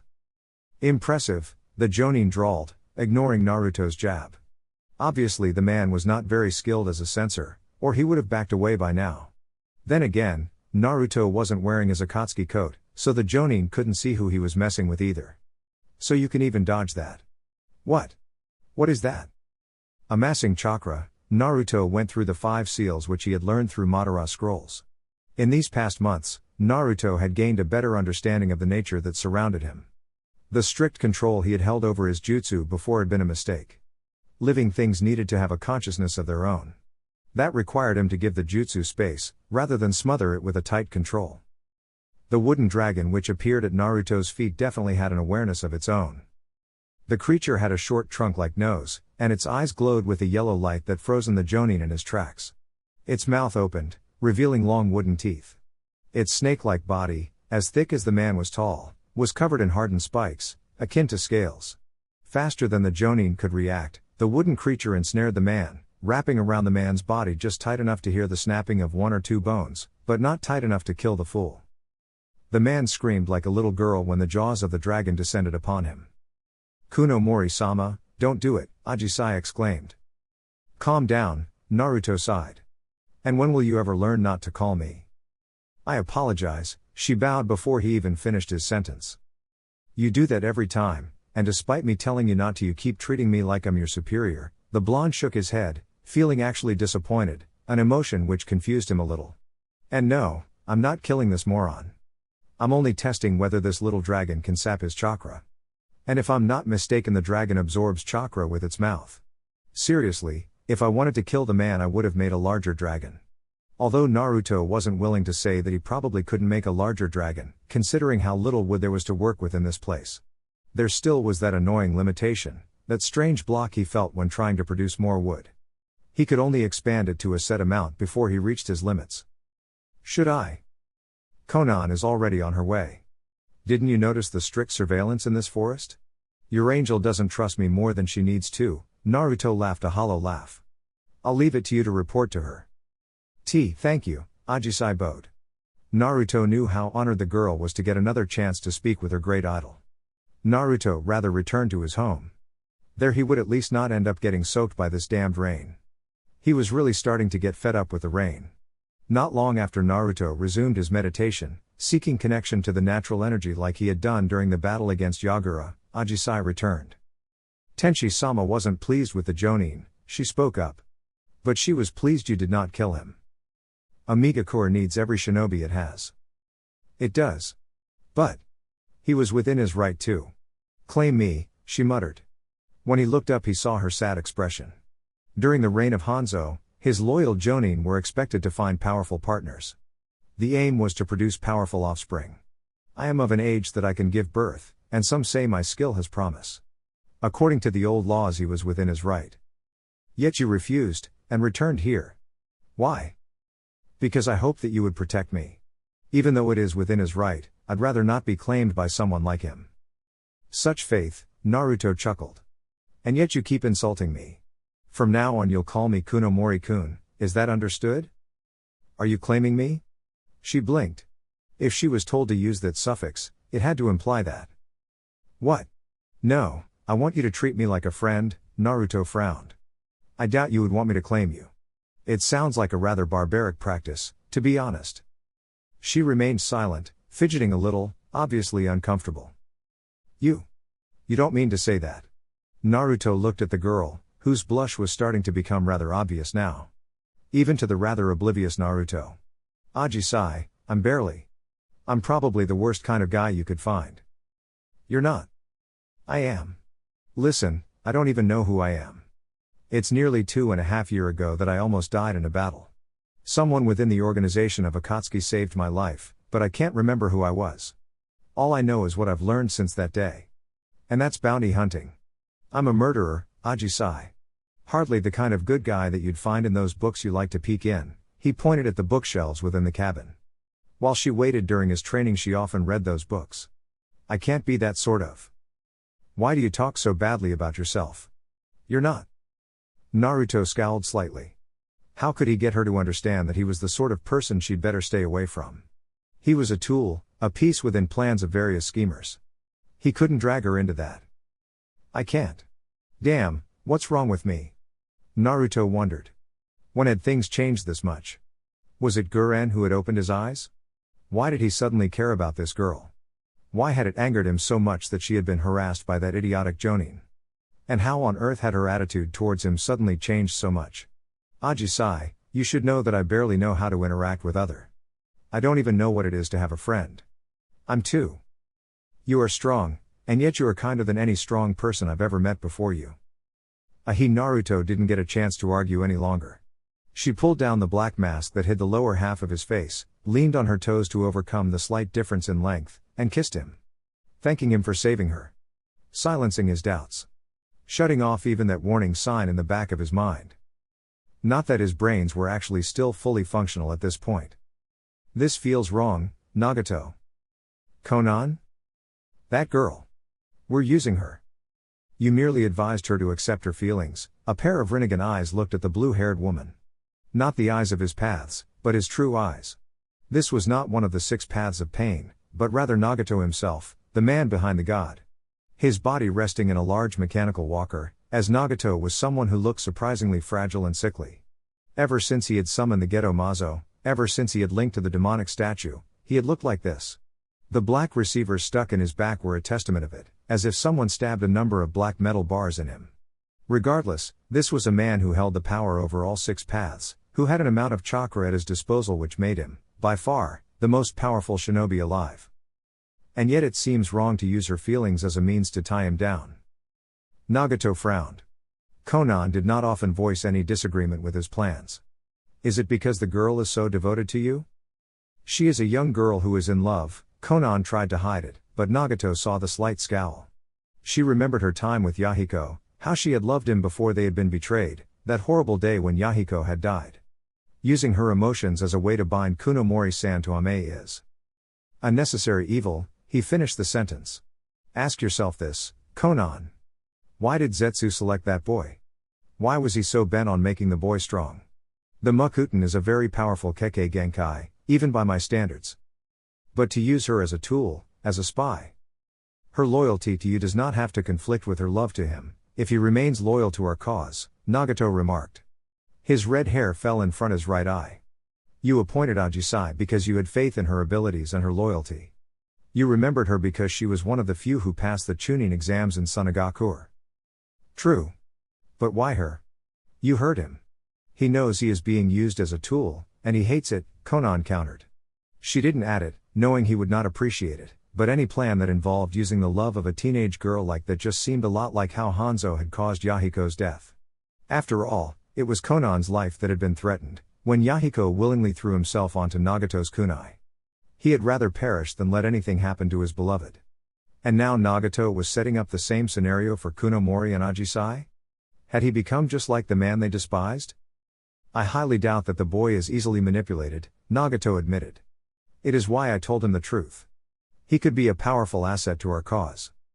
What he did not share with Konan, however, were his suspicions regarding who the boy truly was. There was only one Jinchuriki who had gone missing, several years ago.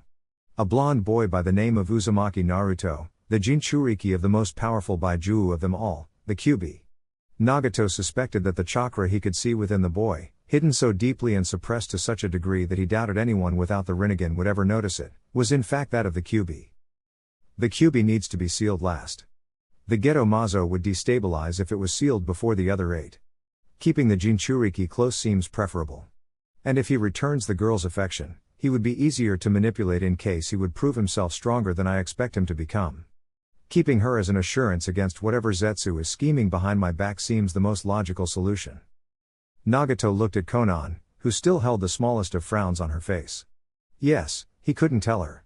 If she knew that Kunomori was Naruto, then there was a chance the other would find out too. And losing him would be a greater threat to Nagato's plans. Especially now that Zetsu had shown to be untrustworthy. Alright guys, that's it for the video. If you enjoyed it, please feel free to leave a like and subscribe. As always, the rest of the story is already out over on Patreon, link to that will be in the description. Anyways, until next time, peace.